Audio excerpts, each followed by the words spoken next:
The answer from European capitals has been as resounding as it is clear.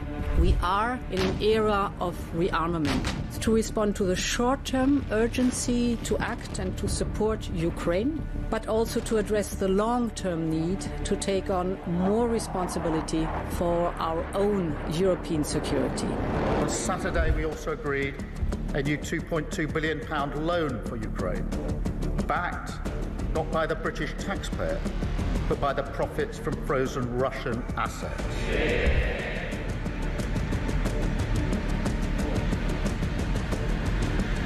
It is my pleasure to bring from His Majesty the King a letter. He sends his best wishes and his regards, of course, but he also asked me to bear this letter and bring it to you. So can I present the letter from the King to you? Thank you very much. Am I supposed to read it right now? Yeah, please do. I will do. I've got to tell him what your reaction is, so I need to know. I need to know. He is a great gentleman. A great, great gentleman.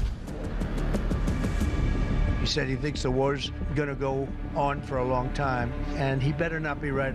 Well, I just think he should be more appreciative, because this country has stuck with them through thick and thin. We've given them much more than Europe, and Europe should have given more than us, because as you know, that's right there, that's the border. What kind of diplomacy, JD, you are speaking about? What do you mean? I'm talking about the kind of diplomacy that's going to end the destruction of your country. Yes, but if you are not Mr. President, with respect, I think it's disrespectful for you to come into the Oval Office and try to litigate this in front of the American media. You're gambling with the lives of millions of people. You're gambling with World War III. You're gambling with World War III.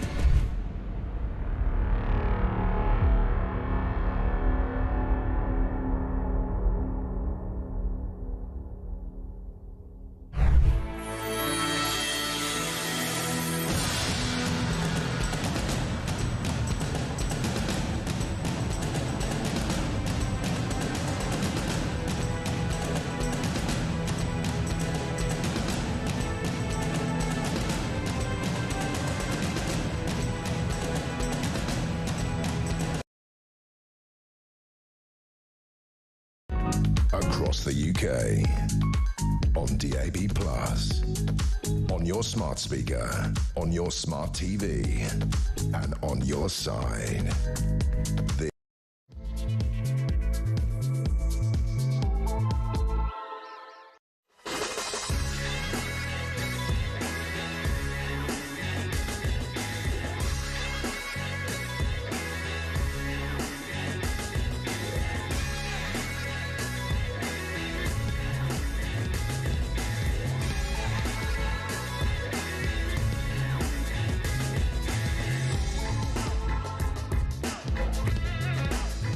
And welcome to Morning Glory. I'm Mike Graham. It's 3 minutes past 6, and of course we are here. It is Thursday, and 22nd of May. And ladies and gentlemen, we've got some breaking news this morning.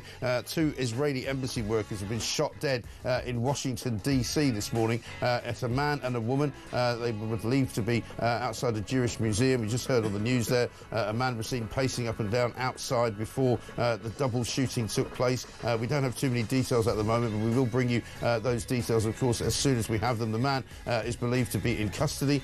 He's believed to have produced a handgun and fired at relatively short range into the man and the woman who were emerging from the Israeli the museum, the Jewish museum there in Washington, D.C., the capital city of America. Of course, Donald Trump will have plenty to say about it, I'm sure, throughout the course of the day. Will it have a massive effect on what's going on currently in terms of negotiations in the Middle East? Will it have any effect at all on the way that people see this conflict as it changes and morphs into all sorts of different things over the course of the last 2 years? We'll keep you updated with that, as I say, as much as we can. As soon as the breaking news comes into us, we will tell you about it as well. Meanwhile, Bob Seeley's here with us. We're going to have a look through all the morning papers. Morning, Bob.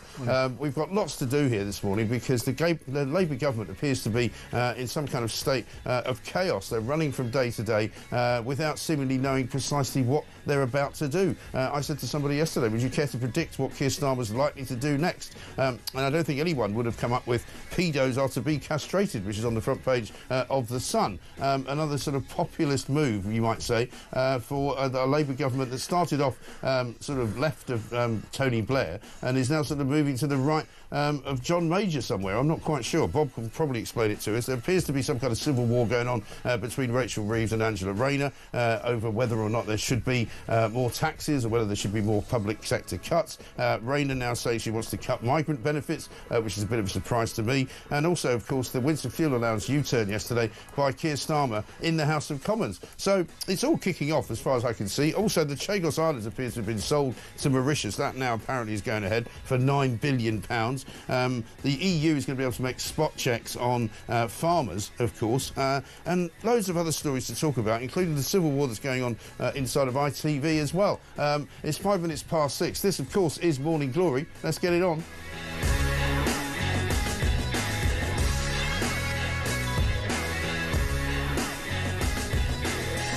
A very good morning and welcome to the home of common sense. As I say, we've got that breaking news from Washington, D.C. 2 Israeli embassy workers shot dead, a man and a woman, as they were emerging from the Jewish American Museum. We'll keep you updated with that as soon as we get more information. But apparently the assailant is in custody, so we'll just have to see. Bob, very good morning to you.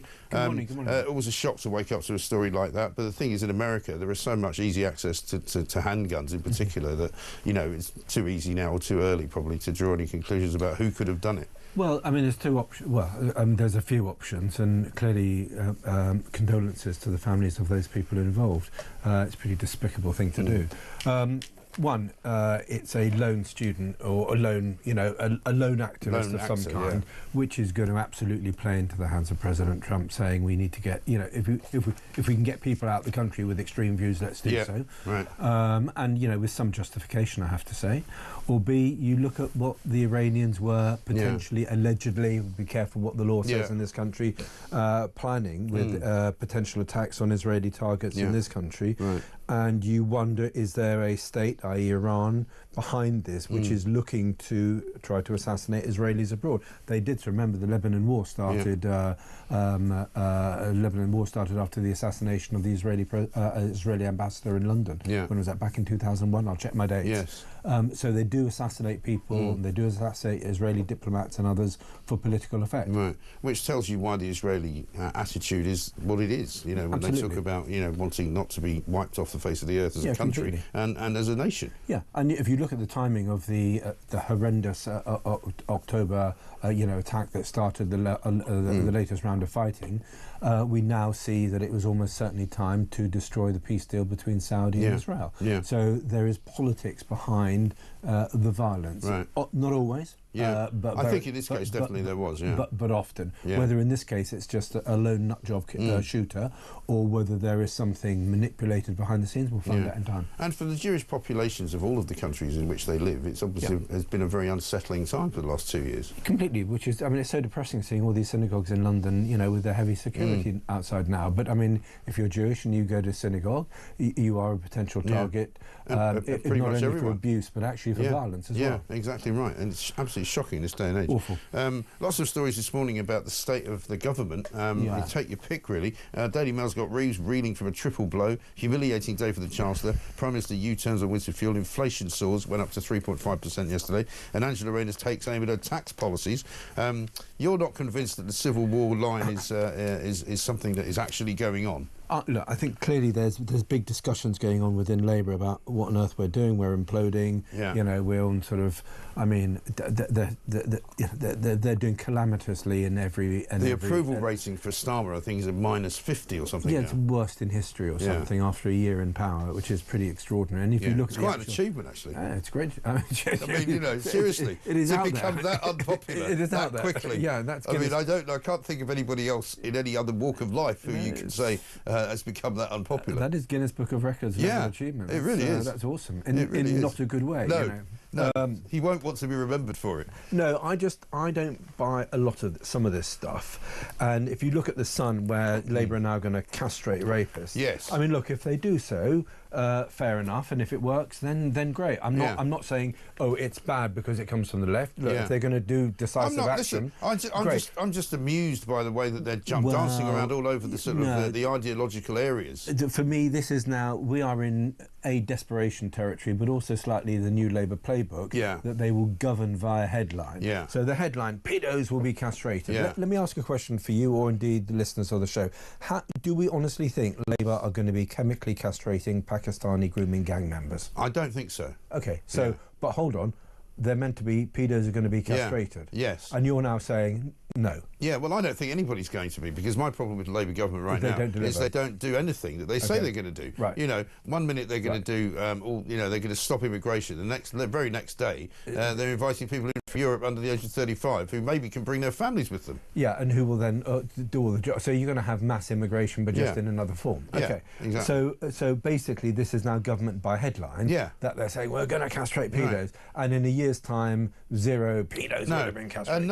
And nothing is changing the view of the public with every announcement that they make. They don't get any more popular. They seem to get less popular. I mean, if they delivered on this, I think they might get popular. But I just, I'll come back to my basic question. How many Pakistani grooming gang members are going to be castrated, chemically castrated in 2 years' time? Right. None. And they can't even deport them. I mean, there's a guy in the paper today who can't be sent back to Pakistan on the grounds that, despite the fact that he sexually molested and attacked young girls, he says the story was reported in his home town of Pakistan, and he fears retribution from the people of Pakistan because he committed paedophile acts. So he's got to be allowed to be a paedophile in this country because he can't be a paedophile in his home country. Right. Which is absolutely ridiculous. But you go the same way with the Windsor fuel allowance. You know, some people are calling it a U-turn. Again, it's not exactly a U-turn. All they're saying is that what we'll do is the 11,500 threshold that we put on the Windsor fuel allowance, which meant if you had any more than that, you wouldn't get it. They'll just shift that up a bit if they do it to say 12,500 or maybe 13,000. So they'll give it back to some more people. But again, it won't happen until possibly after October. No. Okay. So we both agree this government is a shambles. Yeah. That they're in 6s and 7s, and I think they're in freefall, frankly. But some bits of it under Morgan McSweeney or whatever this guy called, the guy who pulls the so-called genius. I'm not convinced he's a genius. Sorry, how can you be a genius and get 1.5% more than the most unsuccessful Labour performance in history? Yeah, exactly. No, he's not. He's in right place, right time. Yeah. And the Tories, as we know, imploded, and the Conservative vote in this country divided. But if he's the king of the strategy, right, the strategy's not very good. No, well, I mean, you could say he got Starmer in, but at what price? Thanks. Cheers. Cheers, Morgan. Great job. But I mean, at what price? And a long-term success. Right now, it's looking like the last Labour government in our history. I do love the Sun's front page. Take a Bilbao. Yes. Take it back. That's a good headline. That is a very good headline. It's nice to see. It's nice to see. That's obviously Spurs 1-0 over Manchester United. Not a great game, but a win's a win. A win's a win. And it's good to hear the manager, of course, saying, "Well, I planned for this all along. This is why we did so badly in the league." I mean, he's learning from politicians, this guy, because he's probably going to be out of a job at the end of the season. Well, right?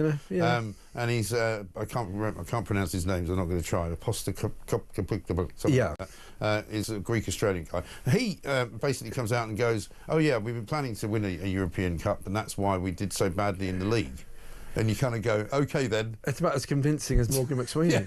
Is that what you would have said if you'd lost the final? But yeah, so the Windsor Fuel allowance on the front of the Guardian, in front of the Times as well. Pensioners to wait a year after the Windsor Fuel U-turn. So what they're basically saying that if a decision is made in October and when they announce it in the budget, which is likely, it won't kick in. It won't kick in possibly for another year. Yeah, because it'll be too late for next winter. So more pensioners will die of the cold. And so again, ineffectual policy making. Yeah, but okay, but I quite agree. But then let's look at the front page of the Telegraph. Rayner, let's cut migrant benefits. Yeah.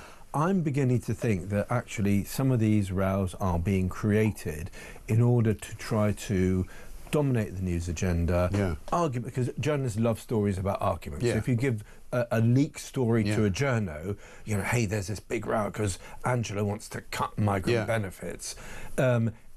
The right love it. Yeah. You're beginning to get credibility with some of your more conservative Labour voters. Do I believe it? I think. But it's not really her wheelhouse, is it? I think these are all staged. Actually, Yeah. I'm beginning to think that this is a it's a sort of new Labour type sort of ploy.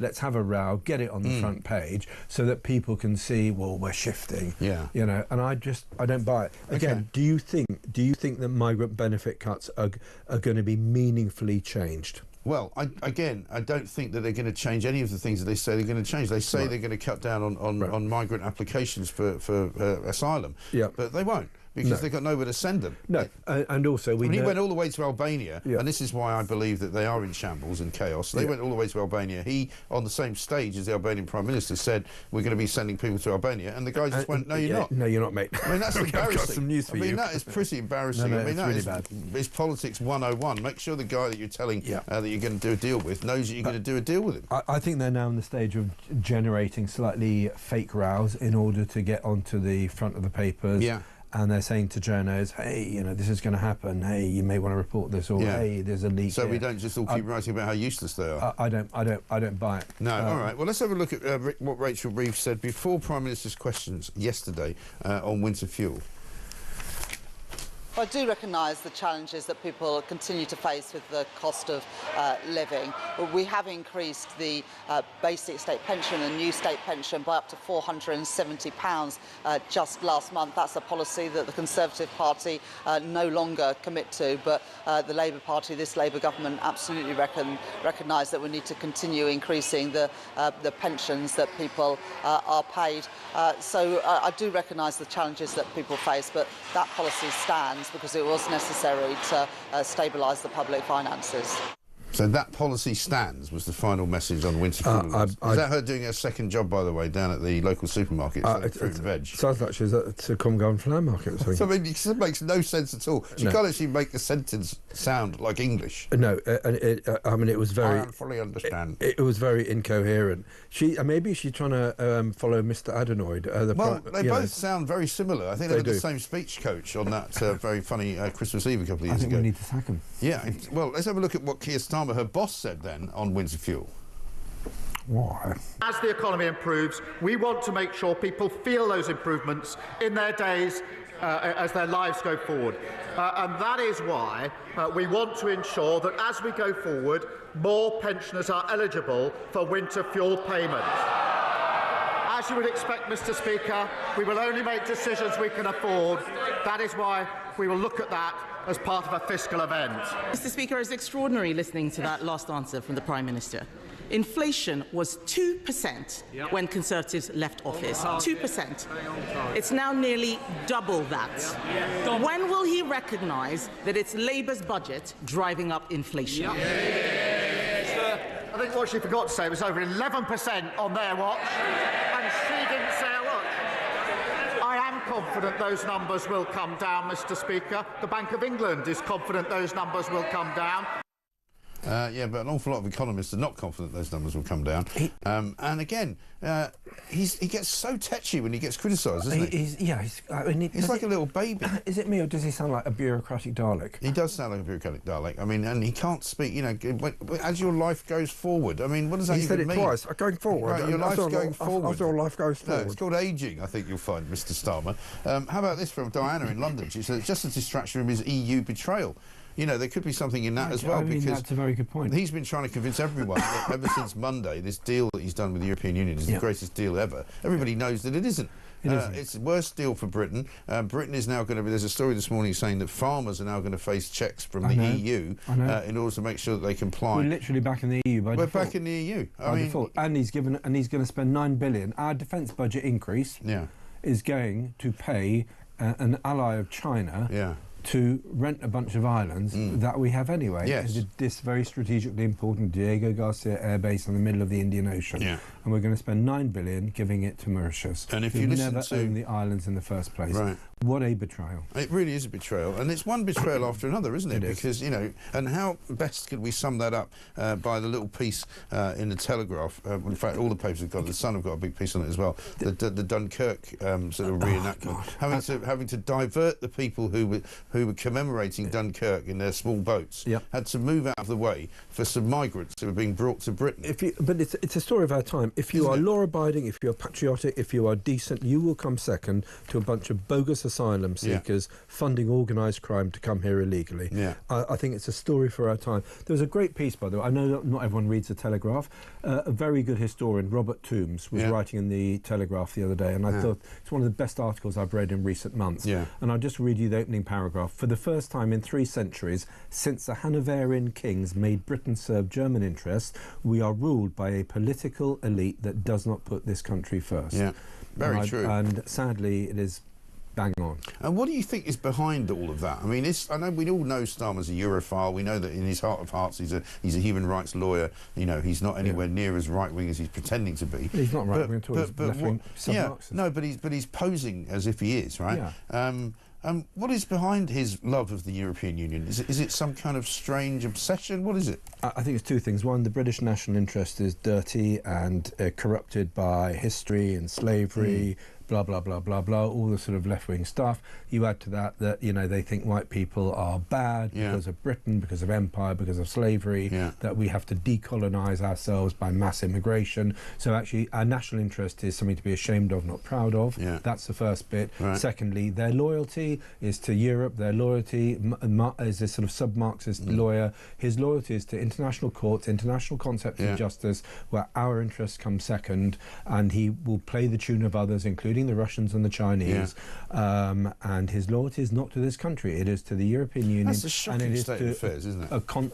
And to a concept of international law where our interests come second. And that basically is it. And I'm afraid to say he represents most of the Labour Party in that, which is why this Labour Party coalition between what's, you know, their traditional white and indeed black sort of conservative Labour supporting vote, your Muslim groupings in the north, and your sort of urban intellectuals, it ain't going to hold come the next election. No, of course it's not. It's absolutely falling apart even as we speak. A couple more messages here. Phil in Coventry says, good start to the day. Ms Rayner suggests limiting state pensions for recently arrived immigrants in leaked bombshell memo. Since when did they get a pension anyway? No wonder this country is finished. Well, I mean, this is the thing. They start saying that they're going to do away with things that don't exist, or they're going to take things, or they're going to give people things that they don't have.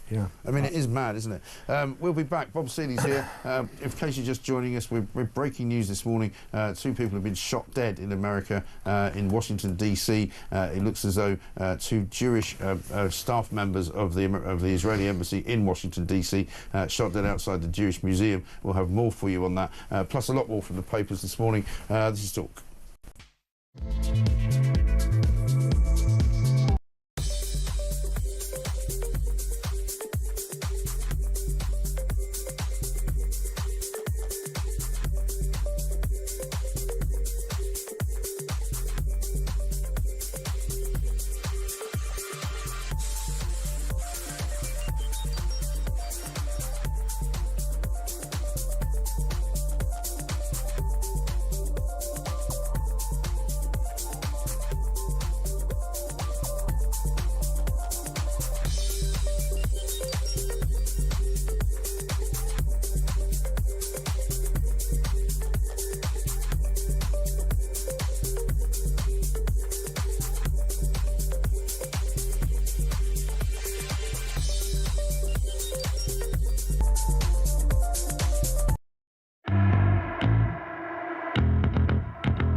Despise them. I mean, I've certainly sort of thought a few were better than others, and I've had my moments with Boris and Theresa May and so on.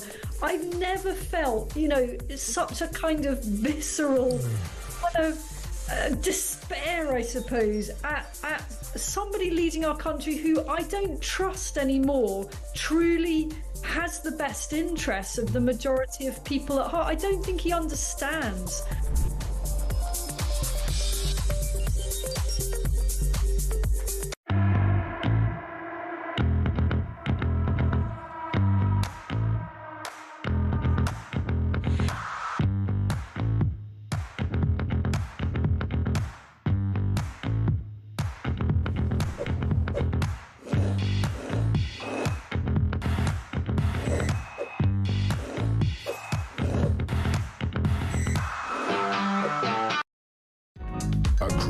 UK. On DAB+, on your smart speaker, on your smart TV, and on your side. This is Talk.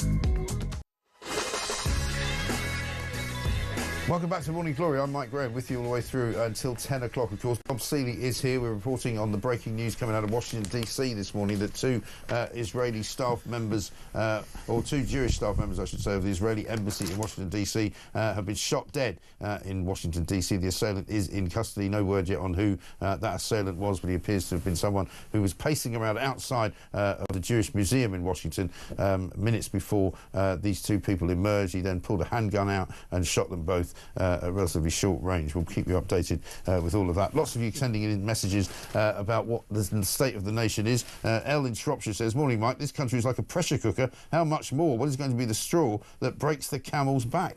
Enough now. Well, this is the problem, isn't it, Bob? That, you know, people were getting very angry yesterday. Lucy Connolly, which is not a story that we've talked about yet this morning, because it's not in the papers as such. The Mail have got a big spread on it.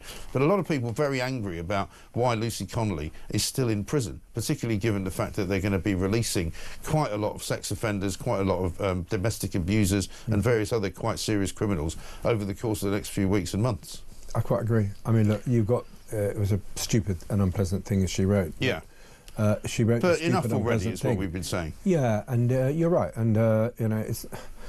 There are people who've done much, much worse, including violent crimes, threats, you know, burglaries, that sort of thing, who basically... Who get a much smaller sentence. Well, who don't actually get a prison sentence. Right. And I think one of the problems is that in this country, you look at Greggs now, moving all their sandwiches to behind the counter because of the amount of shoplifting that goes on and is effectively being not punished in the way that it should.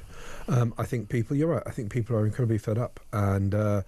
really frustrated. Many people are on the edge, I have to say. Talking to them as I do every day, a lot of people have really come to the end of their tether and they're so fed up with this government that no matter what they do, and as you were saying earlier, a lot of it's government by headline, no matter what they do, nobody's going to vote for them again. You know, they're just not going to do it. I think, people, this country wants to go in a different direction. That is absolutely certainly true. No question. Let's have a quick voice note from Brian. Morning, Mike. Dad and living out here in Holland. Blah blah blah blah blah blah blah blah blah blah blah blah blah. You know what it is, mate? That's all I hear now when I hear him. And all his nutters open their mouth, man. None of it makes any sense to me because you just know it's all a load of crap. Cheers for keeping me sane, man. Listen to you every day. I think that's political insight of the week, that, isn't it? No, it's all a load of crap. Quite right. Well said, Brian. Let's have a look at something that happened yesterday in Washington, D.C., which was quite extraordinary. Donald Trump, the 47th President of the United States of America, has been inviting, as we know, all sorts of different presidents and leaders from the different parts of the world. Yesterday, he had Ramaphosa, the South African president, in, and he showed him a little video. Both sides of the road you have crosses. Those people were all killed. Have they told you where that is, Mr. President? No, I'd like to know where that is, because this I've never seen. But okay. I mean, it's in South Africa, that's where. We need to find out.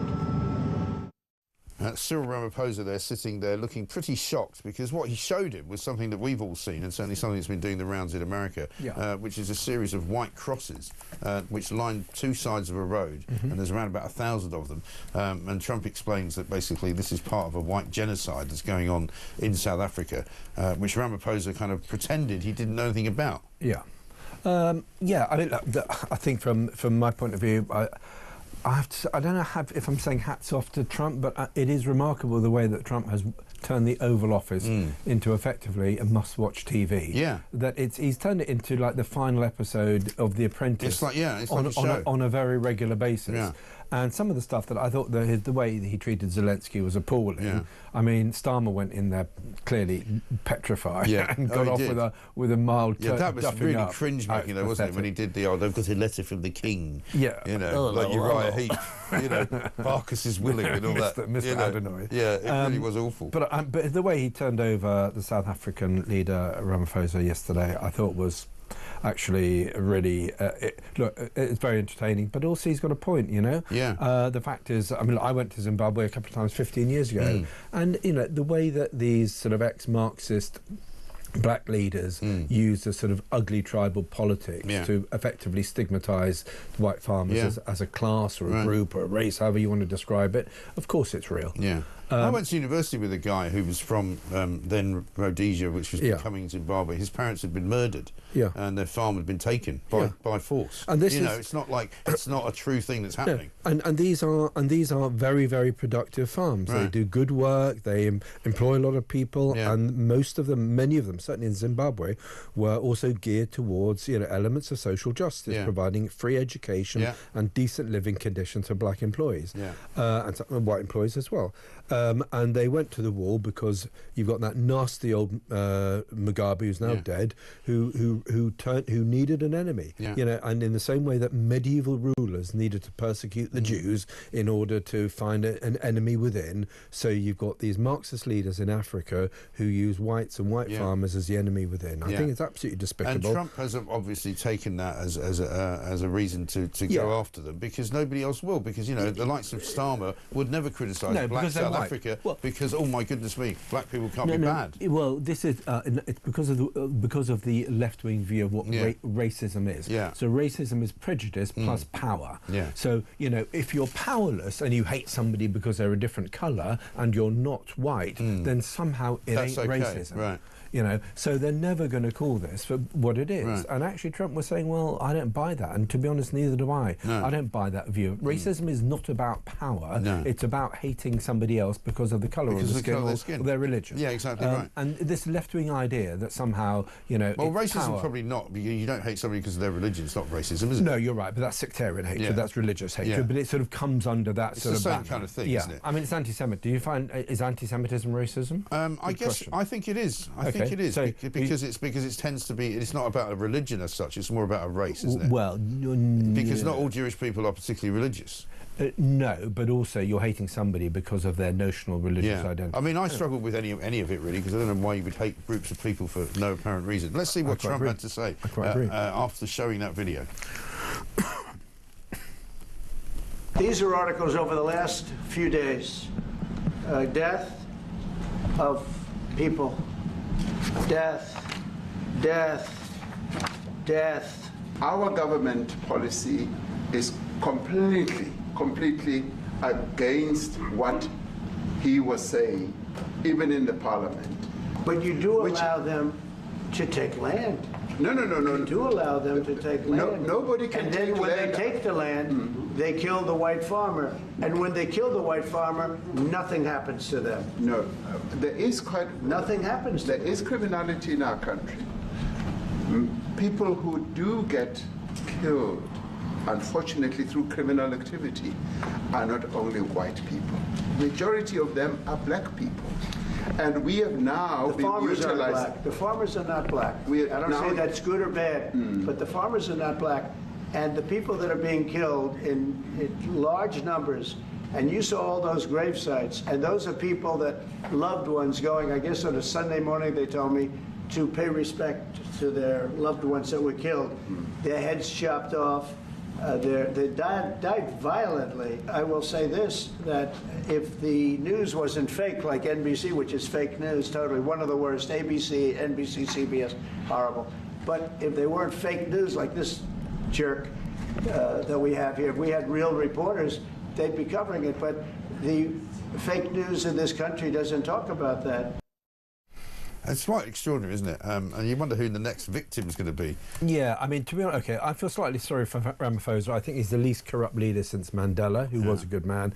But look, the ANC absolutely corrupt, and they're basically relying on their legacy. and I think they're doing great harm to their country. And Ramaphosa's are right. Look, most people.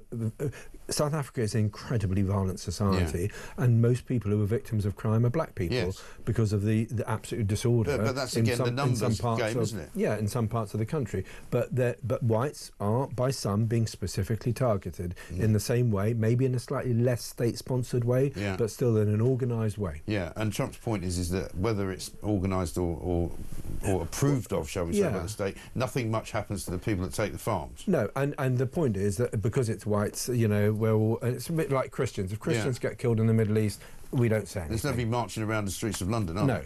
No. Strangely enough. Let's get a voice message from Kitty on Winter Fuel. Good morning, Mike and team. Kitty from Kent here. Regarding the Labour's withdrawal of the winter fuel allowance from our pensioners, we were told about 40,000 people, elderly people, could die due to not having the money to fuel their homes. So we haven't heard anything that I can see or remember in the press about any deaths linked to this. So I just wondered, are there any deaths linked to this? Was this number grossly exaggerated? What is the story there? Because if people have died, we need to know about it. Kitty, I think that's a very good question. I suppose the difficulty in knowing the answer to that is how do you measure it? You don't really know how many people have died as a result of being too cold. No, you won't. Look, it is difficult to say because it's a lot of this is illness hastened by cold weather in winter. Both my parents, remembering back, sort of died because they just had winter. They were aged and they just had a lung infection that you and I would spend a few days in bed with. But if you're 85 or 90, it can kill you. It can kill you. And is that because you turned the heating down? Is that because you had a window open that you got the flu that finally ended your life? I don't know. These things are very difficult to measure, but it's a good question. It is a good question. I mean, I'd say it wider than what Kitty's saying is that they basically did this to save £1.5 billion. Yeah. This week, they're giving Chagos, giving Mauritius £9 billion. Exactly. Really? And also, in the end, they didn't save £1.5 billion because they spent at least half a billion paying money to local authorities to ameliorate the problem. It's right? like it was under £1 billion. Absolutely. It's like this Marxist, Bridget Phillipson, the worst education minister since Shirley Williams. And Shirley Williams was a nicer human being, despite her political failings. 13,000 kids now leaving private education? Yeah, they got that wrong, didn't they? And it's actually this miserable, nasty, mean-minded, spiteful, anti-aspirational policy is actually going to cost these Marxist half-wits money. Yeah, it really is. And it's going to cost us money. And it's going to cost us money, and it's going to cost our children their future education because their education is going to get worse as more and more people get funneled into the state system, where the teachers are not only few and far between, but the ones that are doing it are massively left-wing. The whole system is broken. But that's another story. This from Stuart in Bradford. Regarding Lucy Connolly and two-tier policing and justice, a child rapist was given a 21-month sentence, suspended yesterday, yet she is still inside. It's a ridiculous court system in this country. Correct. Dan says, Dan from Lingfield, the reason Lucy Connolly is still in jail is because the government are preempting civil unrest this summer and she is a tool to scare people. That could be true too. I mean, there's obviously a reason why Starmer will pretend that he hasn't been involved in all of these decision making. Right? But when he was asked just the day before yesterday, he said, "I'm not across the detail of the case." I mean, that's got to be a lie. That is barefaced lie. That is undoubtedly true. That he is across the details of the case, and he doesn't want to talk about it. And again, I just find this. Okay, I know sort of somebody will tell him it's clever politics, but the sort of low-grade dishonesty of it all, I just think is really disheartening. Defend the damn policy. If you're going to arrest somebody for a tweet and stick him in prison for 21 months, actually have the courage to turn up and defend it. This is like the Runcorn by-election, the parliamentary by-election a couple of weeks ago. They absolutely hammered Reform 1. He didn't even have the cojones to turn up and actually take a bit of grief on the doorstep. I mean, how pathetic. I mean, actually have the balls, pardon my French, have the balls to defend yourself and go down fighting. Although some people in the Labour Party said they didn't send him up to Runcorn because the result probably would have been worse. Yeah, I don't buy that. I just think actually he would have got brownie points. He probably would have won by 20 votes. And I do think if you go there, he would have got grief from people. But actually, he'd be taking it on the chin. But they might have at least respected him for it. Yeah, he'd be taking it on the chin. It's actually that not only his incompetence and nastiness, actually the lack of respect that this man engenders by his cowardly behaviour that I find really difficult. take it on the chin, man up, go up there, fight for your beliefs, if you've got any, which is just a very questionable point, rather than just being some generalised sort of Marxist. Go and fight for your beliefs, man. And try and prove that you are somebody worth listening to. 6:38, Bob Seeley's here. We'll be back after this.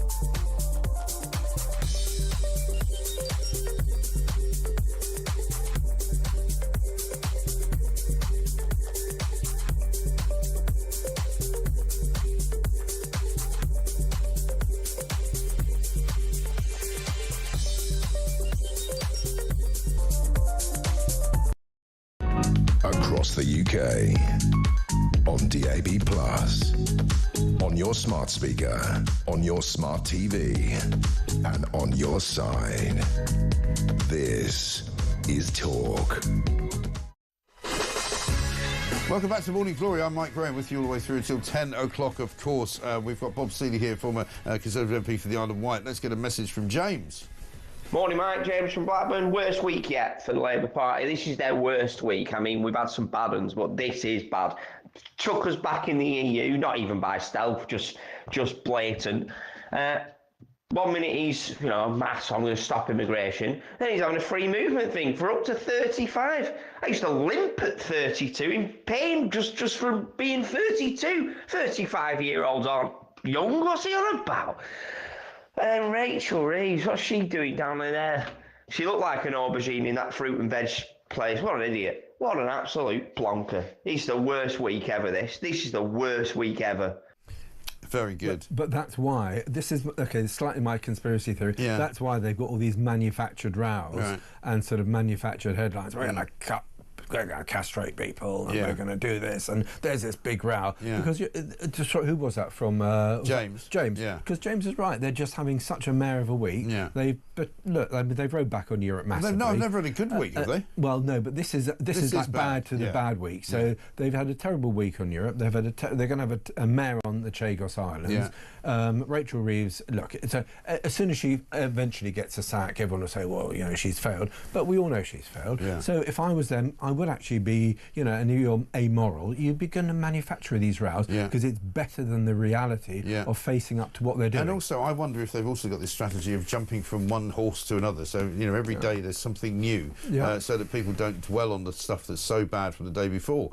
Because, there's nothing they can hang on to. I mean, think about it. It was only a week ago Monday he made his big immigration speech. It seems like a lifetime away. And then suddenly this Monday he tries it on with the EU summit, and that's already been forgotten about. We don't want to talk about that anymore. Let's talk about castrating rapists. No, it's just bizarre. I think they're in full. Okay, they're certainly in full desperation mode. But I think they're throwing stuff out. But it's the country that's suffering, unfortunately. Massively. Joanna from Salisbury says, I think this winter fuel payment is a sign from Starmer. Whatever he's signed with the EU, the agreement will increase our winter fuel costs. He also isn't increasing the personal allowance. Pensioners will be dragged into paying tax. Plus, the inflation will get worse as well. That's a good point. Tories in the last election got absolutely hammered because pensioners were starting to be taxed.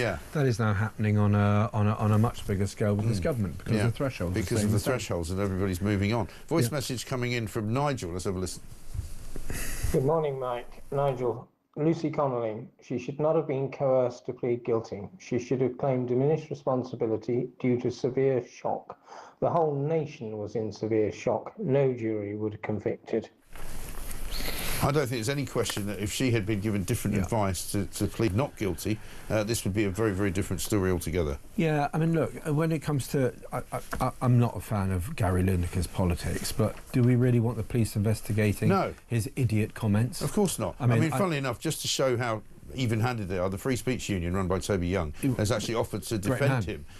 Offered to defend Gary Lineker if the police come for him. I mean, this is just what I can't. I mean, this is why Greggs are having to redesign their shops to discourage shoplifting. Yeah. It's because our coppers aren't going after the wrong damn thing. Yeah, exactly right.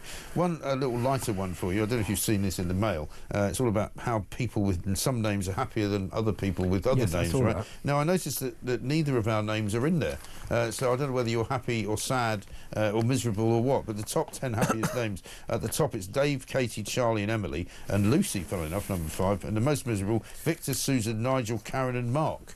But there's no Bob in there, there's no Mike. I think maybe our names are just too old-fashioned. I think Bob's quite a happy name. Yeah, it sounds like a happy name. Yeah. We got Pope Bob now, haven't you? We got Pope Bob. You know, he looks quite happy. Father Bob, rerun of Father Ted. That's right. Yeah, I always quite enjoy these stories because they're completely meaningless, but it takes our mind off some of the more Mike is mundane stuff. I would say Mike is not a happy name, but it's not a depressed name. No, it doesn't sum up like sort of mental health crisis. You don't think of somebody called Mike as being miserable, really? No, I don't anyway. No, just think normal. Yeah, normal sort of, exactly what everybody hates. Middle class. As a kid, I used to be called Bobby. I don't know if I should go back to that. Yeah. I mean, some girlfriends sometimes call me Bobby. Female friends. Somebody here's calling you Dr. Bob. Christina in Spain. Morning, Mike, and the lovely Dr. Bob. Hey. She says, a year ago I was making plans to return to the UK. That all changed on the 4th of July. Not only am I not going to sell my UK property and move all my money, not only that, I'm going to sell my UK property and move all my money out of the UK. Labour are destroying Great Britain, the people and values. They should hold their heads in shame. Labour can't run a bath. This is a big problem. I think we need to move to Spain. I think we do. Well, I talk to a lot of people who are talking about moving to either Spain or France, not only because the property prices are a lot cheaper, but just because, you can have a better standard of living. I know, and I mean, the amount of tax that we are being the government is taking off people, businesses and individuals for less and less, and for an agenda that we don't share. I just and I mean, some people think things will just get worse. Let's get a voice note from B. Good morning, Mike. B from the Midlands. Just a question: does the Prime Minister get briefed with the newspapers daily?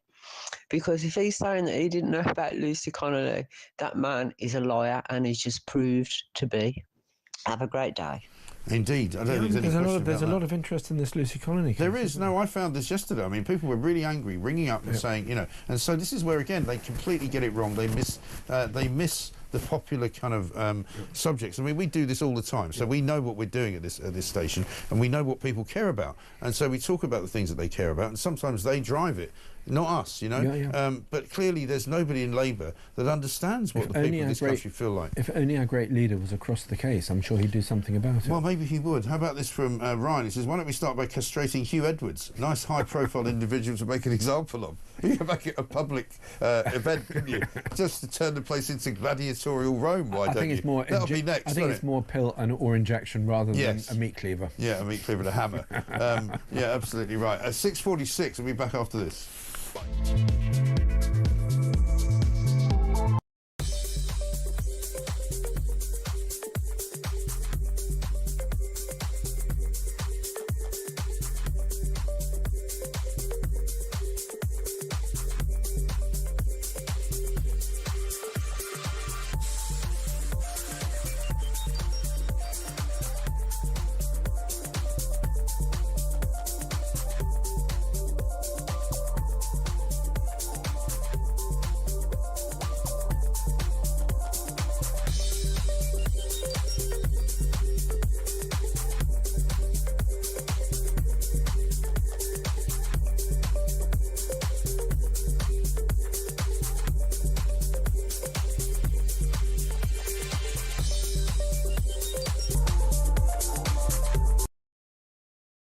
Do you think every single pensioner should get the winter fuel allowance?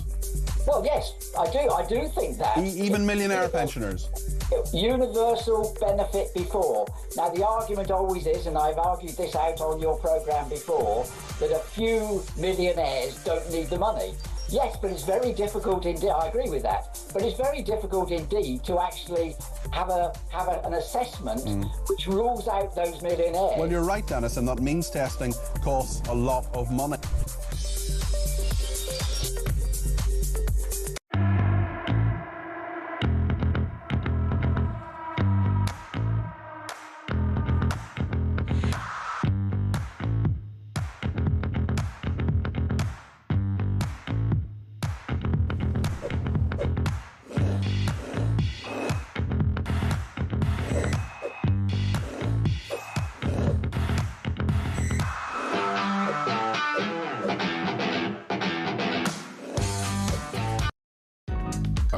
the UK. On DAB+, on your smart speaker, on your smart TV, and on your side. This is Talk.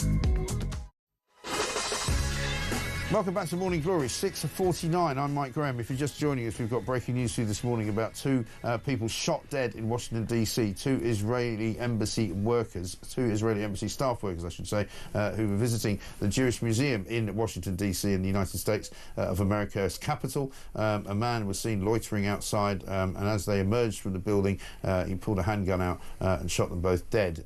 He is now in custody. We'll bring you more details on that as soon as we see them. Bob Seeley's here with us. We've been talking about a great many things this morning, including the state of the government. But there's one thing I would like to do, which is slightly away from that. It's on the page 13 of the Mail. HSBC, fascinating conversation that goes on constantly about whether you should work from home or whether you should come into the office. They're basically telling people if you don't get in the office at least 3 days a week now, you'll lose your bonus. So I mean, funny enough, I was thinking about this just yesterday because I was driving around sort of late afternoon after working here, and the pubs were absolutely rammed because when the weather's nice now, it looks as though there's a lot more people back at work because they're all standing around outside drinking. Well, they're not back at work, but they've gone to the office, and now they've gone to the pub. Well, they've gone to the office, but I'd rather see that than what we used to see, which was the sort of empty streets and the pubs closing down. There's definitely a move back to it. But also, it's not like it's sort of... I mean, it's 3 days out of 5. Yeah. It's not like you've got to be there, you know, from 8 till 10 every day until Friday night. I mean, there are some companies that say 3 that. days. But this is partly because HSBC, like many of the banks, went a bit woke and decided that, you know, you can choose if you want a bit of blended working, you know, if you want a bit of, nice. I mean, look at Parliament. You know, you couldn't run Parliament because we saw what it was like when during COVID, when people were zooming in and asking questions. It was horrendous. You know, you want to see people in the chamber, don't you?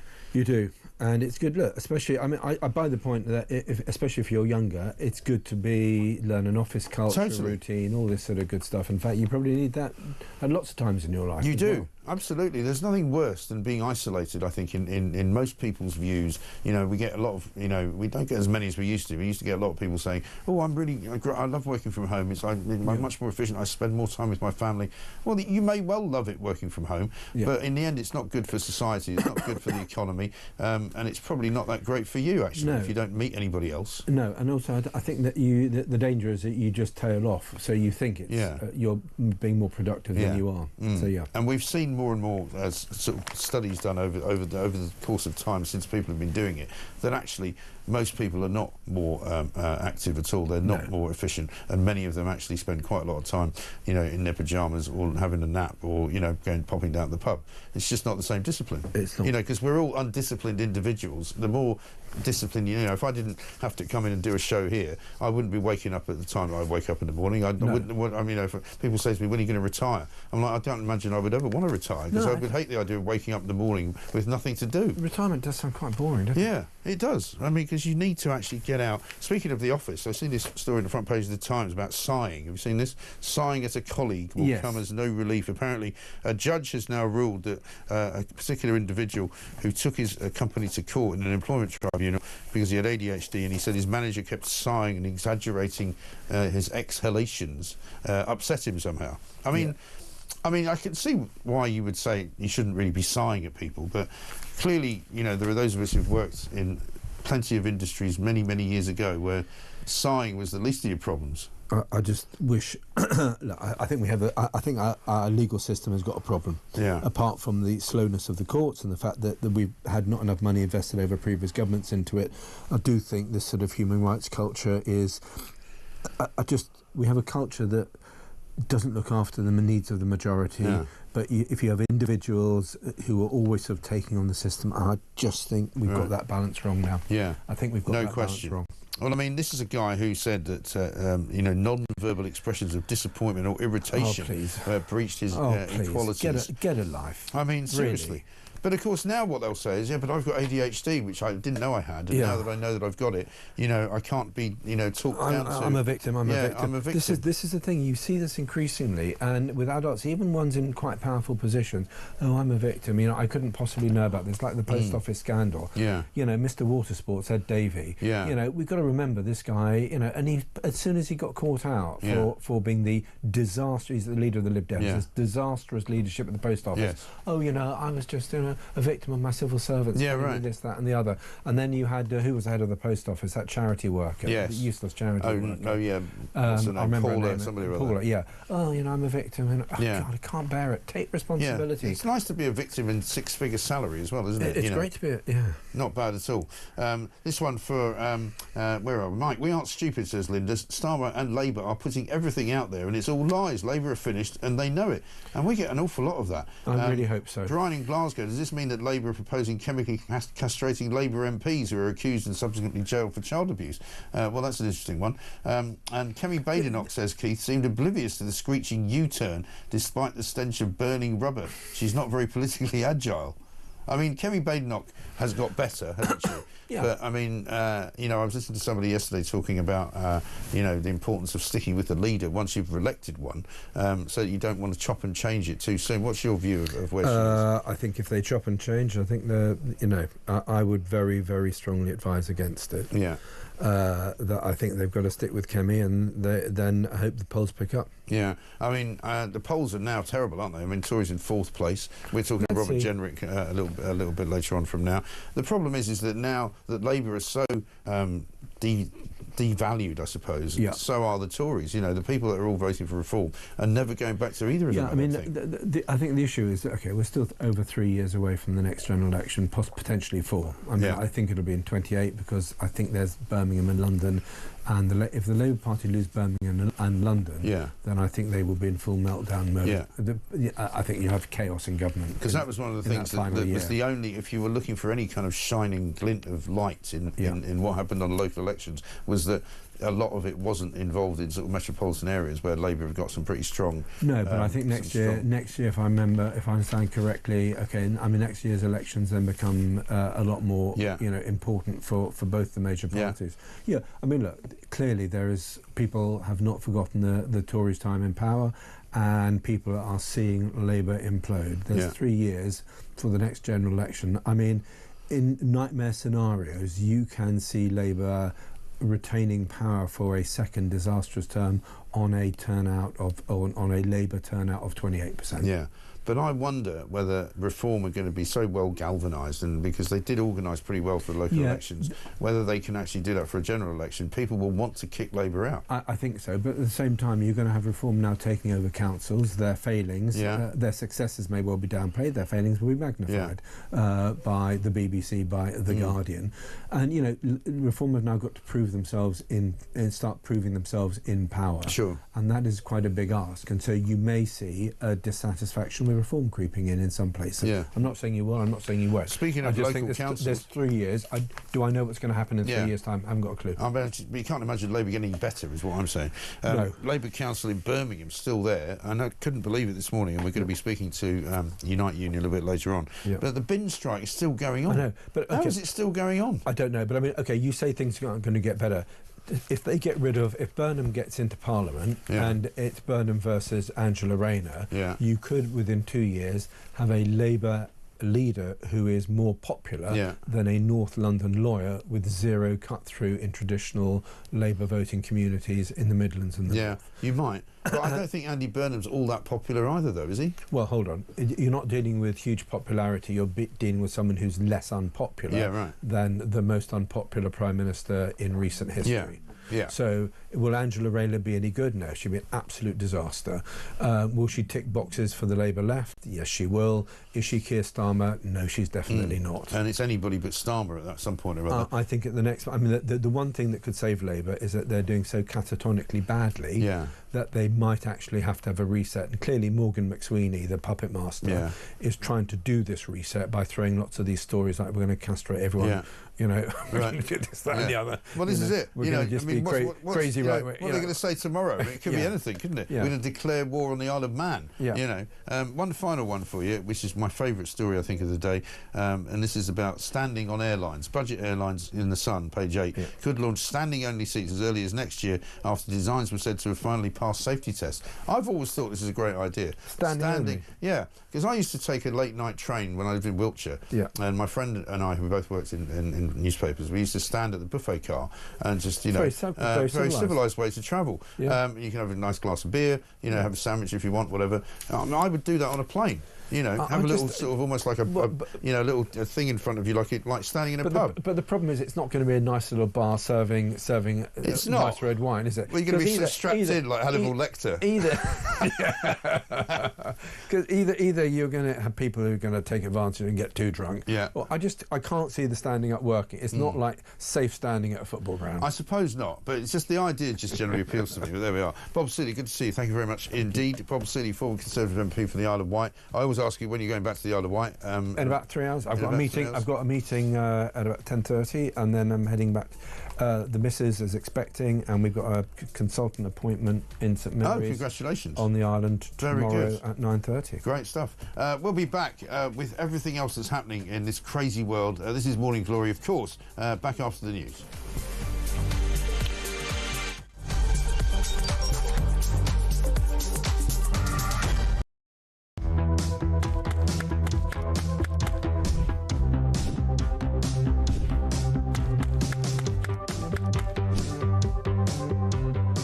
Is it transphobic to say only women have a cervix?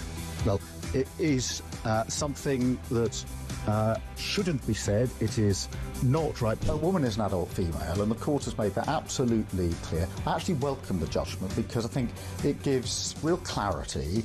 It allows those that have got to draw up guidance to be really clear about what that guidance should say.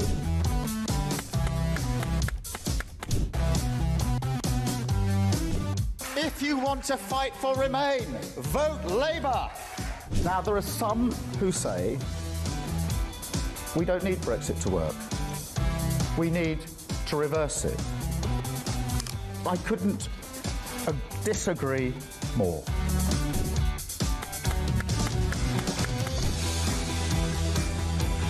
Day after day, there are new allegations of sleaze, of favours, of privileged access. And it's all very well the Prime Minister saying, well, say now, well, I'm paying for it. You've decided to repay £6,000 worth of gifts. Lord Ali is facing an investigation. I wonder how concerned you are that your biggest donor was not fully transparent. Are you saying you made a mistake? It was right for me to make those repayments. Thank you.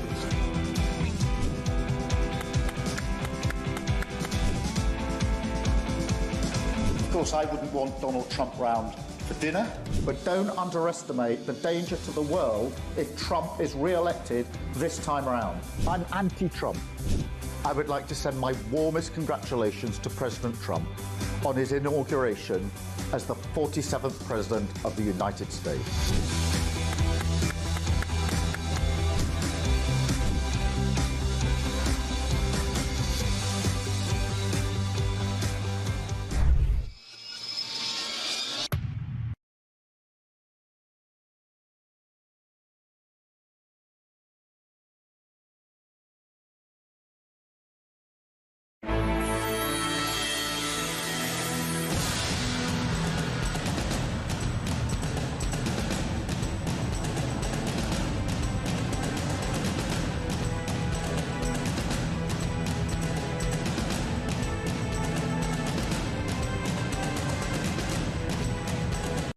Across the UK, on DAB+, on your smart speaker, on your smart TV, and on your side. This is Talk.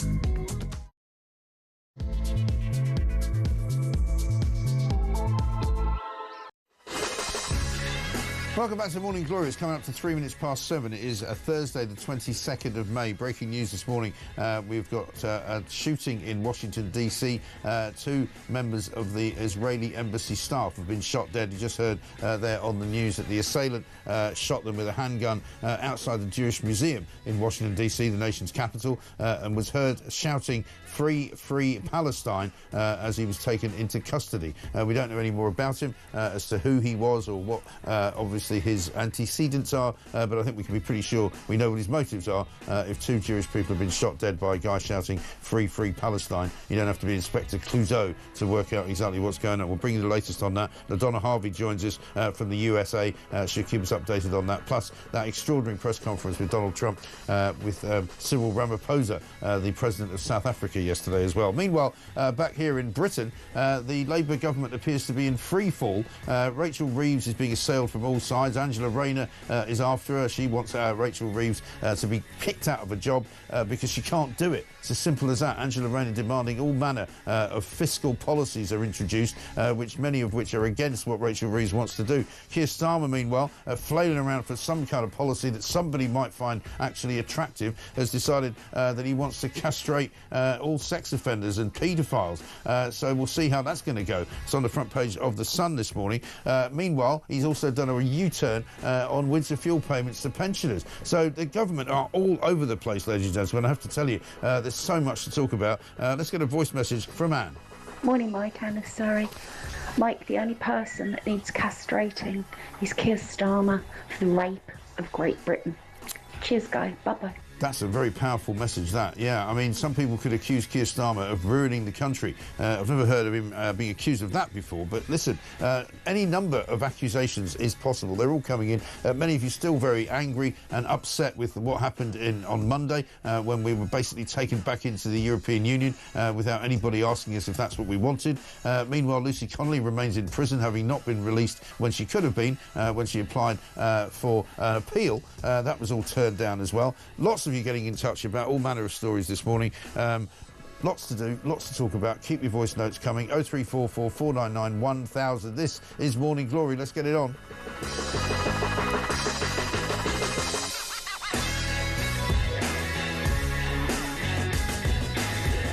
Morning, Mike, says Pop in Wrexham. We need to replace our police and judiciary. They are a complete mess and complicit in an awful lot of public anger. They are working against us at every turn.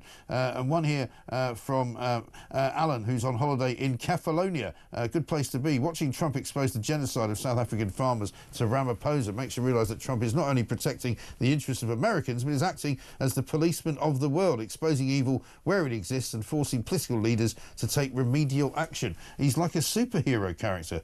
And Deborah from Bucks says this: my grandson is 14. He talks politics with his schoolmates. There's only one party he's voting for at the next election, his first. It'll be Reform. I know that's only a snapshot, but it's what the young people across the country are thinking. I know, you're absolutely right. I know plenty of young people who are friends of my kids as well, who are going to vote Reform. It's a massive, massive movement. It's 6 minutes past 7, rather. Let's talk now to LaDonna Harvey, who joins us from the United States of America. Or is that coming up late? Oh, sorry, that's coming up in a minute. First, we've got James Price. My apologies. James, very good morning to you. Sorry to disappoint you, it's me again. No, I thought we were going to do a bit more on the this terrible shooting in Washington, D.C. that we're going to be bringing breaking news on. And I mean, not very surprising to know that the assailant was shouting "Free, free Palestine" as he was led away by the police after shooting dead 2 Israeli embassy workers. It's absolutely astonishing, isn't it? And it's this awful thing that in custody, in handcuffs, being led away from the scene where you've killed people, and you're still doing this demented, evil chant at this point, right? But you can go into the geopolitics of what's happening in Israel and Gaza, but this kind of weird incantation that you're seeing across all university campuses and in all hate marches, it's not advancing the cause of anybody suffering in the Middle East at all. And as we're seeing, this whole thing being left unchecked is driving people to deep, deep evil acts. How long before we see something similar in Britain? How long before we see someone do this outside a Jewish school? I remember going to speak at a Jewish school a couple of years ago, and there was more security to get into it than there is to get inside Parliament, right? You've got people outside synagogues having to, take security measures and things like this. And that is because we've got a lot of bloodthirsty evildoers in our country been brought up on a deadly cocktail of saying that all Jews are evil and terrible. They've been aided and abetted by people like Jeremy Corbyn for a long time. Yeah. Starting to see the results of it across the world. Absolutely. And it never stops with the Jews, by the way. And also, David Lammy in Parliament this week, I thought, ridiculously kind of standing up and as if he was, the all-time master of time, space and dimension, regarding what's happening in Israel, saying that it's, it's absolutely abhorrent what's going on. I will not stand for it. I object to it in the strongest possible terms. And then he got congratulated by Hamas, as did the Prime Minister, for putting out a statement basically in support of the political arm of a terrorist organisation.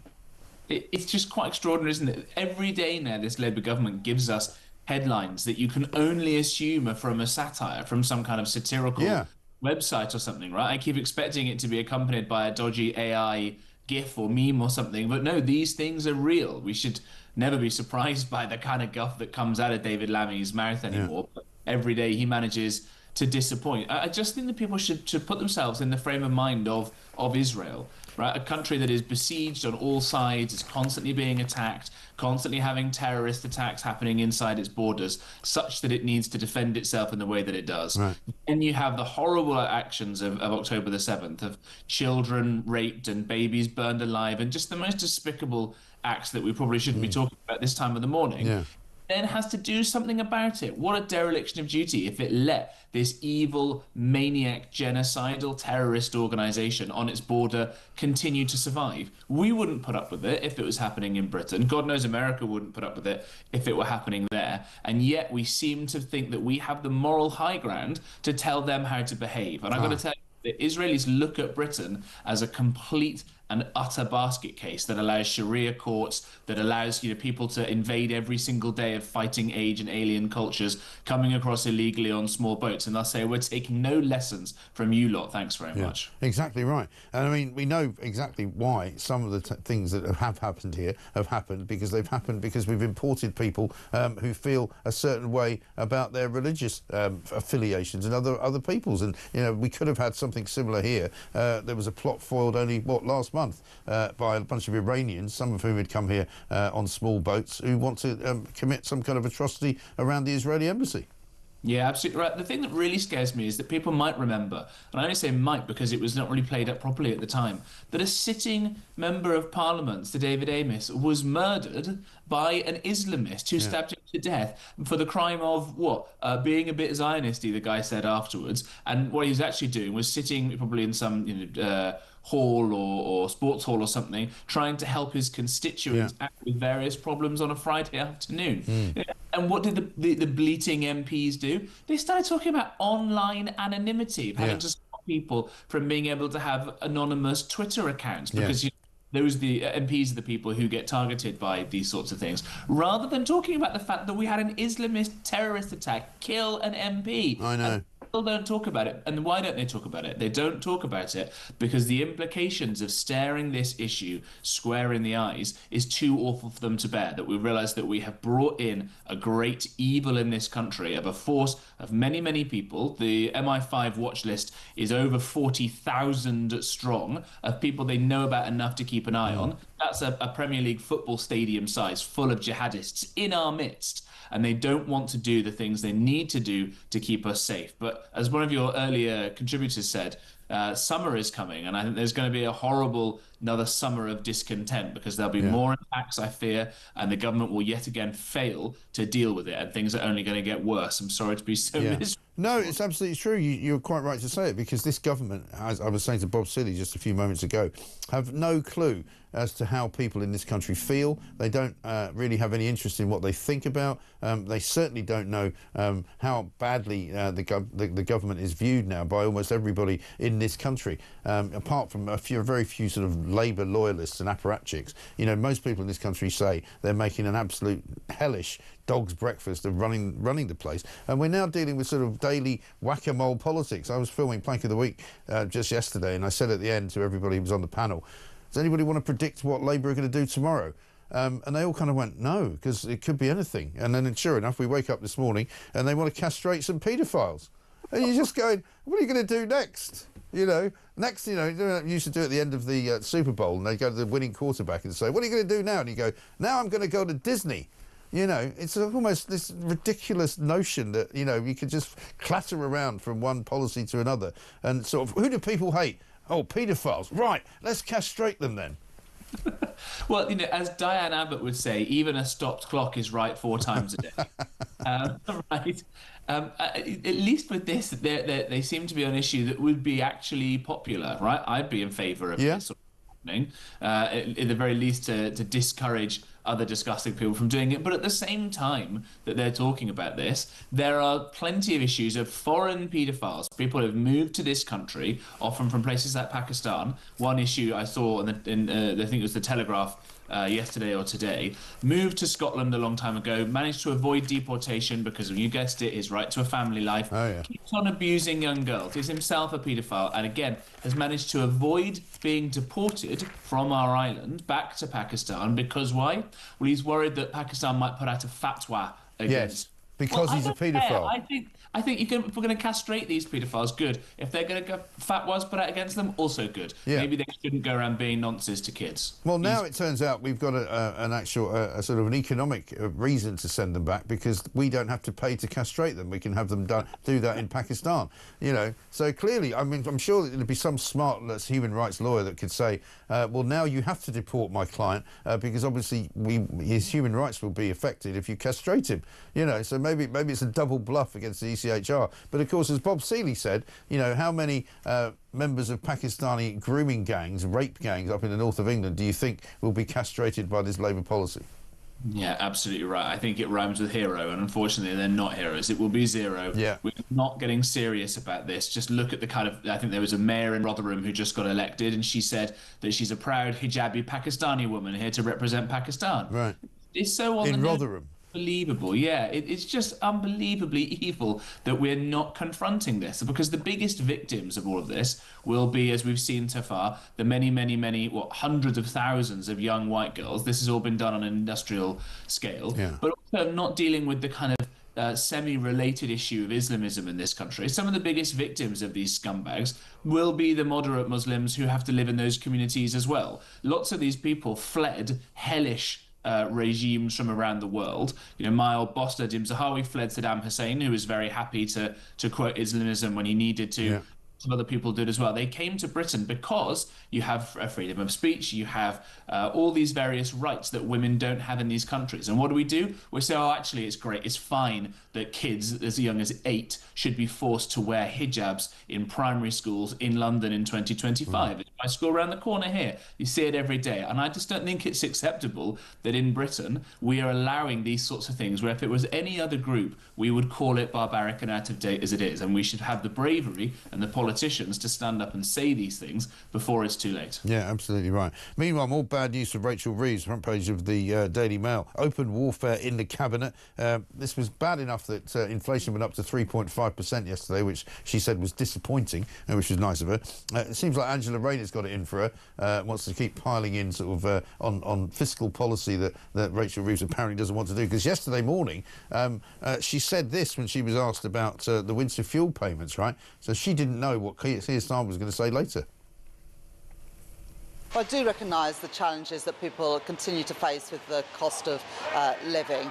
We have increased the basic state pension and new state pension by up to £470 just last month. That's a policy that the Conservative Party no longer commit to, but the Labour Party, this Labour government, absolutely recognise that we need to continue increasing the pensions that people are paid.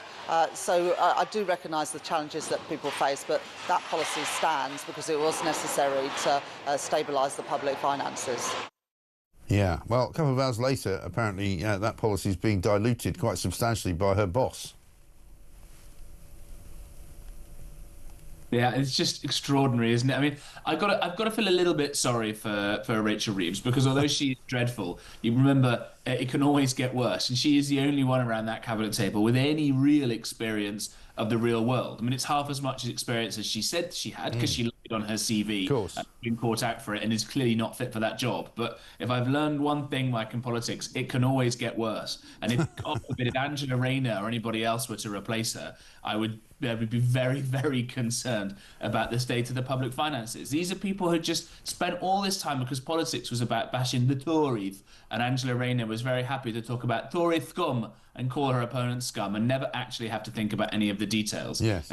But they're in these departments. You can see, I think it was Rupert Lowe, the MP, who said, I will sit across from these people in Parliament now and I can see the terror in their eyes, because they know they're not up to these jobs. They're not up to the enormity of the challenges that Britain is facing. And so instead of dealing with these problems, the enormous debt, the cultural issues we've talked about, the sluggish economy, the fact that our military is not fit for purpose, the threat from Russia and China and Iran and all these things, instead they'll just do what grubby little politicians do best and go around briefing against each other and stabbing each other in the back, the hope of a new job to improve their CVs they don't have to lie about this time. Yeah, absolutely right. And who can forget Angela Rayner's great explanation of how we haven't got enough houses, but we've got enough houses for immigrants. And you're going, right, OK then. I'm not quite sure how you marry those two things up. But listen, James, great to talk to you. Thank you very much indeed. James Price, the political commentator, former Downing Street advisor, of course, as well. Let's get a voice note from Ems.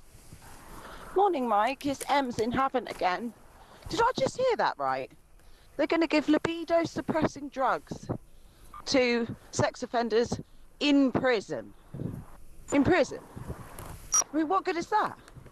What use is that? They're already locked up, you know? This is something they need for people on the outside once they let them out, but... well, they shouldn't let them out, should they? Oh, what a conundrum. Yeah, absolutely right. I mean, there's all sorts of arguments against doing it, but of course, if they do it inside, it should reflect when they do it outside as well. Because I think, you know, the drugs are supposedly there to dull sexual urges, and they think they can slash offending by up to 60%. And if they administer them while they're in prison, presumably they will continue to administer them when they leave prison. But again, the detail on all of these things is always a bit sketchy, because the Labour government doesn't do detail. They just say these things and make a headline. Let's castrate the paedophiles. OK, great. OK, how's that going to work exactly? They don't know. 7:20.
Does the Prime Minister agree that imprisoning Lucy Connolly, a young mother with a 12-year-old daughter, for one foolish social media post, soon deleted, is clearly not an efficient or fair use of prison?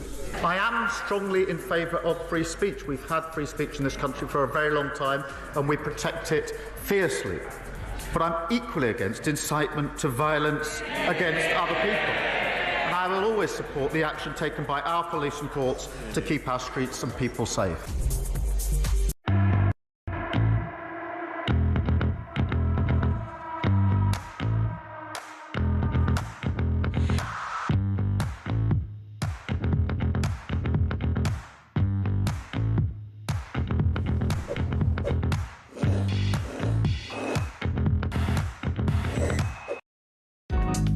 across the UK. On DAB+, on your smart speaker, on your smart TV, and on your side. This is Talk.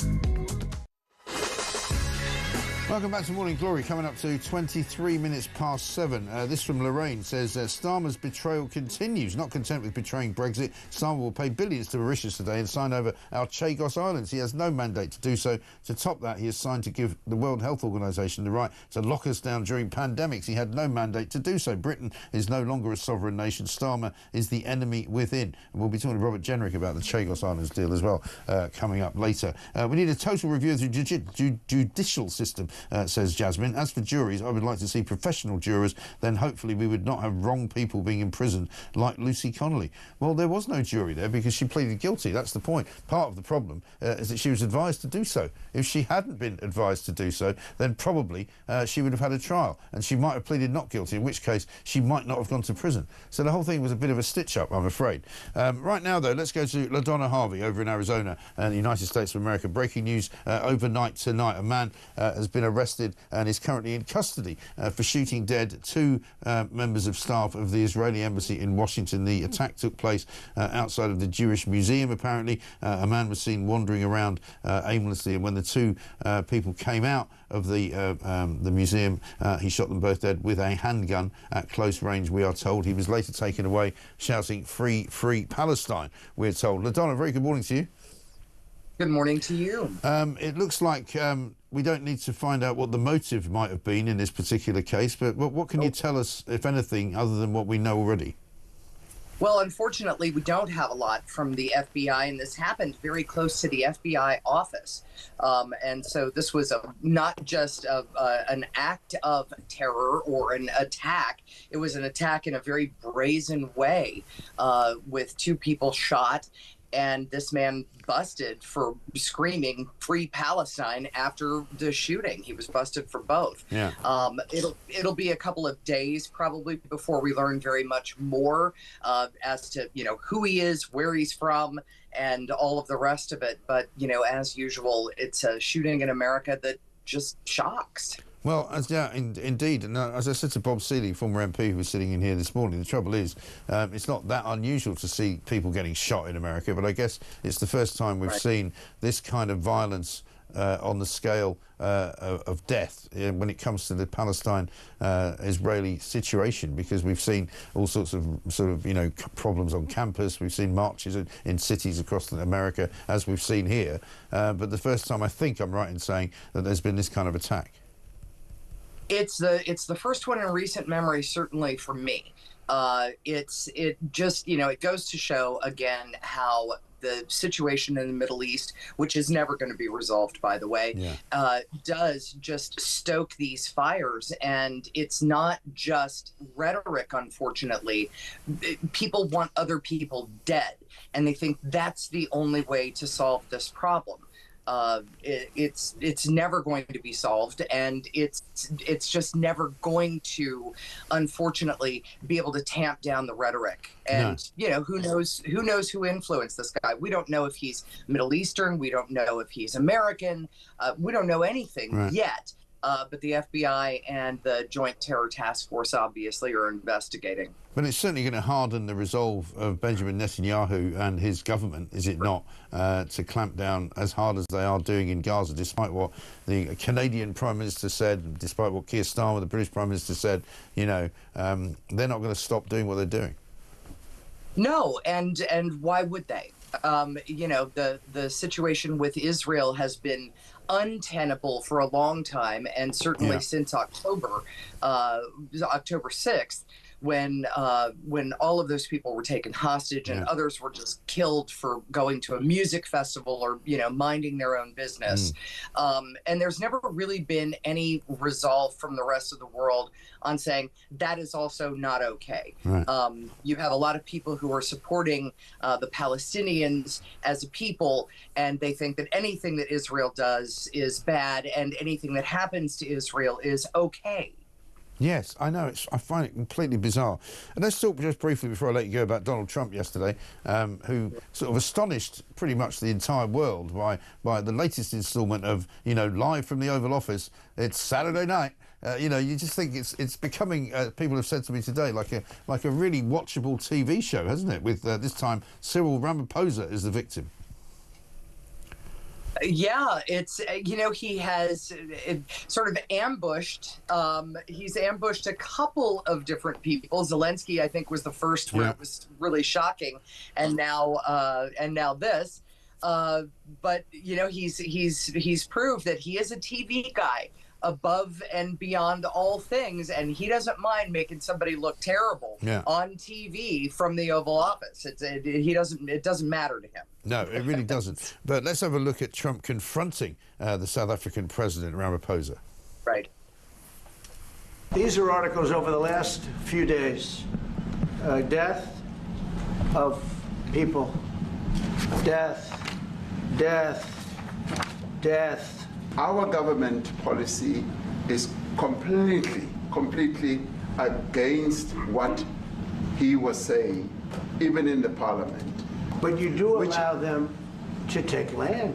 No. You do allow them to take land. Nobody can take land. And then when they take the land, they kill the white farmer. And when they kill the white farmer, nothing happens to them. No, nothing happens to them. There is criminality in our country.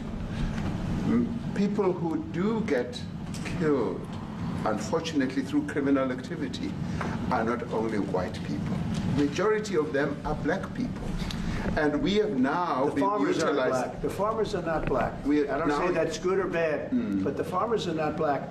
And the people that are being killed in large numbers, and you saw all those grave sites, and those are people that loved ones going, I guess on a Sunday morning, they told me, to pay respect to their loved ones that were killed.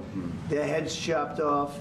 They died violently. I will say this, that if the news wasn't fake, like NBC, which is fake news, totally, one of the worst, ABC, NBC, CBS, horrible. But if they weren't fake news like this jerk that we have here, if we had real reporters, they'd be covering it. But the fake news in this country doesn't talk about that. I mean, it's quite extraordinary. I mean, Ramaphosa, of course, has got his own problems.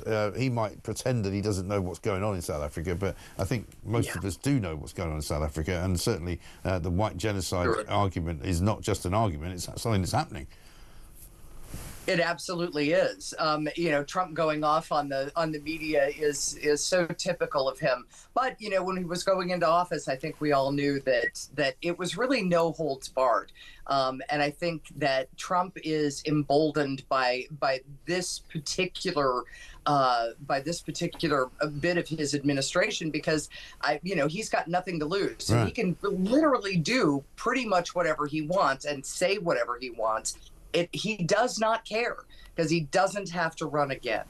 And so, he wants to confront Zelensky. He wants to confront South Africa. He's going to do it, and there's nothing that's going to stop him. Exactly. And I think he was also making a point, perhaps more subtly, that, South Africa is one of the countries that's accused Israel of genocide. And he's pointing out, well, maybe you should look closer to home if you want to sort that out. Yeah. Yeah, absolutely. Yeah, which I think is a pretty good point. LaDonna, great to see you. Thank you very much indeed. LaDonna Harvey reporting into us there from Arizona. She's the morning news star of KTAR there in Phoenix. Let's get a voice message from Chris. Good morning, Mike. It's Chris in Northants here. Enjoying the show as always. This story about castrating paedophiles is just pure political distraction. I can guarantee if the paedophiles agree to take this medication, they'll be released early. And then once they're outside, there's not the staff or the probation staff to actually monitor that they're still taking the drugs. It's just ridiculous. It's going to be the Nottingham killer story all over again, where they just don't bother taking the medication and there's no one there to support them. Chris, I'm sorry to say I have to agree with you. Like every other Labour announcement and Labour policy, they either U-turn on it at some point down the road, or it never actually happens. And once you read into the detail of what Shabana Mahmood is actually proposing here, you realise that they haven't thought about it. They haven't actually got a plan. They're thinking about trying it in a prison situation, and then possibly extending it outside the prisons, and then possibly extending it to some people but not other people. They just don't really know what they're doing. It's literally, as Bob Seeley said, government by headline. They just go, right, who do we hate? Paedophiles. Everybody hates them. Let's do something about it. Let's say we're going to castrate them and see if that makes our popularity go up any. Well, it won't, because people are so disillusioned with the Labour Party and the Labour government and Keir Starmer that they just can't be bothered. That's the problem. Coming up, Annabelle Denham's going to join us from the Daily Telegraph. We'll get her take on exactly why the Starmer government just isn't working.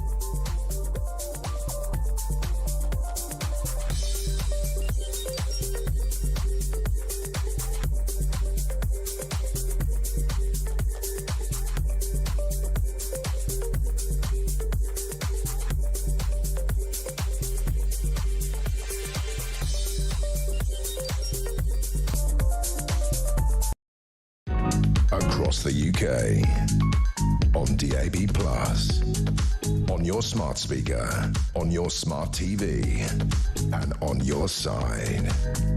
This is Talk.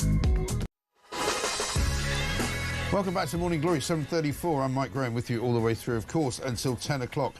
Morning, Mike, says Brian in Worthing. I get up at 6 a.m. every day to watch your show, and every day there is something new that boils my blood without fail. I've never hated a man and a government so much in my 74 years of life. They really do have to go, and I will rejoice the day when they are in the wilderness where they belong. And that day will come, Mike. The sooner, the better. Oh, it will definitely come. There's no question about it. With every day that they're in power, it basically gets worse and worse and worse. And Margaret says, can you keep playing Rachel from Accounts? She should find a voice coach. Maybe Starmer's might help her. Play it again, Mike. Yeah, well, this is Rachel Reeves. We will play it again throughout the show because it is ridiculous. This is her claiming that the winter fuel allowance as a policy would not be changed.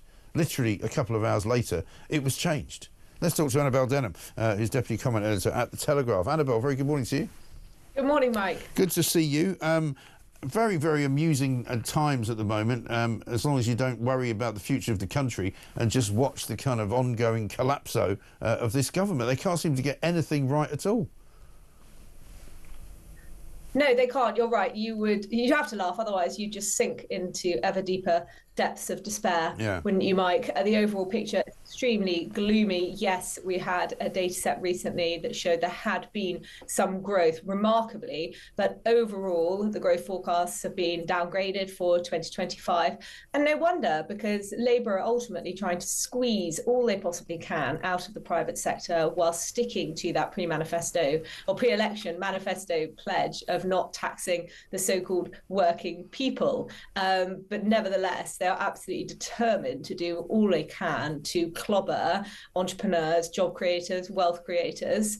And the more that you do that, the worse the economic picture is going to get. So what have we got? We've got employment down, we've got unemployment up, we've got vacancies down. We found out yesterday that inflation is up.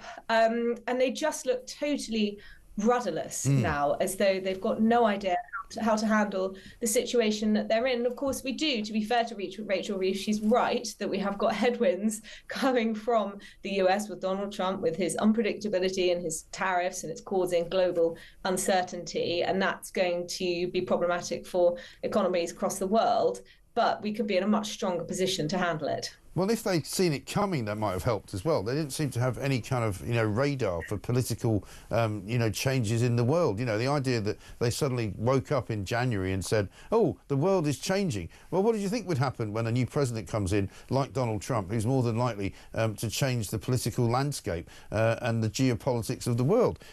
So instead of doing the budget that they did do, they should have done something which was perhaps a bit more cautious, which meant that they could take account of the tariffs or take account of any changes in international trade, instead of which they didn't do any of that. No, and they just talk about growth while having no clue, seemingly, what the ingredients for growth really are. Okay, they've announced some longer-term infrastructure projects, which will be really important, but that's not going to deliver anything that we need in the short to medium term. What we need are for people to feel incentivized to work more hours, to set up businesses, to create jobs, all of these things, and they're being deterred from doing so in the knowledge that they'll just be taxed out of existence. There just simply isn't the motivation there for people to do that. And therefore, Mike, it's no wonder that in 2024 we had the highest exodus of millionaires from Britain of any country in the world apart from communist China.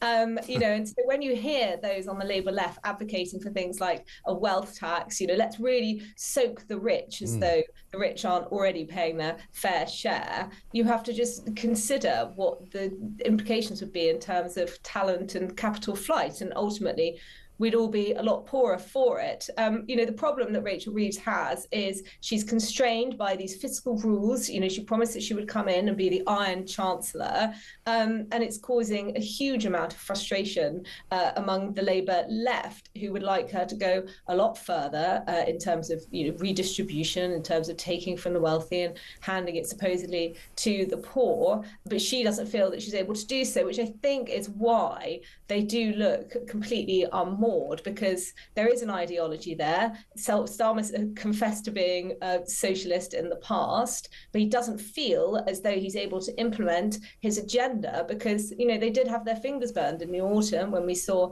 the yields on bonds surge. And as a far superior Prime Minister once said, Mike, you can't buck the markets. So I think they are trying to display some sort of fiscal prudence. But the problem, of course, is yesterday Keir Starmer announced that he'd be U-turning on the winter fuel payment. And how are the markets going to feel about that? Because the signal that's being sent is that this is a government that isn't responsible, that isn't going to cut spending, which is desperately needed. And all of this points, of course, to there being more tax rises in the October budget. Because that's all they seem to know about, isn't it? I mean, we've got Angela Rayner coming up on the inside flank, sort of, looking at Rachel Reeves' policies and saying, no, we don't want you to cut any more public services. Instead, let's find some more ways to tax people. And then, of course, they keep saying, as if they keep saying it often enough, it will happen. Prices are going to come down. Goods are going to get cheaper thanks to the deal we've done with the EU. There's going to be more jobs. Starmer says it in the present tense as though it's already actually happening, when it's not happening. I had Steve Reed on the show yesterday, who conceded that, he understood that it was still difficult for people, but, good times are on the way. Well, nobody believes that. Not one person that I speak to on this show or out in the streets of the city actually believes that things are not going to get a lot worse before they get better. I don't see any benefit whatsoever fiscally from our new redone deal with the European Union, for example.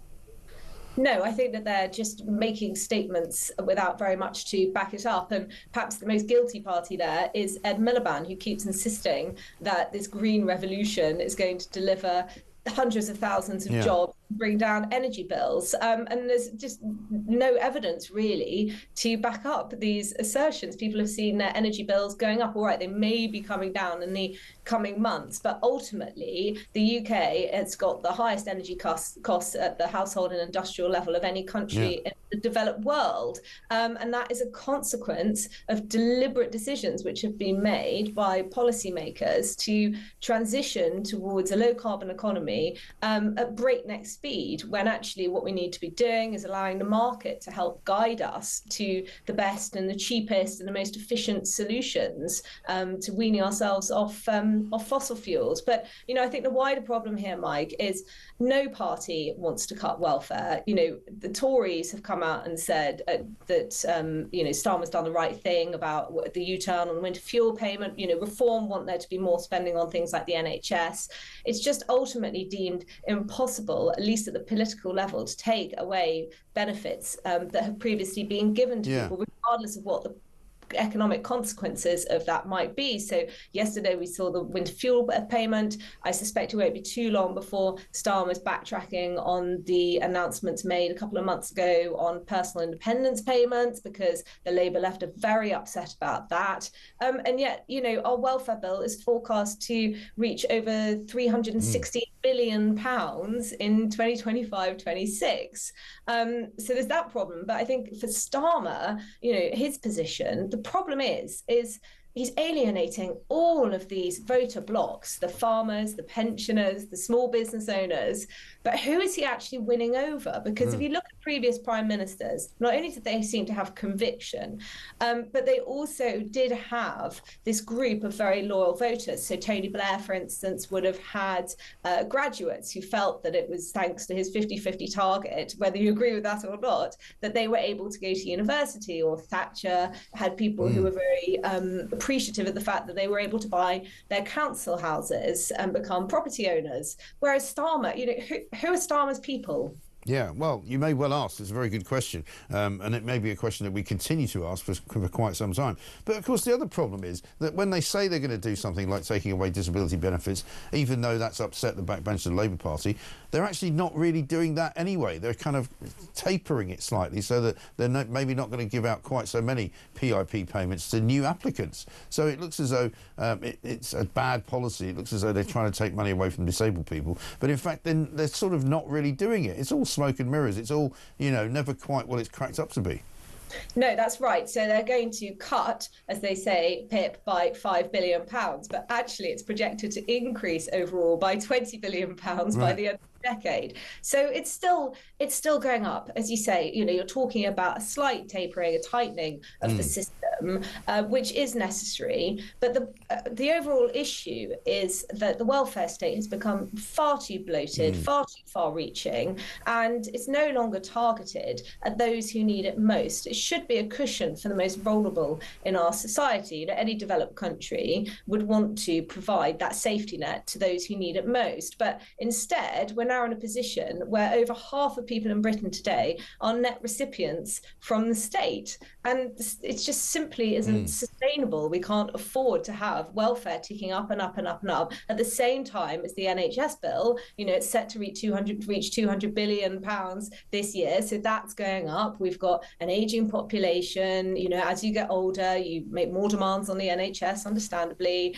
You have more complex conditions that need to be dealt with. But nobody seems to be confronting that. You've got social care, which is in a complete mess. And at the same time, the government, rather than sort of trying to fulfill its most basic duties, is just reaching its sort of tentacles into ever more areas of our lives. You need to have a proper sort of retrenchment, a proper refocus on what exactly the state is there for and how can it provide basic public services that people need whilst leaving everything else to the private sector. Yes, well, it seems as though they can't do any of those things, and so God knows how much longer Keir Starmer can stay in charge of this sort of crazy clattering train. But Annabelle, great to talk to you. Thank you very much indeed. Annabelle Denham, there, Deputy Comment Editor at The Telegraph.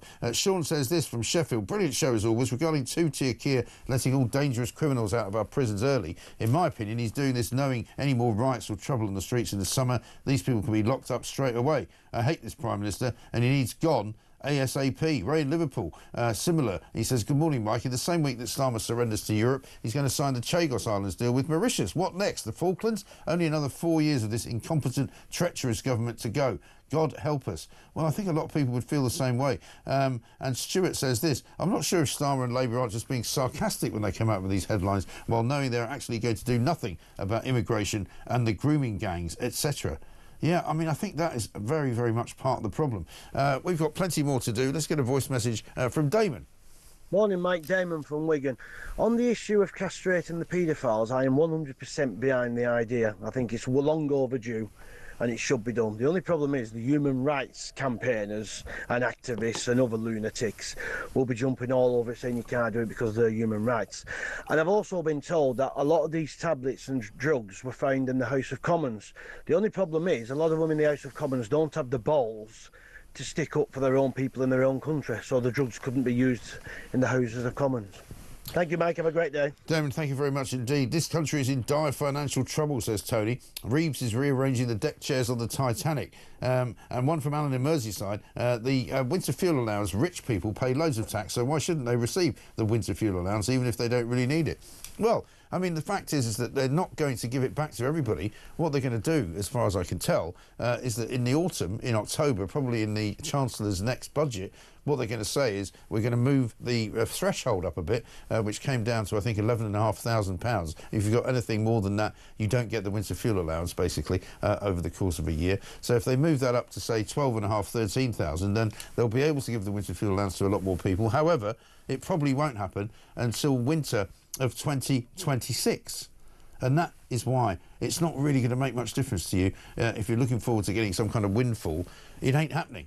0344 499 1000 is the number. Coming up, we're going to find out what's going on in Birmingham, because it turns out the bin strike, believe it or not, is still actually going on. This is Talk.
If you believe in policies and politics that are to the right and to the extreme right of politics... Extreme right.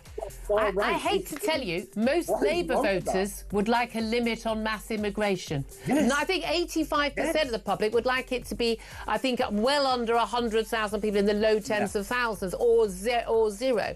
But are they? So is 85% of the country heinous, right-wing and xenophobic and racist? Because you're doing what you always do, which is conflate anybody, trying to make it sound like I think anybody who has a concern about immigration... Well, that's what you said, basically.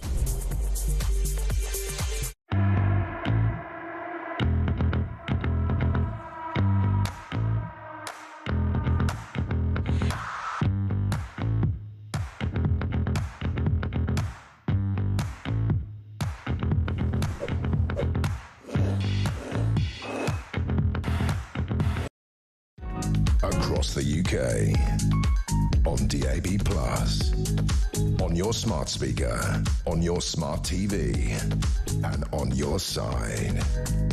This is Talk.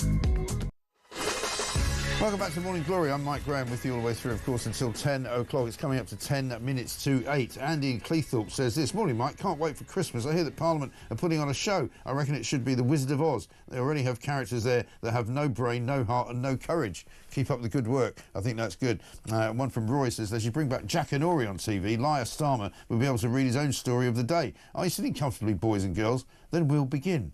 Yeah, I mean, I know what you mean there. And one here from Linda in Stalybridge, fuming, she says. He can stop the winter fuel within 3 months' notice, but takes 18 months to put it back. Yeah, I mean, isn't that the way that government works? It's like when you, put some money into the bank and they make a mistake and take too much money out and say, oh, don't worry, we'll have it all replenished in your account in the next 2 weeks. And you go, hang on a minute. When you wanted my money, you took it in 1 hour, never mind 2 weeks. Let's get a voice message from Sue. Morning, Mike. Sue from Farncombe here. On President Trump showing that South African president the video and the newspaper reports, love him or hate him, I love him. People don't like him because he's out there. He tells you the truth. And people don't like the truth. Bye.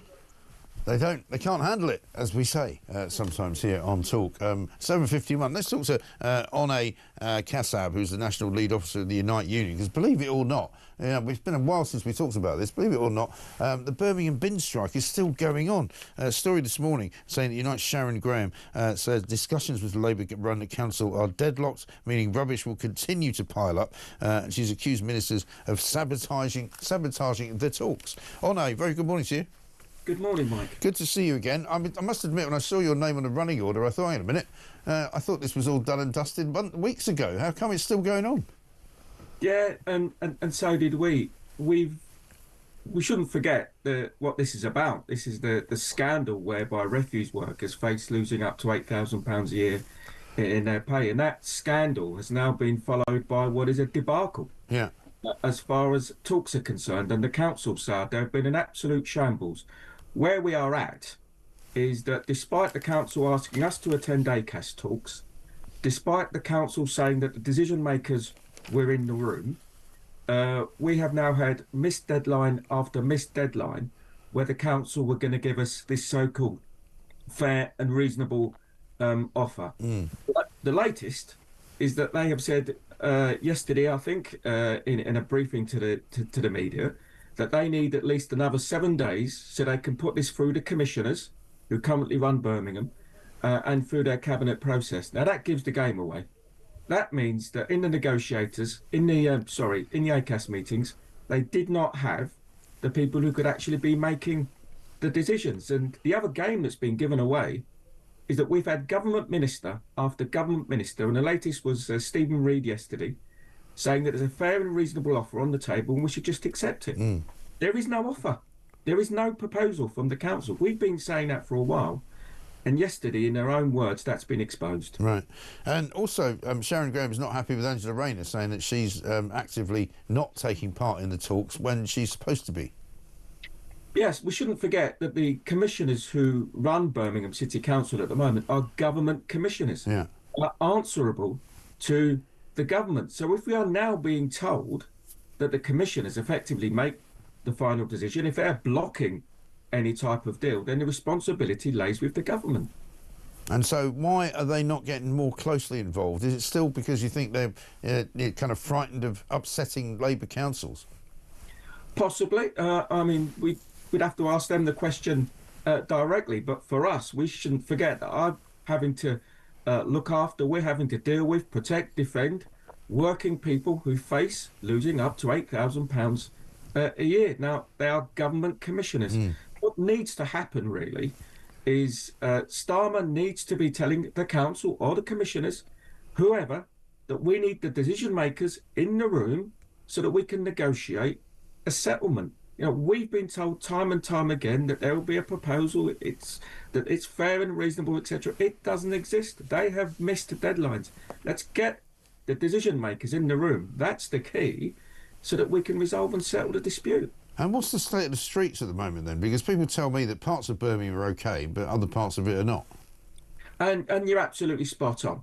And it's the less well-off areas that, again, are suffering the most. Now, we do not want any of this to be taking place. We could have resolved this and sorted this out long ago. But when the council say that the streets are being cleaned up, they are absolutely wrong. That is not the experience of residents. Right.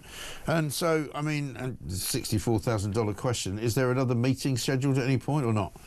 Well, there isn't another meeting scheduled. Again, we have said any time, any day, any place we are willing to meet. They have said that they need at least another 7 days. They need to go through the commissioners and they need to go through their internal democratic processes. So it's the council that are holding up a deal, and it's the government that are effectively blocking a resolution. Yeah, incredible stuff, isn't it? Good to talk to you, Onay. Thank you very much indeed. Onay Kassab, the National Lead Officer at the Unite Union. Unite now saying they've not only been betrayed by Labour Council in Birmingham, but they're also being betrayed by the Labour government in the guise of Angela Rayner. And yet more bad news, by the way. Breaking news with this time. UK government borrowing rose by more than expected to $20.2 billion last month, mounting further pressure on Chancellor Rachel Reeves to meet her fiscal rules. Well, that's even more than the month before. $20.2 billion in April. That's extraordinary. And most of that money will have to be used to pay off what money is already being owed. It's absolutely extraordinary what's going on. Does this government not know how to run anything at all? Let's get a voice message from Maddie. Morning, Mike. This is Maddie from Essex. Hope you're well. I know you was talking about names previously, so I took the liberty of looking up the name Keir, and you won't be surprised to know that the name Keir means dark or black. And if it's a surname, then it has a different origin, such as an occupational name of a cow herd. But obviously in Keir Starmer's case, coward. Have a nice day. Bye. Very good.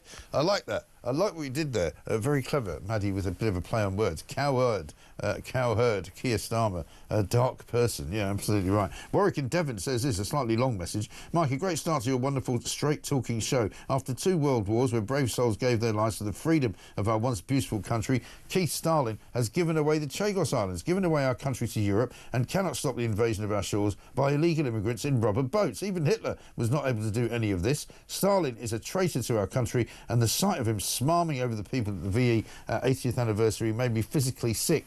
God help us all. And on the subject of that business, Dunkirk in the papers today, because there was a commemoration of the Dunkirk miracle, if you want to call it that, in the Channel yesterday. But of course, wouldn't you know it, there were some migrants coming along, and so people in the small boats from Dunkirk had to make way for them and had to move out of the way for them. Mick in Wallington's not happy about it. Says, my father served in the Merchant Navy during the war, and after being torpedoed in the Atlantic, he was at Dunkirk and D-Day. The diversion of the small boats is a massive insult to his and others' memory. Will anybody be held to account? Probably not. That is just dreadful, isn't it? Absolutely awful. We've got another voice note coming up from Darren. Morning, Mike. Darren from Suffolk. Great show as ever. I can't believe we've only got 4 years left. It's soon going to fly by. Let's start thinking about some slogans now. Thieves or Reeves, no one believes. No farmer will vote for Starmer. No old dear will vote for Keir. They ring off the tongue, don't they? Let's think of some more. Have a good show, Mike. Bye. I'm sure there's something you can do with Lammy, and I'm sure there's something you can do with Rayner. Because, you know, the Rayner in Spain and all that kind of thing. I feel so depressed and angry at this government, says Patty from Coulsdon. How can one man be able to wreck our country and hand it over to foreign powers? The WHO, the EU, Chagos, it's hard to believe. Ray, your caller who said Reeves is rearranging the deck chairs on the Titanic. Starmer is the one who put the iceberg there. Why would he do that to our own country and to his own country? I despise him. Absolutely. Well, you know, there's no love lost between the people of this nation and this government, I can tell you that, and the hatred seems to be growing by the day. Coming up in the next hour, Peter Hitchens is going to join us. He's been writing about why you should have never believed a word that Sir Sheer Squirmer ever told you, and I wonder why that will be. We'll find out more. Plus, your calls right after this.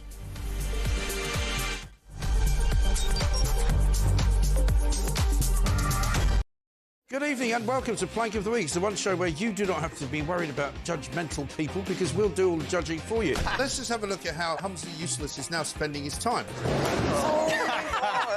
There goes your career, mate. Over there a bit is over towards where all the migrants come in. He's jumping there. There he goes. He goes over the bar. Hello, and lady. unfortunately, it catches on his Johnson. If he's Plank of the Week, he's got a sizable plank. That's a whole different show. Plank of the Week, Fridays at 7 on Talk.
Hi, I'm Kevin O'Sullivan, and I've got a message for you. Welcome back to this blockbuster edition of What Just Happened. It really is a good one, I think. It's so funny.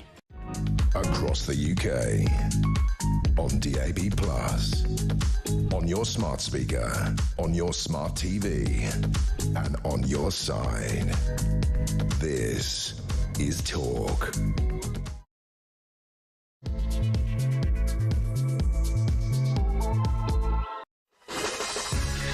Welcome back to Morning Glory. Coming up to 3 minutes past 8. I'm Mike Graham with you all the way through, of course, until 10 o'clock. Jules in London says, good morning, Mike. On the subject of slogans, more Painter with Rayner. Sorry, it's rubbish. No, it's not. It's not that bad. I've got another one here, which is even your granny won't vote for Lammy. That's quite good. An excellent one. Angela Rayner, a real no-brainer, says Steve. I mean, you know, you can keep these coming because we'll be able to fill the show out with them, I'm sure. The breaking news, of course, coming from the government this morning is that government borrowing rose by more than expected to £20.2 billion last month, mounting further pressure on Chancellor Rachel Reeves, who seems to be being assailed on all sides, including from her own side, because, of course, yesterday, just minutes before Keir Starmer got up in Parliament to announce that they were going to do some kind of a U-turn on winter fuel payments, basically, to pensioners.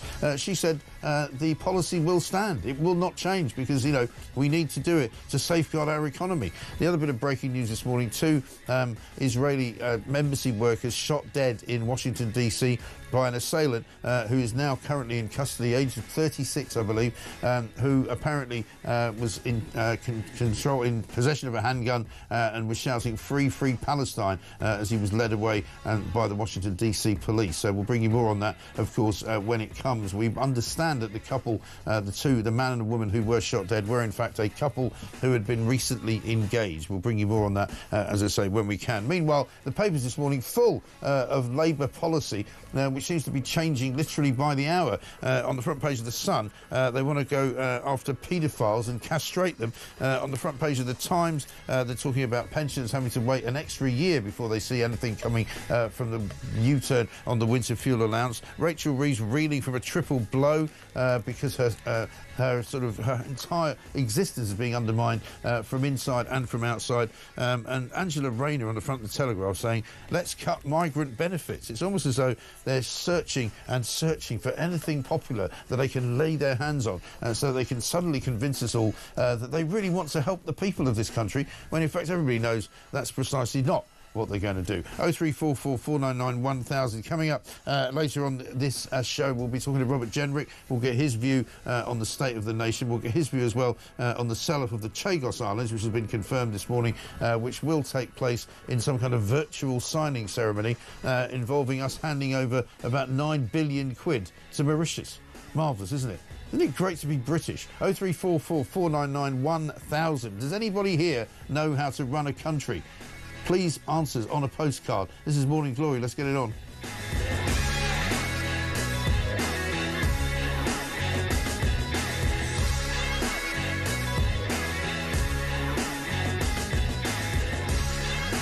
Steve says this: why stop with chemical castration of paedophiles? Surely all rapists of adults with male or female victims deserve the same treatment. And let's move on to capital punishment for terrorist murderers. Well, there you go. You see, that's where it all goes, isn't it? And this is presumably what Keir Starmer would like to convince you of, that he thinks that he's going to be able to be like Enoch Powell on the one hand, like Tony Blair on the other hand, and like Jeremy Corbyn on a Wednesday. Let's talk to Peter Hitchens, who has written a piece about how you should never have trusted Keir Starmer. Why would you believe a word he says now? Peter, very good morning to you. Good morning. I mean, I said yesterday to an assembled panel that I was working with, does anybody want to predict what Keir Starmer's going to suggest tomorrow? And none of them wanted to, because it was so random the way he's behaving. And even if we'd tried, I don't think we'd have come up with chemical castration. No, but it's not really a big surprise when you see it, is it? I've always suspected that when capital punishment is reintroduced in this country, which I think ultimately it will be in a spasm of hopeless rage, it will be reintroduced by a government of the left seeking some kind of popular support. This is the most straightforward populism you've ever seen. Yeah. It takes me back to the Blair days of tough on crime, supposedly tough on the causes of crime, education, education, education. All those slogans which they constantly repeated to try and persuade us that they were interested in the things that worried us. Well, all the time in the background, they were turning the police into a politically correct thought police. They were creating a Supreme Court which would suck power out of Parliament, and they were getting us as deep as they possibly could into the European Union and constantly engaging us in crazy foreign wars in which the public had no interest. That was their real policy, but they covered it up with what is called manipulative populism. That is to say, the constant shouting of slogans about things which they think the public like. Right. And of course, they now claim to be effectively controlling migration and all the other things. None of it is true, and the whole thing is entirely fraudulent. But the problem is that it does sometimes work, and I wouldn't be entirely surprised if it didn't work on some people. But in the background of it lies the immutable fact that they simply haven't got any money. Yeah.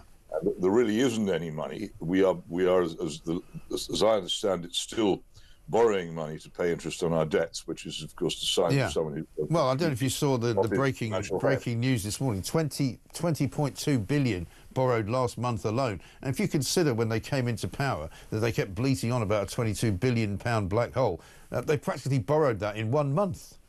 Well, I think they've gone to the Bamfords at JCB and asked for a machine to dig a bigger black hole for them to climb into. This is a government which is fundamentally a black hole. It's a mental black hole, it's a financial black hole, it's a policy black hole. Yeah. But that's what people, I'm afraid to say, voted for against my strong advice when the chance was there not to do so. And you've got it. I hope you're enjoying it, all of you who voted for it. Yeah, I don't think they are, funnily enough. And in fact, well, then, sorry, then all I can say is tough. One of the great things about being me is that I can spend an awful lot of my time, and one of my principal pleasures saying, "Okay, well, I told you so." Yeah.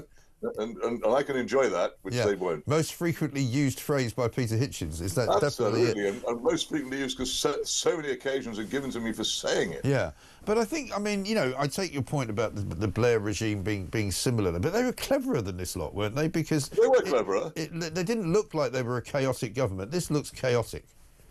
They were cleverer.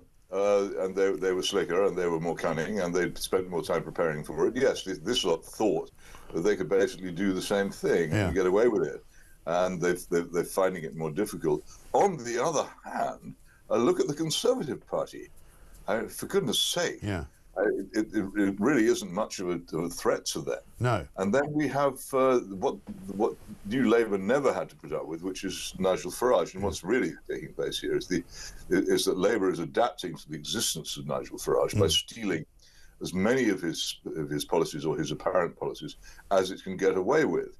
And the cynicism of this is so astonishing. And this is what I was trying to point out when I wrote about Keir Starmer the other day, that it is absolutely astounding that these people who have spent years and years and years defaming anybody who was against mass immigration as a Nazi, then taking on this policy which they had been defaming themselves. There isn't even a spark, a tiny little trace of principle in any of this behaviour. It's total desperation. Yeah. We want to be in office so much. There is nothing we will not say or do. No position we will not adopt, which we have scorned in the past. Absolutely nothing. And when you get to this stage, the danger is, of course, it is quite funny watching people contorting themselves in this fashion. But the problem is that in the end, it empties the wells of trust. In a society where politicians cannot be believed and are openly exposing themselves as being totally without principle, as well as being totally without money, the end result is utter public disillusion and this growing desire, which you find in the polls, particularly among the young, for a less democratic and government and a stronger state, which looks appealing from the distance, but which experience close to is actually, I promise you, very unpleasant. Yeah. And that's the danger, that we get rid of what has up till now been a relatively civilized, vaguely democratic and more or less free country, and turn, as I say, into a strong state which does actually start castrating paedophiles. Yeah. And then when that starts happening, people will begin to realise that they live in a different sort of world from the one that they were brought up in. Yes, quite. And we'll come back to that whole idea in a minute. But how about this for a bit of breaking news? The government has temporarily been banned from concluding its negotiations on the Chagos Islands deal by an injunction granted in the early hours of today by a High Court judge. Now, I don't know who's put that injunction on them, but that's another blow for Keir Starmer, who's been wrestling with this Chagos Islands deal for pretty much the whole time he's been in government.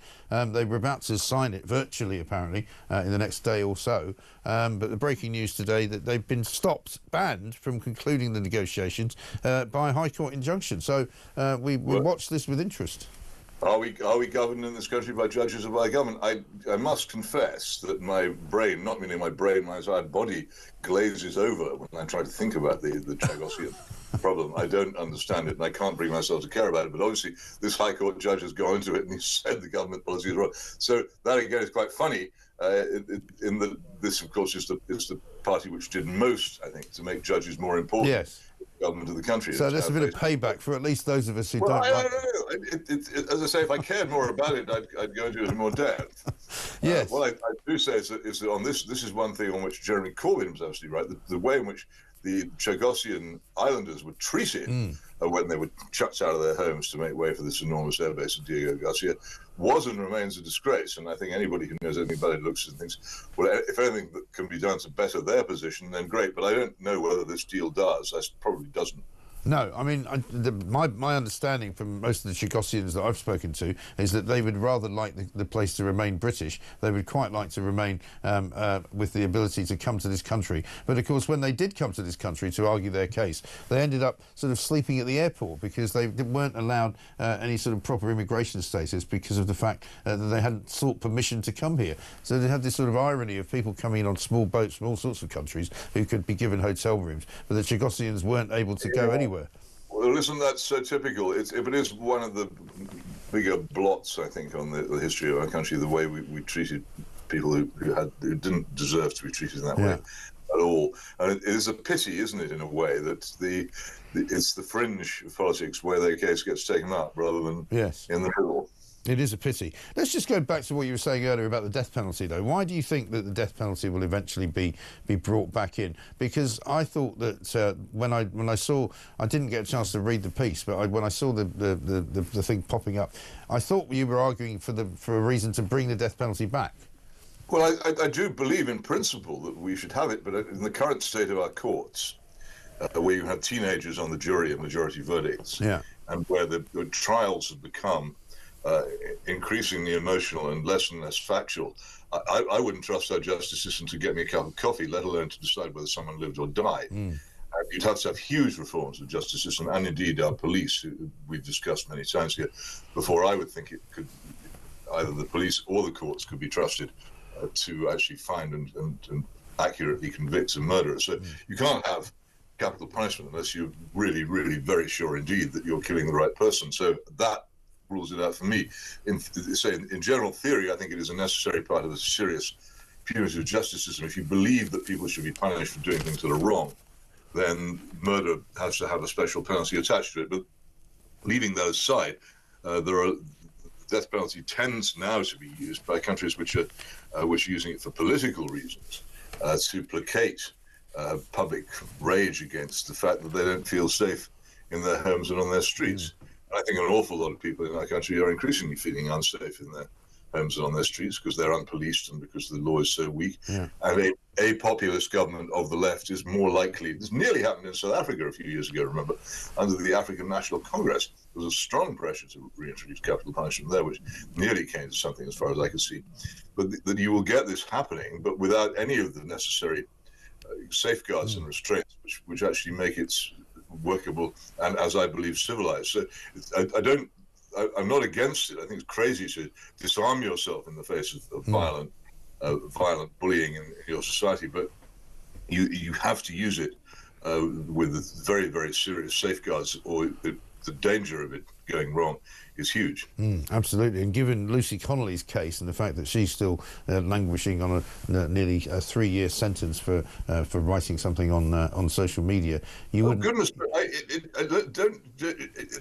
this is again an area where I don't fit. I'm afraid I think that there is a problem with Lucy Connolly. It's a very interesting long piece in the Daily Mail about Yes, I've seen it. I commend to people because it's a lot of hard work's gone into it, and what she actually said in the initial suite was appalling. Oh, there's no question about that, and there's no question.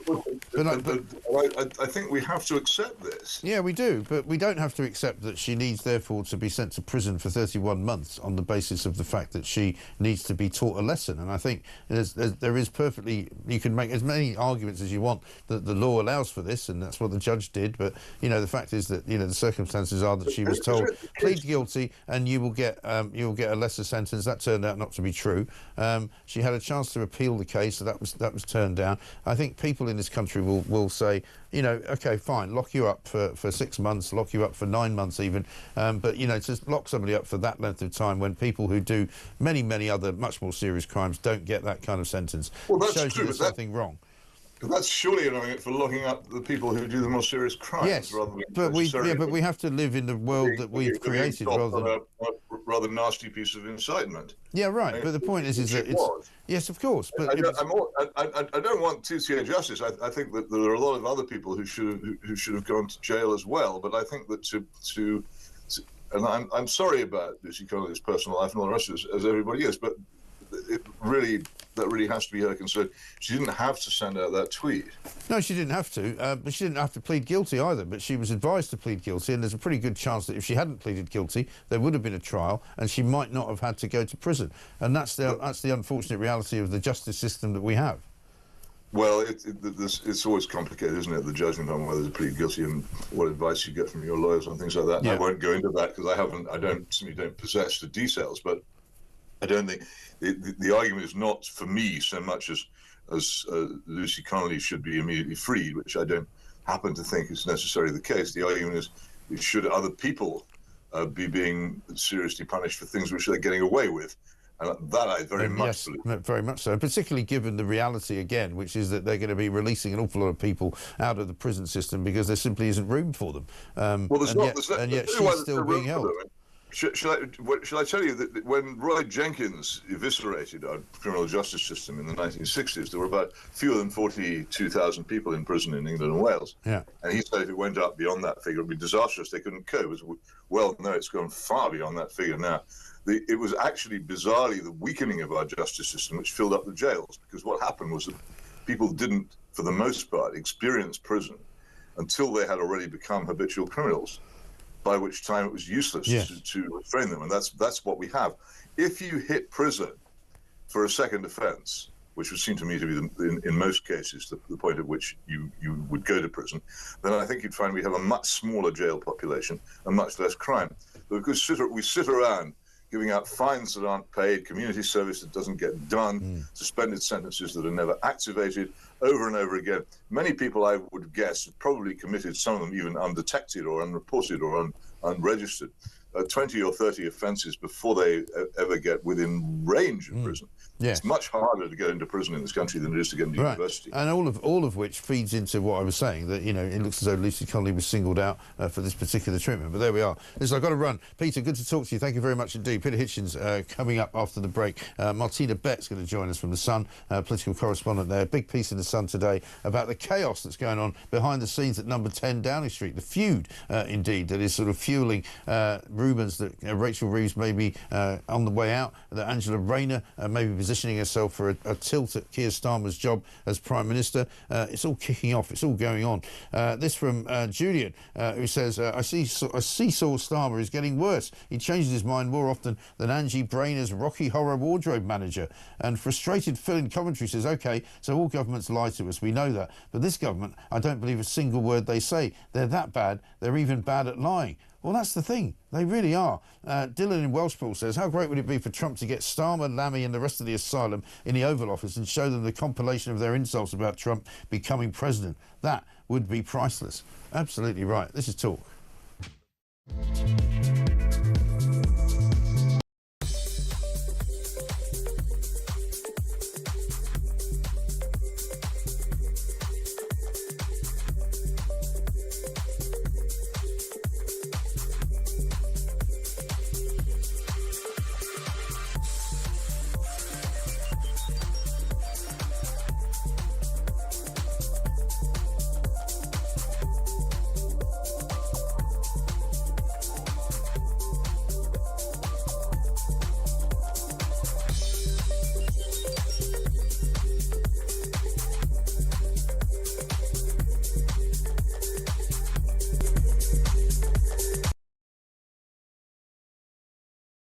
It only requires one word, yes or no.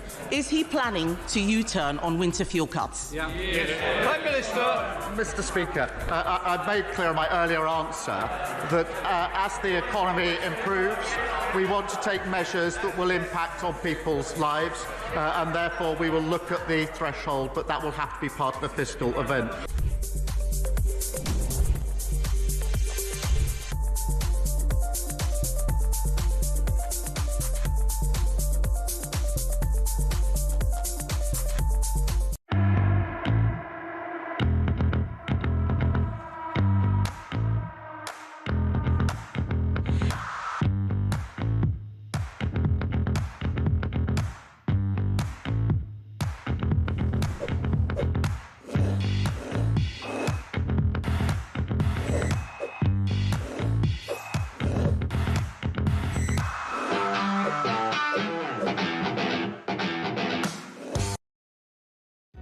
Across the UK, on DAB+, on your smart speaker, on your smart TV, and on your side.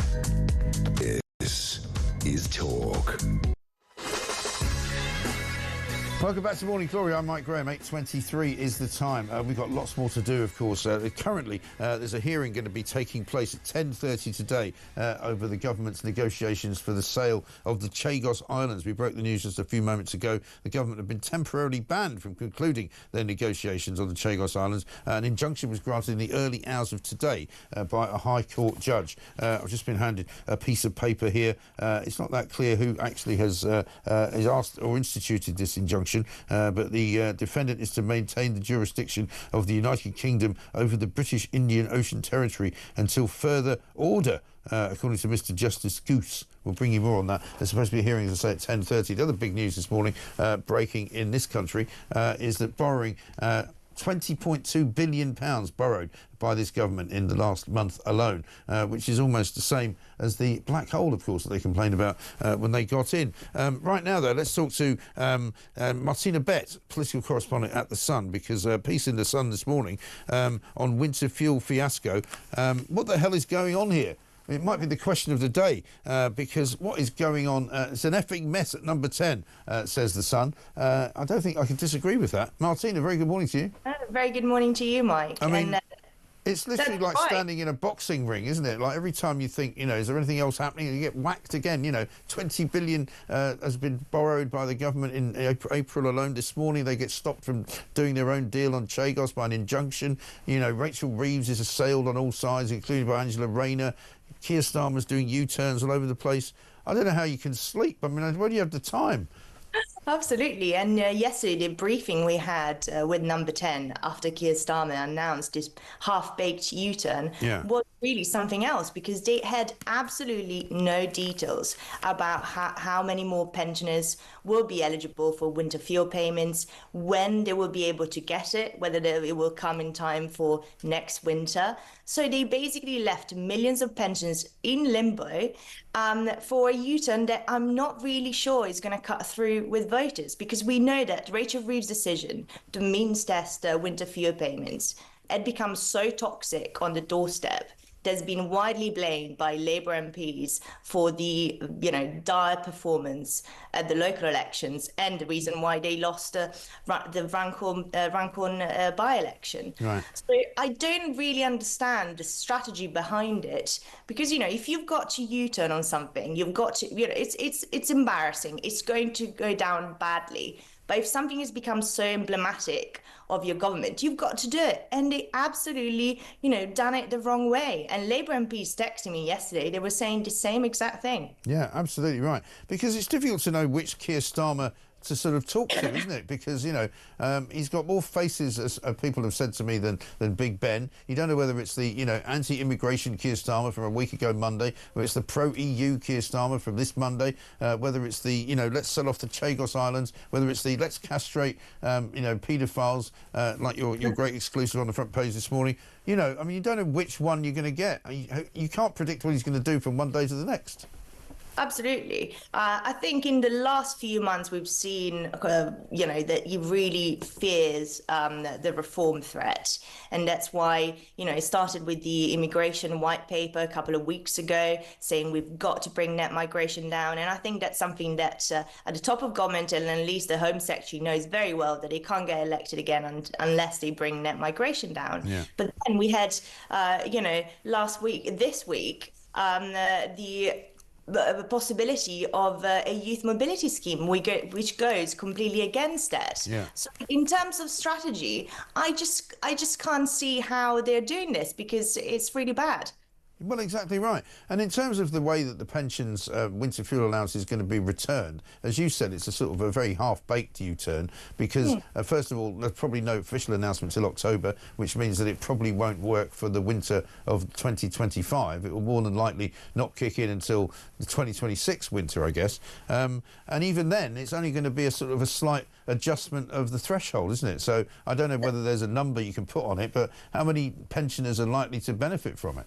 That's right. And I think some Labour MPs I was speaking to were telling me, if we are going to U-turn, we've got to do a clean cut. We're going to have to reverse the policy. We can't be seen as, fudging this issue, because pensioners, at the end of the day, as I told you before, this policy had become so toxic that when I went to Rachel Reeves' constituency in Leeds West and Pudsey, the majority of people I spoke to were telling me that this was the worst thing that the Labour government had done. And also, it really, under the fact that Keir Starmer announced yesterday they're going to look at it again, really undermines Rachel Reeves' authority. And then, as you mentioned just earlier, we've got on the front page of the Telegraph, secret memos written by Angela Rayner, saying that, going well beyond the brief. Yeah. And rewriting how, what the British state should give to people and how to do tax and spend, which is not a brief. No. So not a good morning to be Rachel Reeves, for sure.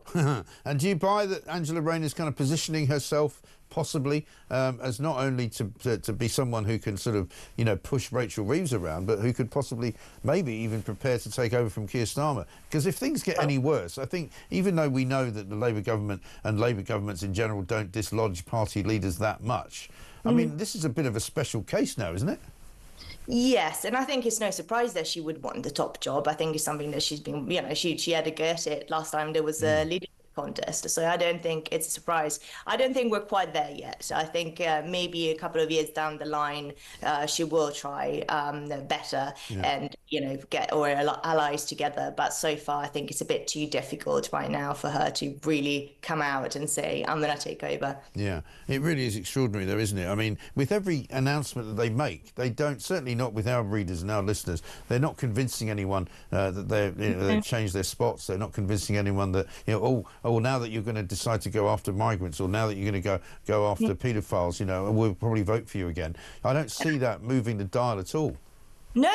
That's what I said. That's why I don't think they're going to regain trust with voters after what they did yesterday. I think the reasoning behind what Keir Starmer said yesterday at PMQs is because they've got scores of Labour MPs that are incredibly unhappy about the benefit cuts, the 5 billion benefit cuts announced by Liz Kendall a couple of months ago.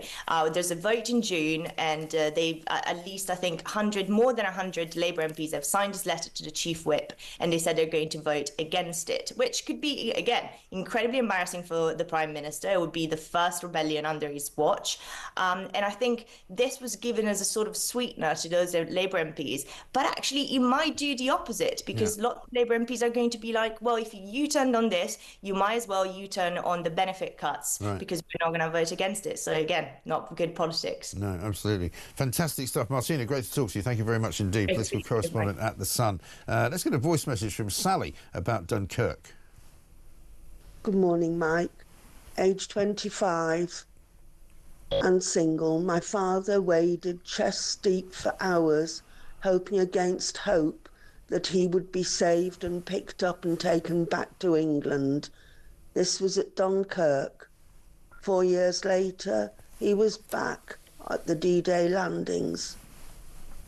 I am disgusted that those little ships who made such a difference to the war effort should be diverted because of illegal immigrants. It's absolutely disgusting, isn't it? And it's a real kick in the teeth for people like your father. And thank you for that message, Sally, because so much was given and by so many. And I know that, you know, people talk in these kind of flowery words about Dunkirk. It's the 85th anniversary, basically, of the evacuation. And so many people have connections to it even now, whether it's through members of their family or friends. And the idea that dozens of vessels taking part in the commemoration yesterday, which was going on from about 6 o'clock in the morning on the south coast, the fact that they had to, this is a real tragedy of our times, this. It tells you what's wrong with Britain right now in one fell swoop, right? There was about 66 strong flotilla which launched from Ramsgate in Kent, headed over to Dunkirk, which of course is just across the channel. And they had to get out of the way. They were diverted by Border Force because apparently Border Force was bringing some migrants to the UK and they didn't want the boats to get in the way of it. I mean, it beggars belief that you can even tell that story, but that's really what the story is.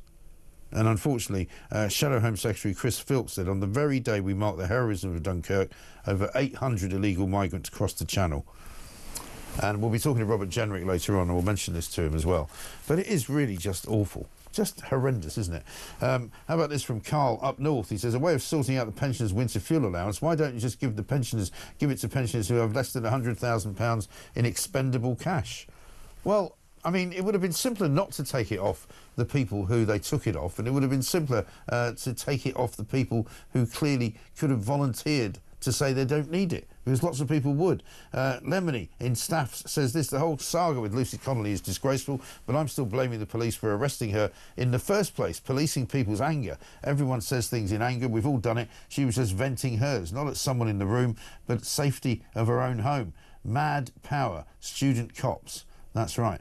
Morning, Mike. Surely this notion of castrating pedos is against human rights. Get the knife out and do it properly, says Andrew.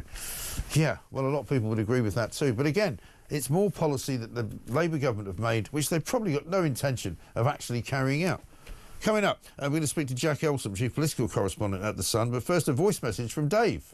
Morning, Mike. It's Dave from Birchington in Kent. As being a mortgage broker, hearing this news about inflation has absolutely worried me. Obviously, the cost of borrowing going up. Guess what will next happen? Interest rates going back up. What is going on with this government? It's an absolute farce. Dave, you're absolutely right. They have no clue about what is going on. Dave, by the way, one of the happier names. If you've got a name like Dave, you're going to be one of the happier people in this country. Apparently, they say if you've got a name like Nigel, you'll be more miserable. My name's not in either of the tests, I'm afraid, in either of the lists, so I don't know what that means. It's 8:35.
Across the UK, on DAB+, on your smart speaker, on your smart TV, and on your side. This is Talk. Welcome back to Morning Glory, 8:36. I'm Mike Graham. Mike says, Lucy, you're the only presenter I can listen to without going mad. This half-witted government could reduce our debt by $9 billion by simply scrapping the Chagos deal, but no.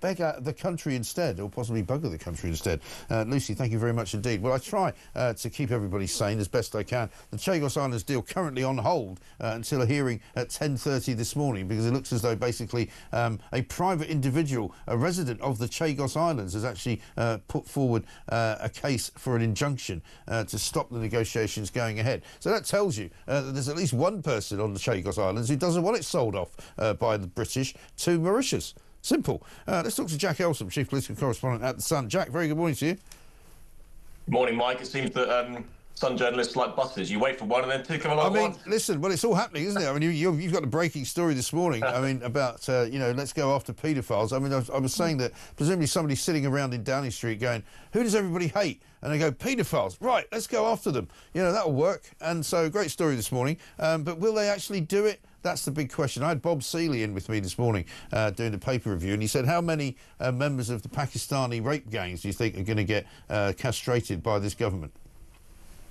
Yeah, well, totally. And I think you start from the position that it is obviously a popular policy. Castrating sex offenders has been something that's been talked about for a long time now by successive governments. Yeah. No one seems to have actually, to put it crudely, have the cojones to do it. Yeah. The Justice Secretary, Shabana Mahmood, says that she is going to consider it, but, and it is a big but, like you said, will it actually happen in the future? And I think this government is clearly trying to recalibrate after a very, very bad start to their time in office, had a thumping by reform at the polls, and now is trying to throw out some red meat, trying to get people back on board. But there is a problem, as you said, with the authenticity test. And a lot of the things that they are saying, they sound great, and they're the sort of thing you can imagine Nigel Farage saying, but do they truly believe it? Yeah. And then do they have the wherewithal to actually see it through? Yeah, well, indeed, as I said to Martina and your colleague just before, which Keir Starmer are we talking to today? Is it the, hard on immigration and paedophiles Keir Starmer, or is it the let's go soft and join the European Union again, even though we voted to leave it 9 years ago? You don't know which one you're dealing with. No, totally. And it was the same with the immigration white paper. From a man that once said all immigration laws are racist to talking about an island of strangers, It does seem that Keir Starmer sheds his political skin when it is politically convenient. Now, obviously, something like castrating pedos seems to be going down very well with the public from the reaction that I've seen this morning. And I think polls in the past have shown that, the public is pretty hard line when it comes to this, understandably so.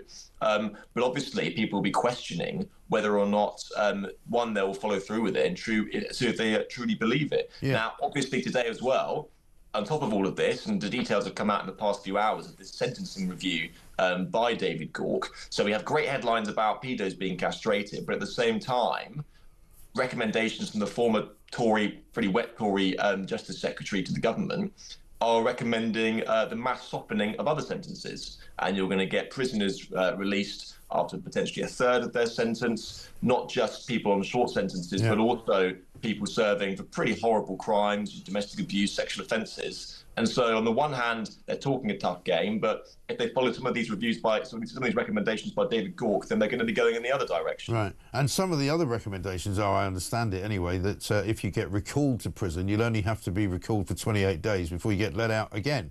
So it's very much a softening of the judicial system. And so it's schizophrenic. And a lot of, certainly, you might say that people like the policy, but once you read into it and you see what the actual detail is, it's a little bit sparse. It's not that clear how they would do it. It's not that clear who would be affected by it. It's not that clear how it would be administered outside of prison. How it would be administered inside of prison, obviously we know. But would it be administered, on a monthly basis outside of prison, on a 6-monthly basis? It's hard to see.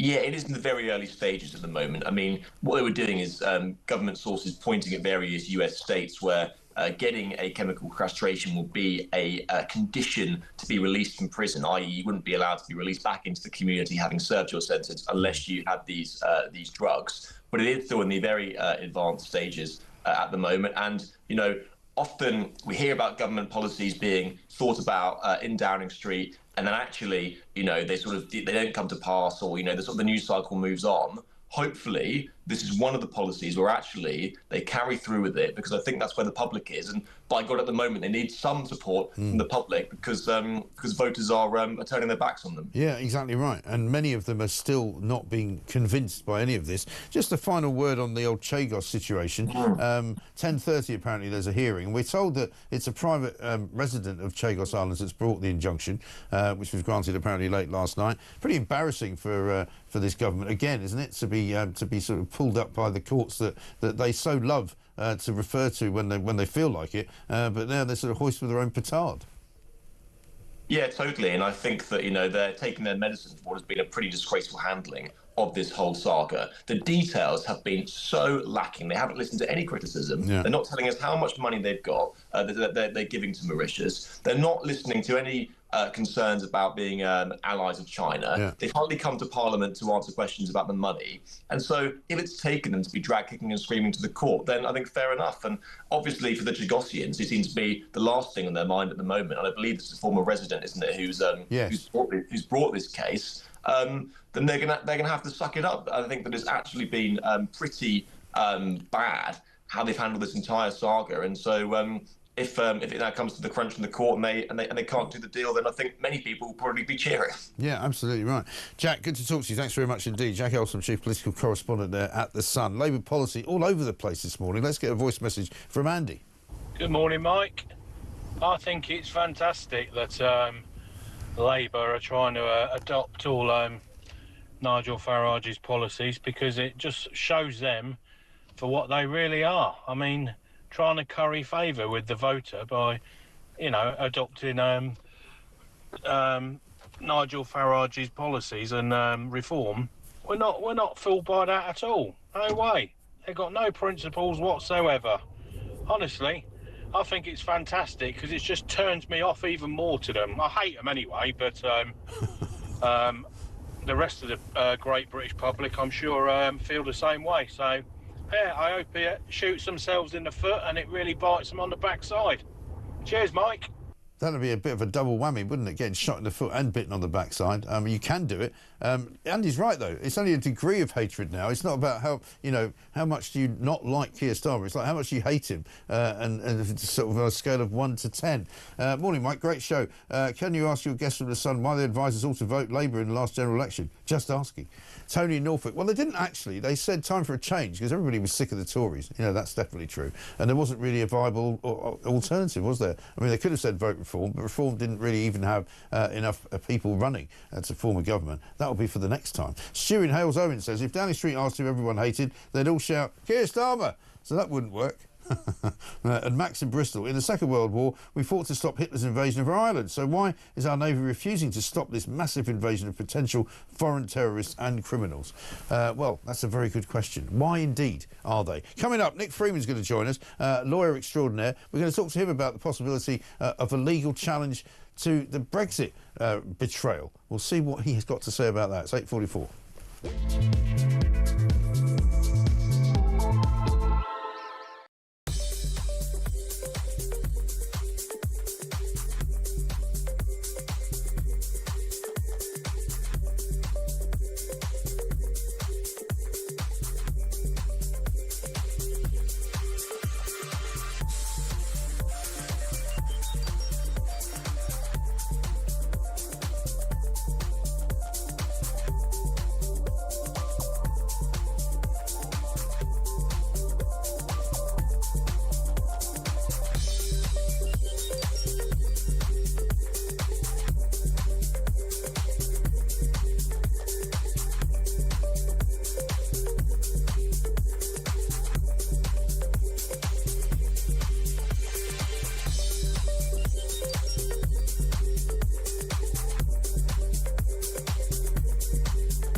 I mean, every day, pretty much every day, you read in the newspapers extraordinary reasons for people being allowed to stay in the UK, and now we have the canine equivalent.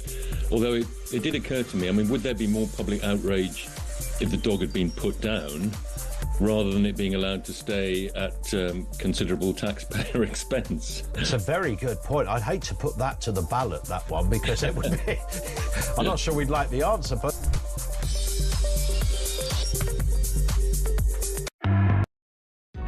Across the UK, on DAB+, on your smart speaker, on your smart TV, and on your side. This is Talk.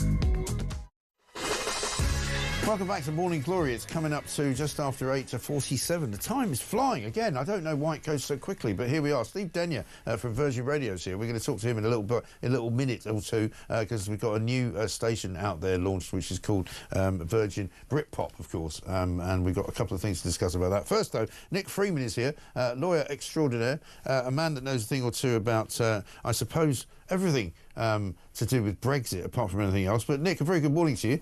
Morning, Mike. We were all talking about this on Monday, you know, when suddenly, you know, we didn't quite realise that Keir Starmer was going to kind of walk us back into the European Union without really asking anybody's permission. Quite a lot of people feeling quite disquieted about it all, really, because a lot of it seems to be opening a few gateways which could then become even more sort of close relationships in the years to come. And the question really was, you know, we've just seen the Chagos Islands deal being held up by an injunction. Is there any likelihood, or could there be a likelihood, that somebody would challenge what Keir Starmer's doing with the European Union through the courts? The short answer, sadly, is no. If there was a challenge, it wouldn't succeed. Yeah. In effect, a referendum is nothing more than a glorified opinion poll. And even though the referendum was introduced by statute, Brexit was introduced by statute, it's not actually legally binding. And to give it some perspective, we could have had the referendum and the government could have said, actually, we've changed our mind. And the only consequences, bizarrely, are political. So you've got however many years left with them, and then you remember what they've done. The difficulty we have is we have politicians who say one thing with manifesto pledges with a referendum. And the reality is very, very different. I mean, there's duplicity, there's lies, there's deceit. You know, and if you look at professional people like lawyers, accountants, if a professional person lied, they will be struck off. And what's fascinating is that the consequences for politicians who one assumes are professional, they're running the country. You know, they've got a very high task. And there are no real consequences. There are internal regulatory matters, but no legal consequences. And my view is the situation I have suggested for a long time now. Manifesto pledges need to be legally binding. Otherwise, they're in essence the cheap salesman. It's very easy to spin a yarn, seduce people with this ideal. This is what we're going to do. We're going to smash the gangs. We're going to have growth. We're going to reduce taxation. We're going to do all these things that everyone loves to hear. And the reality is literally completely the opposite, either because they're being duplicitous or they're incompetent. And, you know, we're probably not going to go down that road today. We haven't got time. So we need to make these pledges and referendum legally binding. Otherwise, it's just a stupid political game. But yeah, absolutely right. And to just go back to the EU thing, I was reading this morning, one of the likely situations that's going to happen in the future is that the EU will be able to visit farms unannounced and inspect them in this country in order to make sure that they adhere to EU regulations, which means presumably that would also give them the power to shut down the operation if they thought that it didn't adhere to EU regulation. And surely there would be some legal recourse for the farmers in that sense. Not if they're not complying with what's proposed by Starmer is that there's a realignment with EU regulations, particularly for agriculture. Yeah. So once we agree to that, then the farmers are stuck with it. And that's it. And yes, they can be closed down. And what would their appeal be? Well, they're governed by EU law. Yeah. It's not our law. And the whole point of Brexit was that 17.4 million people wanted independence, legal independence. We wanted to control our own borders. We wanted to basically be by ourselves, but obviously share other things. And this is being diluted all the time. And it's what you expect, isn't it, when you have a prime minister who, in essence, is a Remainer. And it's not just his fault. Theresa May did a massive amount of damage.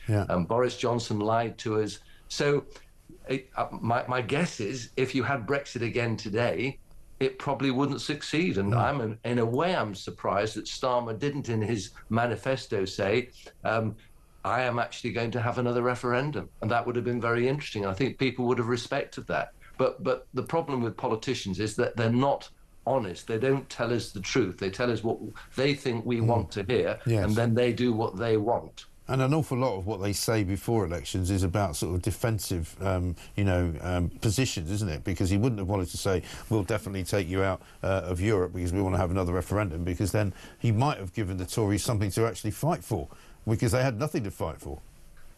Look, they've had 14 years. I've been a lifelong Tory supporter, and this was the first election. I couldn't bring myself to vote for them because I felt totally betrayed. And many of my colleagues felt the same way, and there's a golden opportunity for reform. But they need to be different. They need to do as they say, and we need a new type of politics, because otherwise the public is so disenfranchised with politicians now. I mean, you were talking earlier about hating the Prime Minister. This is a language that we're not really familiar with. And it's not how the country should be run, by somebody who the public hates. He's there on a massive majority. Why isn't he complying with the will of the people who put him in power? Why isn't he doing what he promised? And one of the reasons is because he has incompetent ministers. None of them have run their own business. You know, you have people like Jonathan Reynolds, who lied for 10 years that he was a solicitor. Serious criminal offence, and not even been arrested for it, not been interviewed. Rachel Reeves lied. She's the Chancellor. She, I'm afraid, hasn't got a clue how to expand the economy. She doesn't know what she's doing. She's not qualified to do so, and she's lied on a CV, and there are no consequences. It's quite extraordinary. It really is. Listen, Nick, great to talk to you. We've got to leave it there, I'm afraid. Thank you so much. Nick Freeman, their lawyer, saying we don't really have any legal recourse to do anything about Starmer and his dragging us back into the European Union by force, it would seem. But we'll come back to that. We'll take your calls on that as well. 0344 499 1000. Steve Denier's here, Virgin Radio presenter. Steve, very good morning to you. Good morning, Mike. Good to see you. Great to see you. Britpop, Virgin, was launched a couple of weeks ago, maybe more than a couple of weeks ago. How's it doing? It's doing really well. I mean, this is the perfect year to do it. It's a pop-up station. We just thought, you know, it's 30 years since all those huge Britpop albums came out. We're obviously now on the countdown to the Oasis gigs. There's stuff in the papers today. Collectively, Brits will spend over $1 billion this year going to the gigs, the merchandise. We thought, you know what? Imagine how many free tickets the Labour government will get. That's at least one stadium full, isn't it? Exactly right. We thought we'd launch a station with all the songs that Virgin Radio made famous back in the day. And every Saturday and Sunday night at 6 p.m. we do My Britpop playlist. This weekend is a talk takeover, and I'm delighted to say you're joining me on Saturday night at 6 p.m. Julia Hartley Brewer's doing it Sunday night at 6 p.m. But I loved, you know, catching up with you, finding out all your memories. I mean, can we talk about some of the tracks? Sure, you know, do it, You Don't Look Back in Anger, of course. I've seen you perform that track live I have on done stage. that, last Halloween, when I was kind of hoodwinked into saying, you know, do you fancy doing a song at this party, which I didn't realise was going to be attended by about 250 people from outside in the general public. There was a captive audience there for you. It was a captive audience, but it was good. I really enjoyed singing it. And it's one of those songs that I'd done in karaoke. People were like, you can actually sing. I was like, well, I can, you know, but I don't do it very often. You know, but and it's amazing to kind of a flashback to find out what we were doing in our lives. You know, you were working in Glasgow and in Wales in the 90s. You got real memories set around some of those pivotal songs, and bands as well. Well, I saw Oasis at Hampden because a good friend of mine, Donald McLeod, was actually the promoter and he was putting them on. So he was like, "Do you fancy coming?" I was like, "Yeah." So he sort of watched it from backstage. It was an incredible experience. Do you remember the gig? Do you remember? You know, wow, that's amazing. Yeah, because you know, I remember just looking out and it was, you know, massive football stadium, and seeing it from where the band are is quite an extraordinary experience, you know, because they were getting stuff chucked at them, you know, and it's just this sort of morass and sea of humanity. It's rock and roll, and it really is. And at one point they threatened to leave the stage, didn't get stopped throwing bottles at us and all this. And it was just, I mean, the whole of Glasgow kind of shut down for the south part of Glasgow shut down for that show because everybody went. You know, it was just incredible. And then similarly, when I was in Wales, it was all Cool Cymru, and it was all the bands from Wales, like the Mount Street Preachers, and Stereophonics and all of that. So I really enjoyed actually recording it with you, because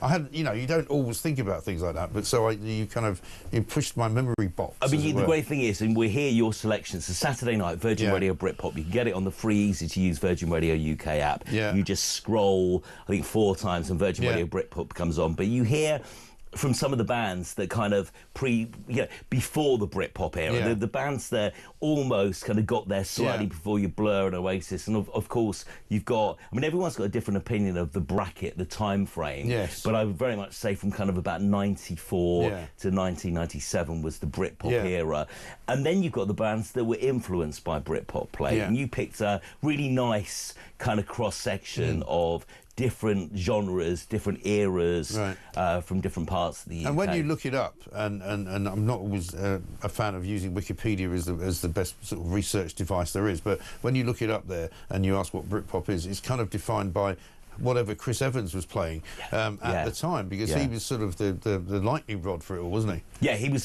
the first breakfast show that started playing songs like by Pulp and Oasis. Before that, they were playing, you know, Take That and Boyzone. But he was like, no, this is going to be the next big thing. So he almost spearheaded the Britpop movement. You know, he was on the breakfast show, had TFI Friday on a Friday night, so you could see those bands on his TV show. So having him on Virgin Radio every morning is a really kind of nice, because he's got all the stories of what it was really like in the 90s, and who said what to who. You can even remember some of them. Some of them.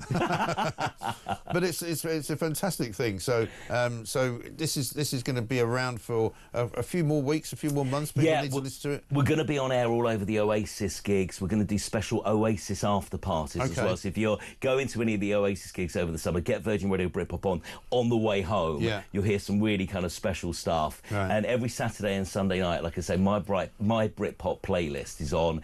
You and Julia Hartley-Brewer, we're calling it a talk takeover weekend. That's what we'd like to hear, if I can say it. So looking forward to it, and thank you for doing it. Not at all, Steve. Great to see you. Always great to see you. Thank you very much indeed, Steve Denyer. So 6 o'clock on Saturday, and then 6 o'clock on Sunday for Julia Hartley-Brewer as well. Be interested to read, see what her choices are for the Britpop songs. Let's get a quick voice message from Tom. Hi, Mike. Tom from South Wales. Here's an idea for the people on the boats. Why don't we put them on the old Second World War landing crafts and return them to the French beaches that way? Maybe that'll remind the French that the last time there was an invasion, it was us coming to their rescue. Maybe it's their turn now to come to ours.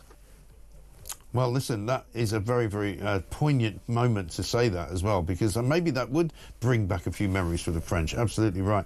Sue in Essex says, Mike, great show. How come the government has endless money for illegal migrants but not for winter fuel payments to pensioners? Good question. Els Bells in Shropshire. Love it. Hate him. And they did deserve what they got. But Sunak was spot on. He said they were lying about tax and exactly which ones. But we didn't listen. We were so disappointed with the Tories too. There's no answer to changing now other than voting reform. Absolutely right. I think a lot of people are feeling that there is no point in voting for the two main parties anymore. My full state pension for 37 years, says Elle, is £230.25, and the pension credit threshold is £227.10. They deliberately said it to penalise us who've worked and rewarded those who haven't. And so say all of us. This, of course, is Morning Glory. Back after the news.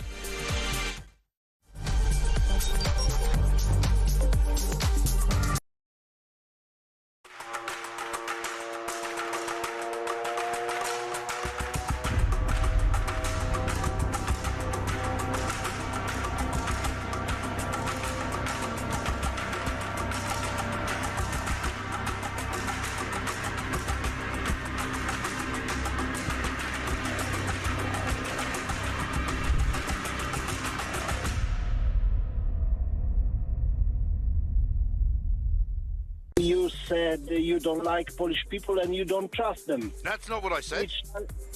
Yes, that's what you said. No. You must have misheard me. I like Polish people a lot. Christ me, I never heard of this from you. I've heard this on the radio. Okay. Well, I'll tell you what. You want to have a listen? Have a listen to what I said. Okay. Listen to this. Yes. I don't like Poles. I wasn't talking about Polish people. Yes. I was talking about polls. You know, when you do a poll to find out what people think. You know, like they say 55% of people vote Remain, 45% vote Leave. That's a poll. I wasn't talking no, about... but but later on you said you don't trust them, so you don't... I don't trust them. No, that's true. I don't trust Poles, and I don't like Poles because I don't trust them. But that's not Polish people. No, that's what I thought. That's what I pick up. Oh, so I'm terribly sorry. Listen, well, I would never say anything like that. No, so in this case, I never learned English. No, listen, it's fine. It's absolutely fine. I'm very glad you called in because I wouldn't want you walking around thinking that Mike Graham is a horrible bigot. He doesn't like Polish people. No, I was thinking, what the hell? What's going on here, actually? I'm actually back and explain a few things.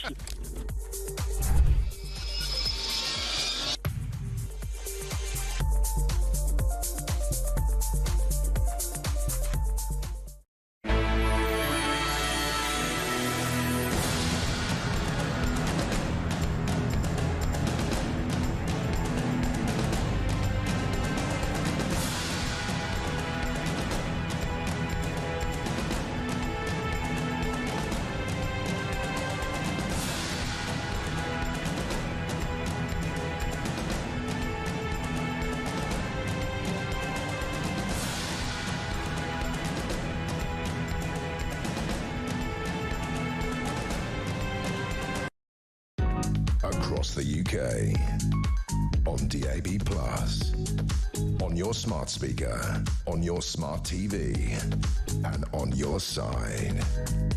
This is Talk.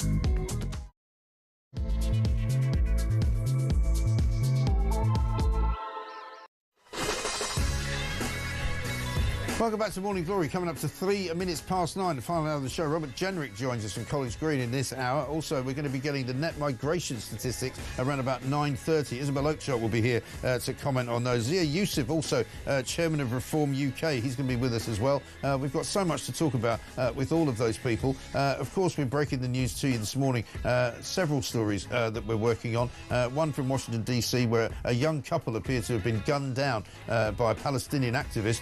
They were Israeli staff embassy workers from Washington, D.C. They were visiting a Jewish museum when they were shot dead outside of it by a man shouting "Free, free Palestine" as he was led away by the police. We don't know yet about exactly what the identities of any of the individuals are, but we will keep you informed and we will keep letting you know any information that we get. But clearly a massive escalation from the point of view of what you might say is a neutral country where demonstrations have been going on very much like they have in this country, but suddenly now resulting in a double murder of two Israeli people, two Jewish people who worked at the Israeli embassy in Washington, D.C. A shocking story. Also news this morning from Rachel Reeves and the Treasury that basically 20.2 billion was the figure of money borrowed by this government in April alone of this year. A staggering amount of money, even more money than they borrowed in the month before that, in February and January as well, but they've been borrowing billions and billions and billions of pounds. Forget about the £22 billion black hole. They borrowed practically the same amount in 1 month alone. Meanwhile, Rachel Reeves is under fire from all sorts of angles, including from inside her own party. Angela Rayner basically trying to push her around, telling her that she needs to stop making cuts to public services and instead needs to tax the rich more. We've got Keir Starmer out and about talking about how basically he wants to get paedophiles castrated. He thinks that that's going to be a popular move. And just lately, another piece of breaking news, the Chagos Islands deal, which was due to go ahead today for £9 billion. That's what we were going to pay the Mauritius government for taking the Chagos Islands off our hands. That is not happening right now because a judge has ordered an injunction on the negotiations. So the negotiations have been halted until a hearing takes place around about 10:30 this morning. We'll keep you updated with all of that, of course, as well. 0344 499 1000 is the number. This is Morning Glory. Let's get it on.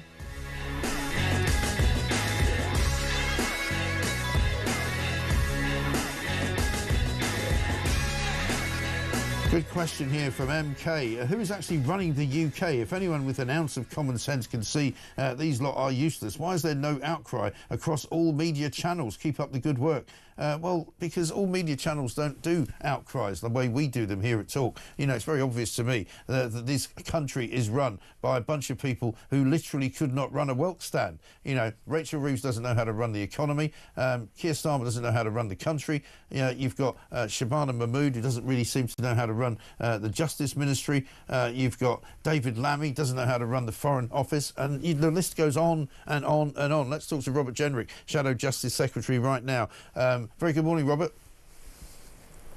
Good morning, how are you? Yeah, very well indeed. I know you've got a great interest in what's going on with the Chagos Islands, so let's start with that. An injunction apparently was issued late last night, on behalf of what's being called either a former resident or a resident of the Chagos Islands, who clearly doesn't want this £9 billion deal to go through.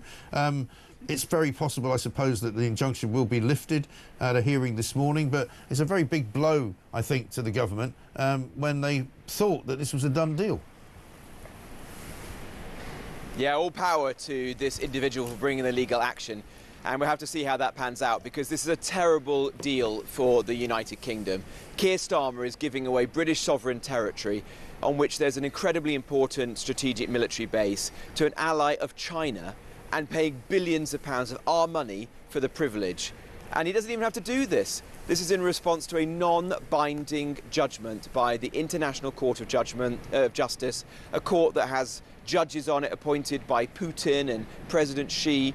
It's a completely outrageous decision by Keir Starmer, and if it goes ahead today will really be a day of infamy in which Keir Starmer has sold out the interests of the British public. Yeah, I mean, and it comes so close on the heels of when he sold out the interest of the British public just on Monday to the European Union, which seems to be, to all intents and purposes, a return to the EU in all but name. Yeah, absolutely. That's a bad deal. It's surrendered British interests for so little in return. Just look at two aspects. We've got British troops defending Europe's borders, supporting Ukraine, and yet the EU can't even give us full access to the funds so that our businesses can get involved in defence contracts across Europe. And on immigration, nothing to stop the boats, nothing to secure our borders.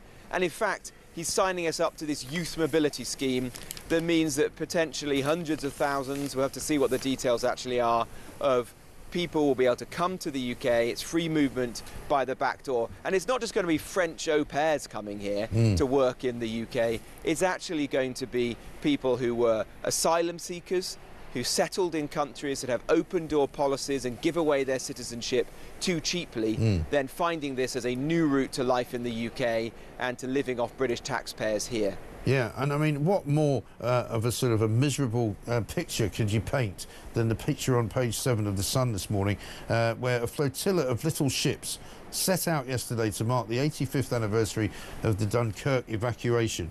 We're told they had to change course in the English Channel to avoid a boat full of migrants. I mean, that pretty much tells you where we are in this country, doesn't it? Yeah, absolutely. What a sad parable of the situation right now. What would have our forefathers have thought of this? We've got to take action. It's frankly disgraceful that the small boats crisis has gone on so long. You know, that's why I resigned from government, because I couldn't allow this to happen any longer. We know the answer to this problem. Change our human rights laws, detain and deport illegal migrants as soon as they step foot on British soil. Big story this morning on the front page of The Sun. I said this sort of with my tongue slightly in cheek, but you're wondering whether people are running around in Downing Street going, who do people hate? Somebody went, paedophiles. And they said, right, let's get some new policy on that. Let's decide to castrate them. I mean, it's literally like, you know, throwing, you know, rubbers at a wall, isn't it, at this point? It's completely laughable. There's no way that Keir Starmer believes in this policy or is going to implement it. This was just a briefing to a newspaper to try to detract from the fact that they're announcing today something that is deeply unpopular. What they're going to do is scrap prison sentences of 12 months or less so that burglars and thieves and thugs who assault people, domestic abusers, won't go to jail and instead will have a tag, for goodness sake. And if you do go to jail for serious crimes like ABH or arson, you're going to be out having only served half your sentence. And the Justice Secretary's big new idea is called prison outside of prison, whatever that means. She thinks that having a tag or not being allowed to go to a football match is somehow going to deter people from committing crime. It really is a slap in the face to victims. I think it's going to unleash a crime wave, and it's going to enable criminals to be out on the streets terrorising communities. It's like a get-out-of-jail-free card for criminals. And we saw the last time they decided to sort of en masse release loads of criminals. It was like party season, wasn't it? People were coming out, bottles of champagne were being popped, and Lamborghinis were driving up to the front door of prisons and picking people up who were known drug dealers. You know, it was an extraordinary scene. And then we were told that actually the probation service can't handle all of the tagging of all of these people. So an awful lot of those people who were released never were tagged, and so just basically wandered off into the high street. Absolutely. And look, it's actually more serious than that. The last time that Shabana Mahmood released criminals early, somebody literally died that day. Yeah. These are the consequences of what we're talking about here. They're really serious. And would I trust Shabana Mahmood to look after these people? As you say, the tags didn't work last time. I challenged her in Parliament last week to commit to taking kettles away from terrorists in our prisons, and she couldn't even commit to that. These people are not serious. What we're seeing here are criminals being let out on the streets, and it doesn't have to be like this. This is happening for ideological reasons. What we should be doing is finding the prison spaces that we need by deporting the foreign criminals who are in our prisons. We're hearing today that the government thinks they need 9,500 extra prison places, but there are 10,800 foreign criminals in our prisons. Get those people out of our prison, deport them from our country. That's the answer. Yeah. And again, we hear one day after another new policy being introduced by this government, which sort of goes nowhere. You know, it's a headline for 24 hours. It was just, I can't remember how many days ago it was, a couple of days ago, they were going to deport all foreign criminals, and it wasn't clear whether they were going to deport them after they'd served a sentence or immediately after they were convicted. But in any event, they said, we're going to start deporting these people. But again, no real detail, no real explanation of how it would work, no real explanation of how much that would then save us in terms of not just finance but space in our prisons. It's all kind of all over the place, isn't it? Yeah, and all these things are getting worse. The number of foreign criminals in our prisons is rising. Yeah. The number of people on remand in our prison awaiting trial is going up. It was 17,000 in December, and the Ministry of Justice's own figures forecast it could be as high as 23,500 by 2028. So everything is getting worse in our prisons right now, not better. And instead of putting in the hard yards, Labour are reaching for the easy lever of releasing prisoners early.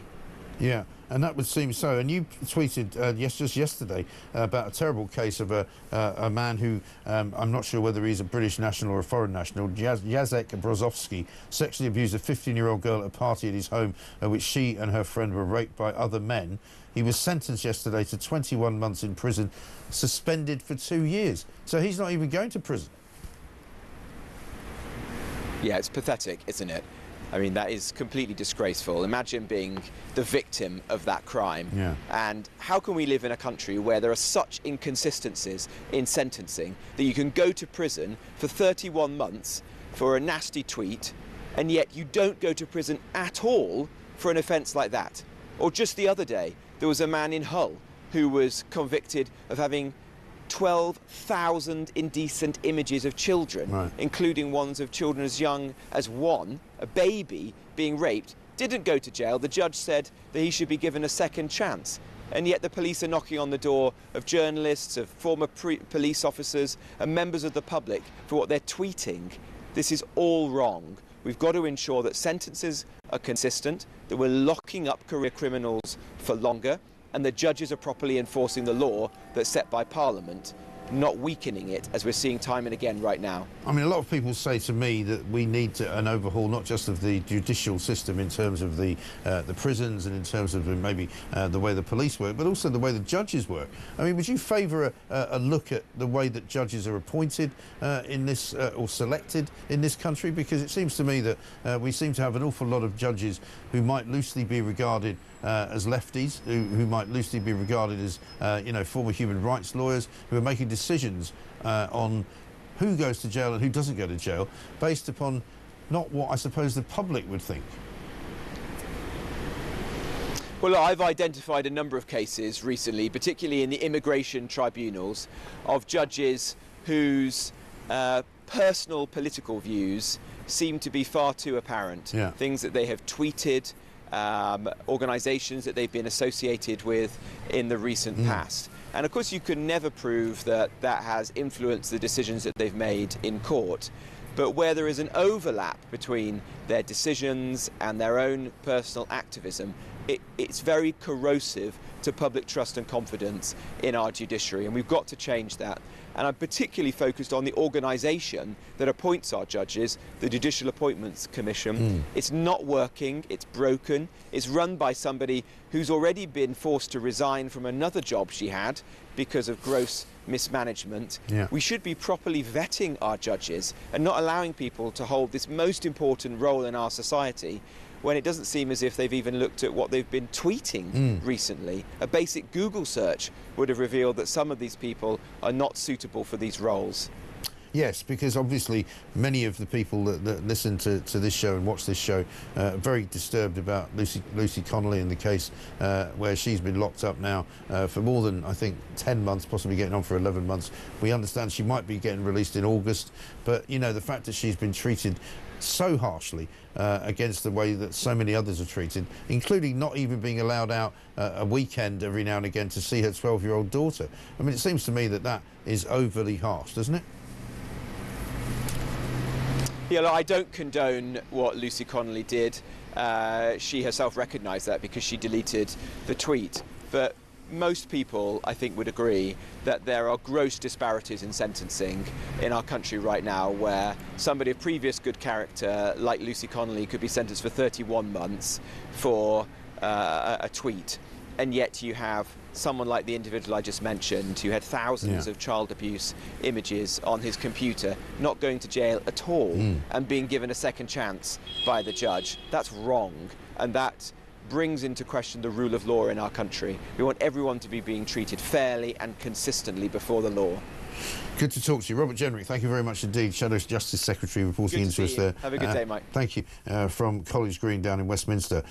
One from Margaret in Birmingham. 5, 4, 3, 2, 1. Yay! She says, looks like the wheels are coming off Starmer's wagon. Now the Chagos giveaway is on the back burner. Brilliant. Mark in London says, Mike, please keep asking the questions. You talk for millions without a voice. I have to say I'm very impressed with the Sun columnist as well. How about this? Can we, Mike, please is it too late to get an injunction on the EU deal? If so, can there be a judicial review to see if he had the right to do it? Well, we spoke, didn't we, earlier to Nick Freeman, the lawyer. He's not sure that there is any legal recourse, but you never know. They're almost bound to be away, and wouldn't it be delicious if you could manage to stop Keir Starmer in his tracks by putting some legal papers down in front of him and say, sorry, mate, you're not allowed to do this. Richard on the Costa del Sol says, Mike, this black hole will be as deep as a mine shaft when reform get in. God help us. One from Rachel here says, fabulous, up yours to Keir Starmer and the Labour Party today with the blockage of the Chagos deals. Finally, a human rights lefty lawyer that benefits the UK and its sovereignty. Great show, as always. Well, we've got lots more to do.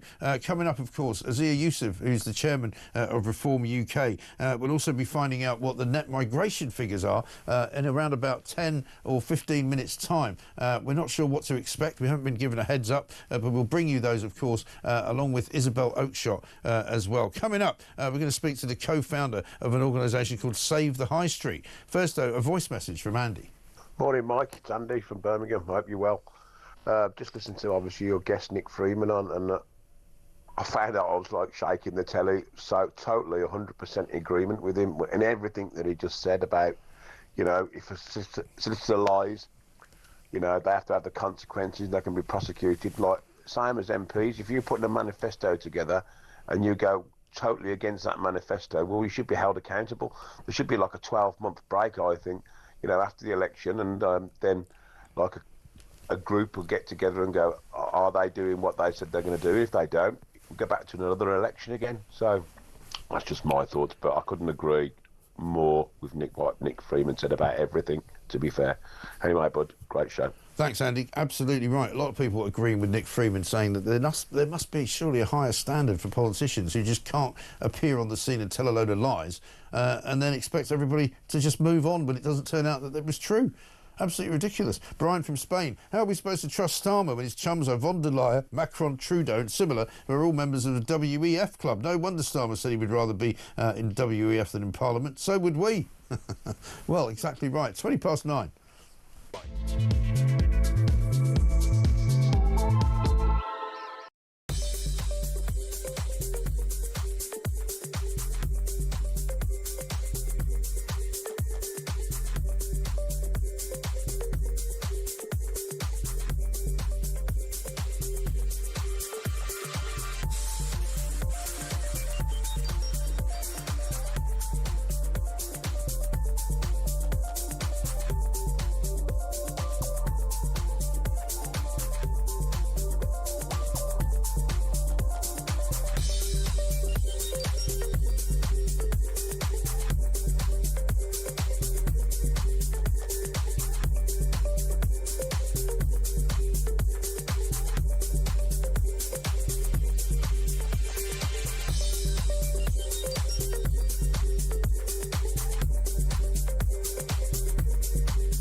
What the hell is English culture? Well, there's your problem. How do you not know what it's sense of fair play? It's our democratic values. It's equality. It's freedom of speech. That is such a big part of English/British culture. I think that is kind of in our DNA, actually. Yeah. Because Pakistanis and Indians famously don't do fair play. It just makes. Sorry, are you under any illusion about how politics is run in both India and Pakistan?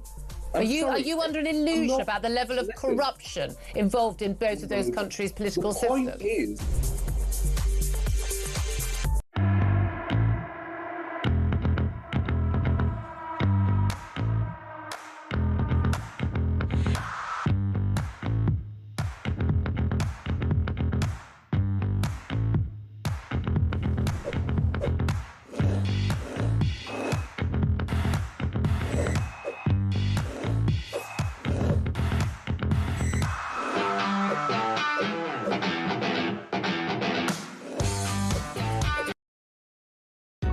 Across the UK, on DAB+, on your smart speaker, on your smart TV, and on your side. This is Talk. Welcome back to Morning Glory. I'm Mike Graham, 9:24. We've got lots and lots of you with messages coming all the way through here, all the way through the day and the morning. Blake in Wigan. Morning, Mike. Instead of chemical castration, just use 2 bricks. It'll be cheaper and they're reusable. Admittedly, it may hurt a bit, but only if you trap your fingers. Yeah, very good. And Martin says castration will never happen because of the left-wing woke echo chamber. Love the show. It's just diversion politics. Let's get a voice message from Sue. Hi Mike, Sue from Farncombe here. As we all know, Starmer got in because everyone wanted change and there was no one else to turn to. And he made lots and lots of promises, which he never kept. Everyone he made, he backtracked on. No, I did not vote for them. I voted Reform. Roll on Reform. Sue, thank you very much indeed, as did many, many other people. Let's talk now, though, to Alex Schlagman, who's from Save the High Street, an organisation which was founded to try and do exactly what it says on the tin, save the High Street. A story came across the desk the other day about a road in York, a vibrant road called Bishopthorpe Road. Used to have buzzing shops, lively cafes, great community spirit, but it's now kind of decided, well, it hasn't decided, it has now become the scourge of all high streets in this country now. It's full of vape shops and Turkish barbers. Gone are the butchers, the bakers, the greengrocers, all gone for a variety of reasons. Let's find out from Alex what he can tell us. Alex, very good morning to you. Morning, Mike. Thanks for having me. I mean, people will recognise that description, won't they, of high streets all over the country, up and down. I've not been to this particular place in York, so I don't know what it used to be like, but I've been to York before, and it's a pretty vibrant little city, you know. But so many high streets in this country have either just got now, you know, charity shops, they might have the odd betting shop, they've got a Turkish barber or two, a vape shop. It's a shocking state of affairs, isn't it?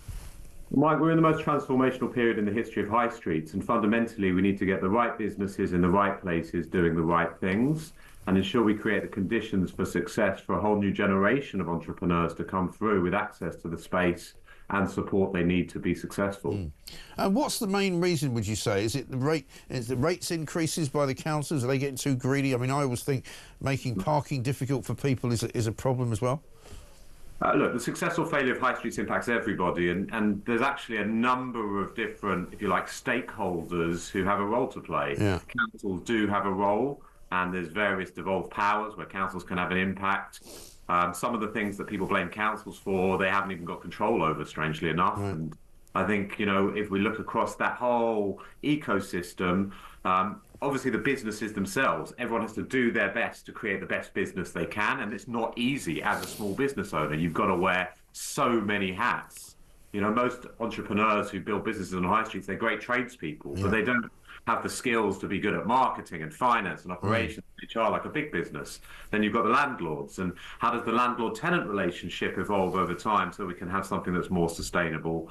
And ultimately, there's a lot of people out there on high streets all around the UK that care about the success of high streets, who are trying to make a stand. And we need to support those people to have the impact they want in the places they love. Sure. And I guess, because as you say, it's difficult to run a business, it's getting ever more difficult, isn't it? With the price of everything, the price of energy, for example, is mentioned to me as a big reason why a lot of people have given up running their business. The price now of national insurance, where you have to hire, if you have to hire people, that's gone up. You know, the price of just buying all of the goods that you want to sell, whatever they are, everything's going up in price, and so it's harder and harder to keep your head above the parapet. I mean, I go down to a little town in Sussex at the weekends, and the high street there, one by one, there are shops sort of disappearing, and you can see it happening. There was a greengrocer that was really good for a while, but that's gone. You know, there was a restaurant that was going really well for a while, that's gone. You know, it's a sort of a slow death almost. Yeah, look, there's a bit of a perfect storm of costs hitting the high street, and I think if we look at this from business rates, national insurance to minimum wage increases, there needs to be action taken, and there's been so much talk about bigger shifts and bigger change towards the business rate system, and we need to start to see that as we move through this year.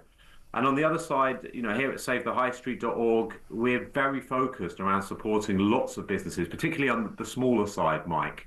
You know, independents from startups to scale-ups who don't have those resources and skills in their team to basically put the support around the business to make sure within that environment, until that changes, how do we get the economics of that business working as well as possible? How do we manage their costs down? How do we get their revenues up?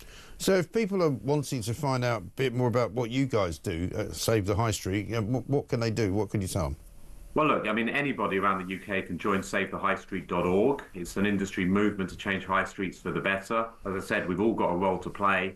You know, everybody can understand their role by joining Save the High Street. If you're a local business, though, whether you're a start-up to scale-up, there's a big focus for us this year around two things. One, taking empty spaces and giving small businesses the chance to win a chance to try their offering out before they take a longer term lease. Yeah. These are competitions we're running all around the UK in empty shopping centres and high street empty units.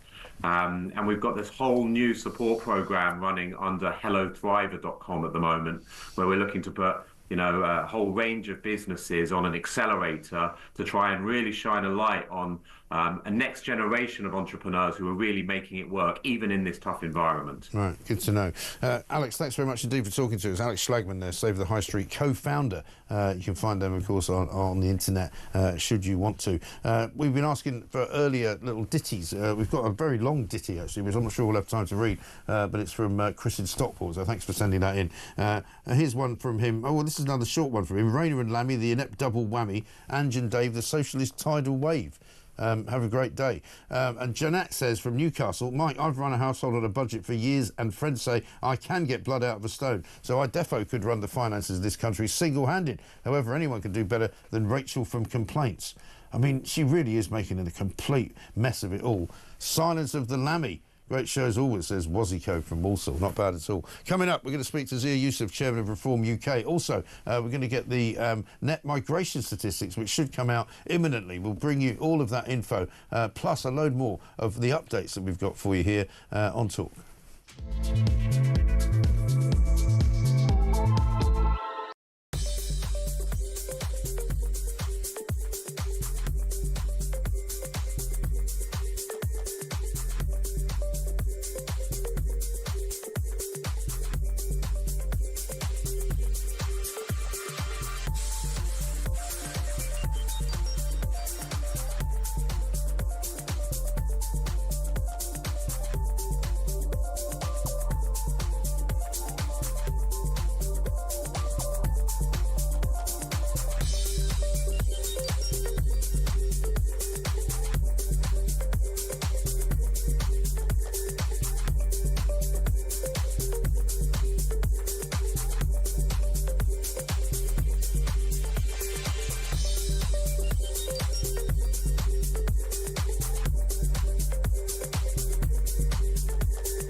Across the UK, on DAB+, on your smart speaker, on your smart TV, and on your side.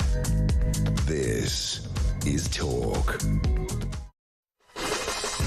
Welcome back to Morning Glory. It's coming up to 9:33. We're here, of course, till 10 o'clock. Julie Hartley-Brewer takes over from 10. We're going to get breaking news once more for you. We've been breaking an awful lot of news this morning.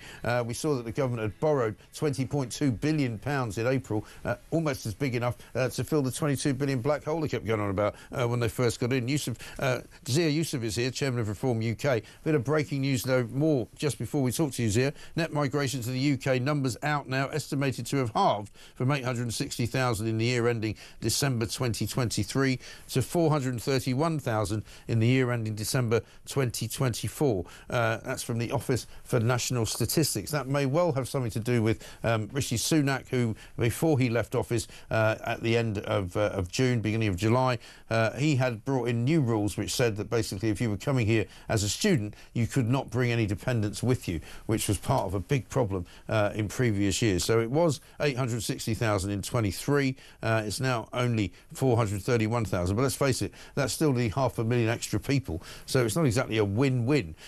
Zia Yusuf, very good morning to you.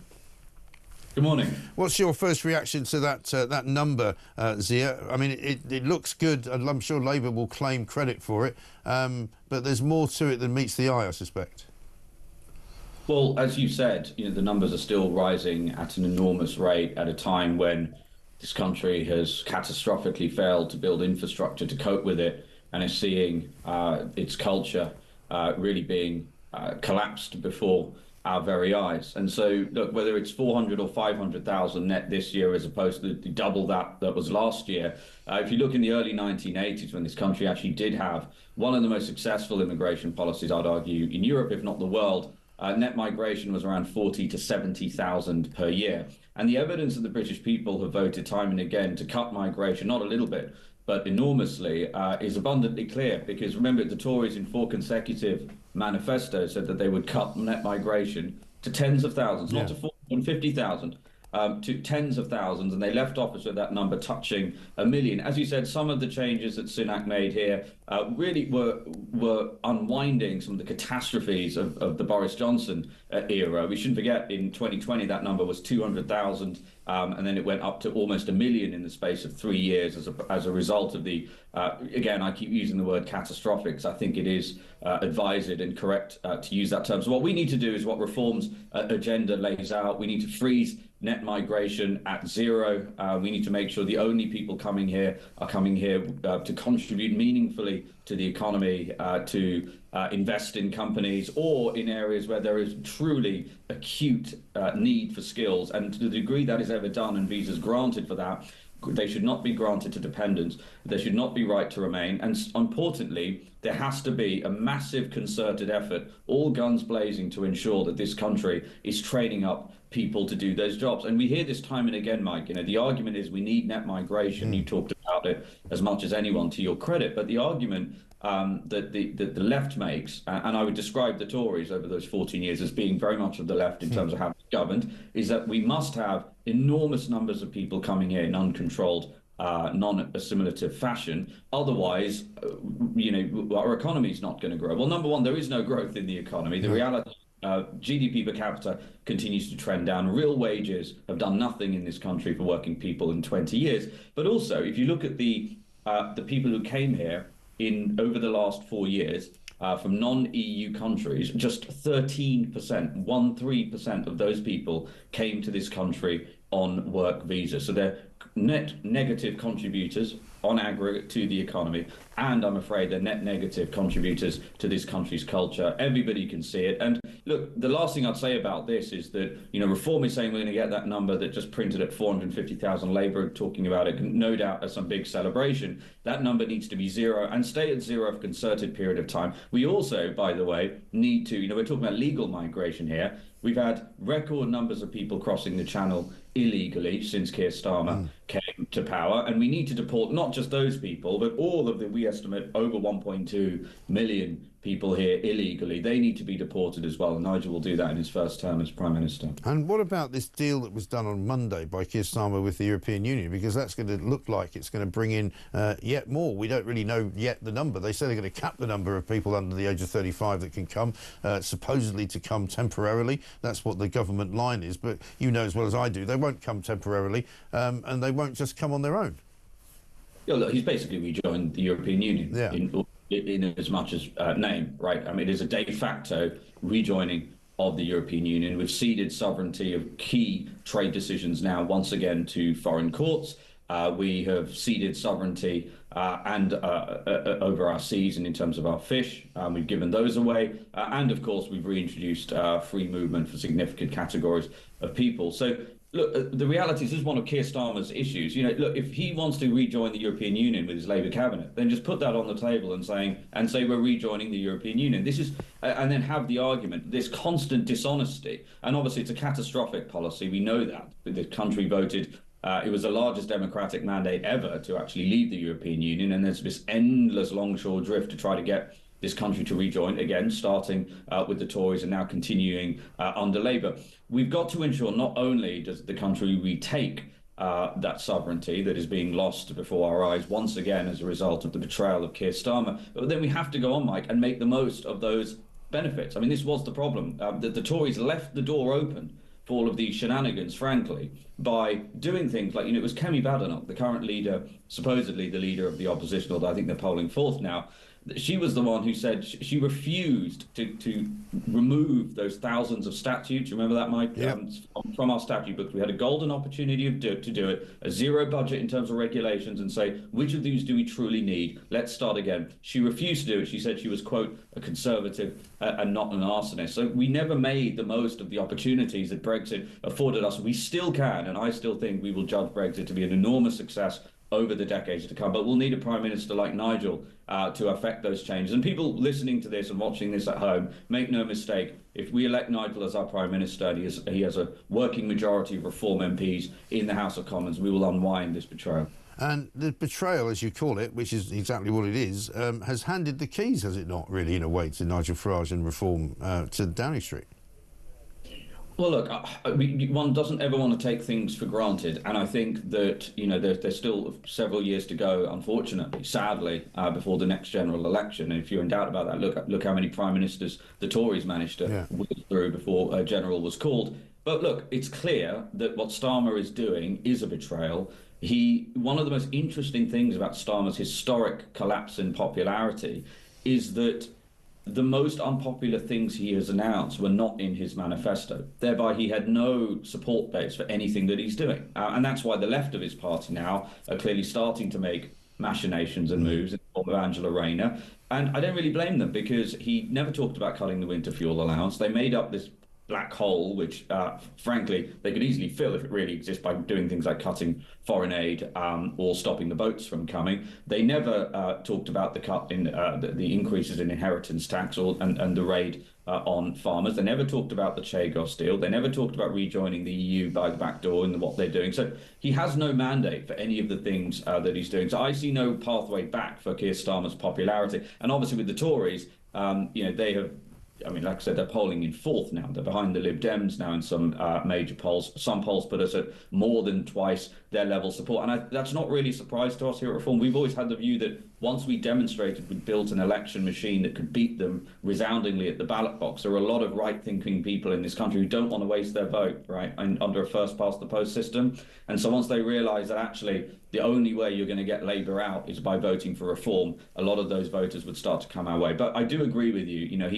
He's a political incompetent, and he's just doing things that are objectively against the interests of the people of this country, and people can see it, and obviously that's going to benefit us. Yeah, I was talking to Nick Freeman, the lawyer, just an hour or so ago, and he was saying that he'd been a Conservative voter all his life, but he didn't vote for the first time in the last election, and he says that he thinks that people have become so fed up, and I agree with him, that they don't trust politicians from the two main parties anymore. And he was talking about favouring some kind of system whereby, like other professions, if you tell lies actively and you say something's going to happen and you're going to do something which you then don't do, and it's not just that you don't fulfil a promise, but you promise something which is supposedly going to happen. Should there not be a system in place for politicians so that they can stop just lying, barefaced lying, as Starmer does every day, and get away with it?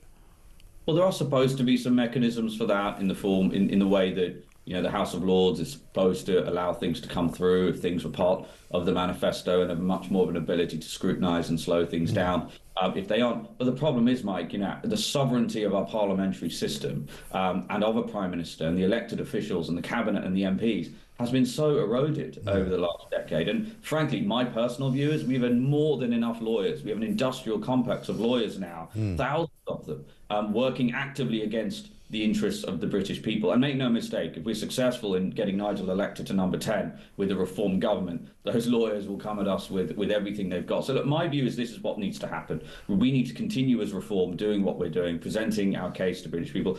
Almost none of us are career politicians. We generally say things we believe. We don't need auto cues and notes to be able to give a speech to remind us of what our views are on that given day. And I think people can feel in their bones that we mean what we say and we're going to fight for them. And by the way, we're starting doing that. I mean, most of my time right now as chairman is working with the council leaders and the councillors that we've got to start delivering on what we said, which was not to transform an area overnight, but to start fighting for the constituents with common sense and competence again. And I think if we do that, we're going to be able to deliver for the British people, for the first time, I'd argue, in my lifetimes, a genuinely pro-citizen of the United Kingdom government that knows what a woman is, for example, can govern with common sense, put our books right. And look, even we talk about, the other thing that's really interesting, we had some economic figures about borrowing being more than expected again. Inflation was above expectations yesterday. Everyone in this country knows the country's not in a good financial position. It's been financially mismanaged now for decades. But the problem is when you tell people that, quote, hard decisions need to be made, tough decisions need to be made, how many times have you heard those words come out of Tory and now Labour chancellors? The problem is people can see, well, why are we being asked? Why are elderly people in this country being asked to go cold? Many of you cannot afford those bills. We've spoken to a lot of those people on the doorstep. When we have £15 billion to give away in foreign aid or endless, seemingly appetite to give away sovereign territory or unlimited money, of course, to put people who come here illegally up in 4-star hotels with swimming pools and gyms. That's the thing that really gets to people. We've got no doubt that people are going to be willing, just as the British people have many times in history, have come together to work really hard during difficult times. And this is a difficult time financially for this country. But what we're seeing time and again now, as I said, 14 years of the Tories and now under Labour, is the endless subordination of the rights and interests of citizens of the United Kingdom to foreign citizens. And I think that's the thing that really grates on the British people. And it's one reason why, if not the primary reason why, Reform is now in a resounding lead in the polls and is the favourite to be the next government. Zia Yusuf, good to talk to you. Thanks very much indeed. Zia Yusuf, Chairman of Reform UK. Lots of you getting in touch. Of course, many of you voted Reform at the last election. Many of you put Reform in charge of various councils. We'll talk about that as they go forward. Let's get a voice message from Kieran. Morning, Mike. Calamity Keith. What a disaster zone that man is. He should have a siren on his head and constantly in a high-vis vest saying disaster zone. What an absolute loser he is. But, you know, I kind of agree with him on this castrating the paedophiles vibe. I'd like to see that. I wonder if he'll implement it on the child rapists up in Rotherham first. Get those guys dealt with first. I know it's going to impact his voter base, but listen, you know, justice is blind, is it not? Top man, Kieran. Kieran, thanks very much indeed. Well, it should be. It should well be. But again, can you believe a word he says? Not very easy to predict that one, is it?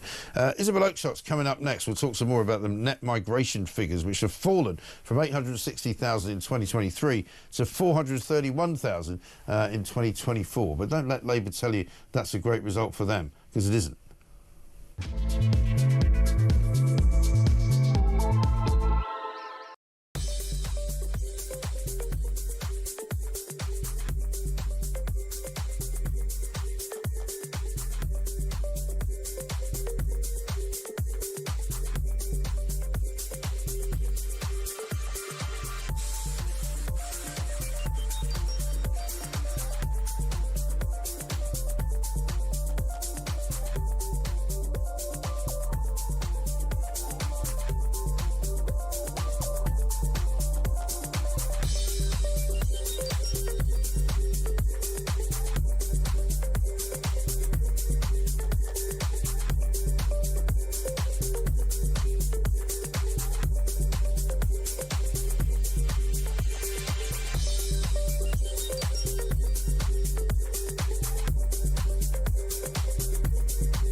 And that is why Hamas is praising the UK.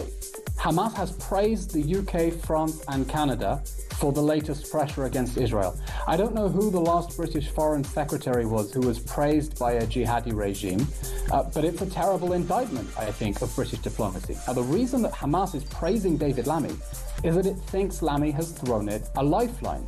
Hamas wants to end this war in power. Hamas wants to end this war still governing Gaza, still oppressing its people.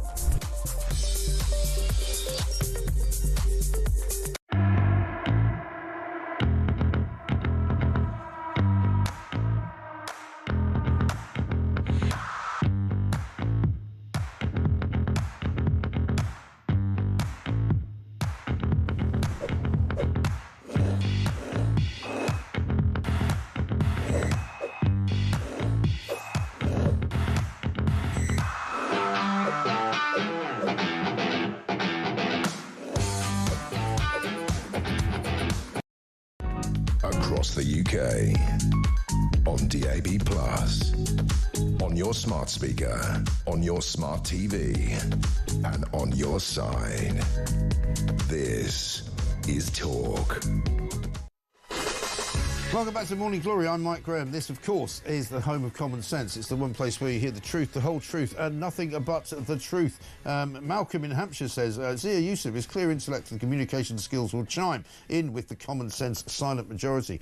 Great interview. The best thing that Mr Farage did ever was to go into the jungle so at last people could see who he really is. I trust reform the whole way. Thanks, Mike, for a great show. Thanks, Martin. Let's talk now to Isabel Oakeshott, talks international editor. We just broke the news earlier that net migration to the UK is estimated to have halved from 860,000 from the year ending 2023 to 431,000 year ending December 2024. Still a pretty big number, Isabel, and as somebody just pointed out to me, that could be because of all the millionaires leaving the country. Well, actually, yeah, it was the first thing I looked at, how many people left, and sure enough, there's been an 11% rise in the number of people running for cover and basically seeking their own form of political asylum somewhere a little bit more benign than the UK, which locks people up for tweets and taxes to the hilt. These figures, it's a bit like inflation, you know, when politicians try to make us very pleased that inflation is falling whilst everything's still getting more expensive. So, yes, the net migration figures are substantially less than they were at the last set of statistics being released, down some 50%. But let's keep this in perspective. 431,000 people were still added to our population. That is the equivalent of the city of Bristol, a whole other city. And some 15 years ago, the Tories told us they wanted to bring net migration down to the tens of thousands. Here we are today, and this Labour government will try to tell us that we should be celebrating and praising the fact that they, on their watch, are presiding over this drop in figures. It's worth pointing out that the figures only go up to the end of 2024, so there were only 5 months of Labour being in power to have achieved this drop. So I suspect the Tories will be saying that much of it was down to them. Yes, I mean, I'm sure there was some effect, wasn't it? Two things happened. Visa fees went up for people who were applying, I think, for work visas and student visas, and also the fact that Rishi Sunak, I think, limited who, if you were a student, you could bring with you, because until we discovered how ridiculous it was, you could bring dependents, members of your families with you, as many as 3 or 4 of them. Well, I think you can still bring dependents, and certainly on work visas, there's all manner of scope to bring in half your family or perhaps your whole family. Right, those are 2 categories in which the numbers did fall, a significant fall in the number of dependents coming in on attached to a worker visa, and equally with the students. I mean, I've always thought it was completely ridiculous, the idea that a student would have dependents. I mean, a student can barely afford to be looking after a pet cat, never mind their aunts and uncles. So whoever ever brought that in should have an awful lot to answer for. Yeah, I mean, that's exactly right, because it tells you more about the sort of Home Office and the way that they run their operation, that they think something like that is in any way reasonable, as if, you know, there was nobody in the room to say, hang on a minute, you know, if you're bringing people in to study, they come on their own. You know, I went to work in New York when I was 23. I didn't take anybody with me. You know, I was on my own. I got a journalist visa to go and live there and work there, and then I sort of carried on from that point. The Americans would just laughed at me if I'd said, can I bring my parents? I mean, just absolutely ridiculous. The whole point of being a student is to get away from your mum and dad. And the idea that you can actually do a proper degree whilst catering for dependents in general is completely farcical. I mean, coming in from a developing country, for example, being a student and then somehow generating the cash to look after your parents or your siblings, just ridiculous. And we all know what this really was. It was people coming in pretending to study, and then they went to work on the black market or otherwise, as did their relatives. And we've also found out since then that many of them, when they finished or just decided to drop out of their lectures and they decide not to do the degree anymore, they then claim asylum. And we discovered, I think, a couple of months ago that some of the migrant hotels are now being used to house asylum seekers who came here on student visas. I mean, what a joke. And, you know, I was really worried to hear from your interview with Robert Jenrick earlier, which was super interesting. You know, he was pointing out that this new free youth mobility, freedom of movement for young people scheme, which I understand is going to be up until the age of 35. Yeah. So, you know, you and I we're not actually so ancient as we might have thought we were.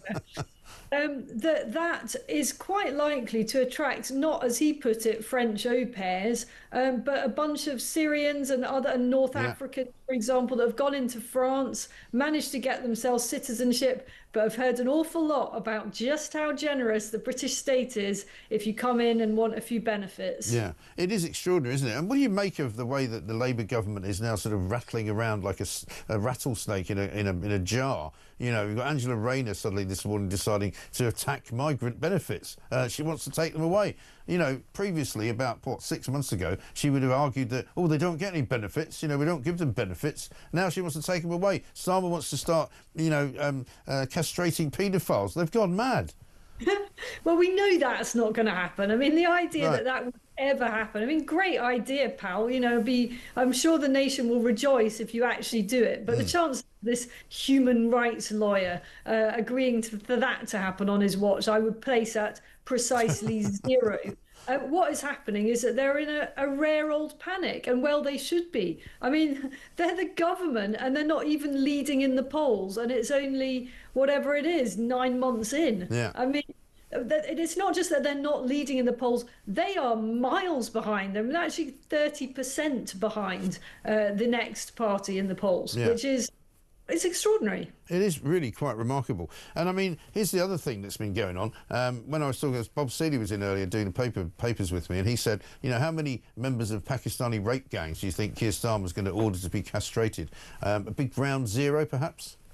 It'd be an absolute mass castration, won't it? I mean, horrible thought in a way, but it's just, look, I don't even know why we're wasting our time in a way talking about this, because it is a complete and utter nonsense. Yeah. Our listeners know it's a nonsense. And the point of talking about it is, just as you've been doing earlier on the show today, Mike, is just to expose Keir Starmer for what he is. Yeah. He's thrashing around, you know, coming out with these ridiculous headlines. Again, it's a bit like the winter fuel U-turn yesterday. What does it actually mean? Yeah. When is it going to happen? Or apparently we're going to have to wait for what Keir Starmer called a fiscal event, and normal people call the budget. Yes, a fiscal event. It is great, isn't it? Unbelievable stuff. Isabel, great to see you. Thank you very much indeed. Isabel Oakeshott there with her update on the net migration figures. Oh, just the 431,000 that have come into the country now. Not a problem. Just the size of Bristol. You know, that's fine. Well done. They'll be crowing about it. Julie Hartley-Brewer's here. Good morning. I know, that's the thing. Oh, they'll all be cheering in Downing Street. No, but it's gone down. Yeah. So nothing to see here. Yeah, right. But don't mind the 50k predicted illegal migrants on the boats as well, predicted by a data scientist who's been right about all the figures so far as well. Yeah, it's like 100,000 more than when we voted for Brexit, when a key part of that was taking control of our borders. And also not an insignificant rise in the numbers leaving, 11% up on the numbers leaving. And a lot of those are students who arrived post-lockdown. So a lot of these figures have been skewed by, you know, Ukrainians, Hong Kong, but also 200,000 fewer people coming who are dependents of people who are supposedly coming here to work and study. So not contributing at all, by the way, a cost to us, but also always within the control of the government. Yeah. And this was a Tory change up and a Tory change down. So Labour have got no responsibility for this at all. They've got nothing to claim here, really, have they? But they'll try and claim it nonetheless. But they think because it's come down from the original figure, we'll go, OK, fine. Yeah, we'll all go, that's all right then, just like the castrating of paedophiles. Yeah. Will they actually do that? I don't think they'll do it. No, of course they won't. Of course they won't do it. No, they won't do any of it. There is none of it that they say they're going to do that they're going to do. None of it passes the smell test. U-turn. They say they're going to do something and then they do a policy that actually is the exact opposite every time. I know. Absolutely shocking. Shall we finish up with a voice note? Is it a short voice note from Mark? Can I sigh deeply at you and then you can HR me? Yes, please. Do. What a privilege it is to be on the Great Mike Graham Show. I'm normally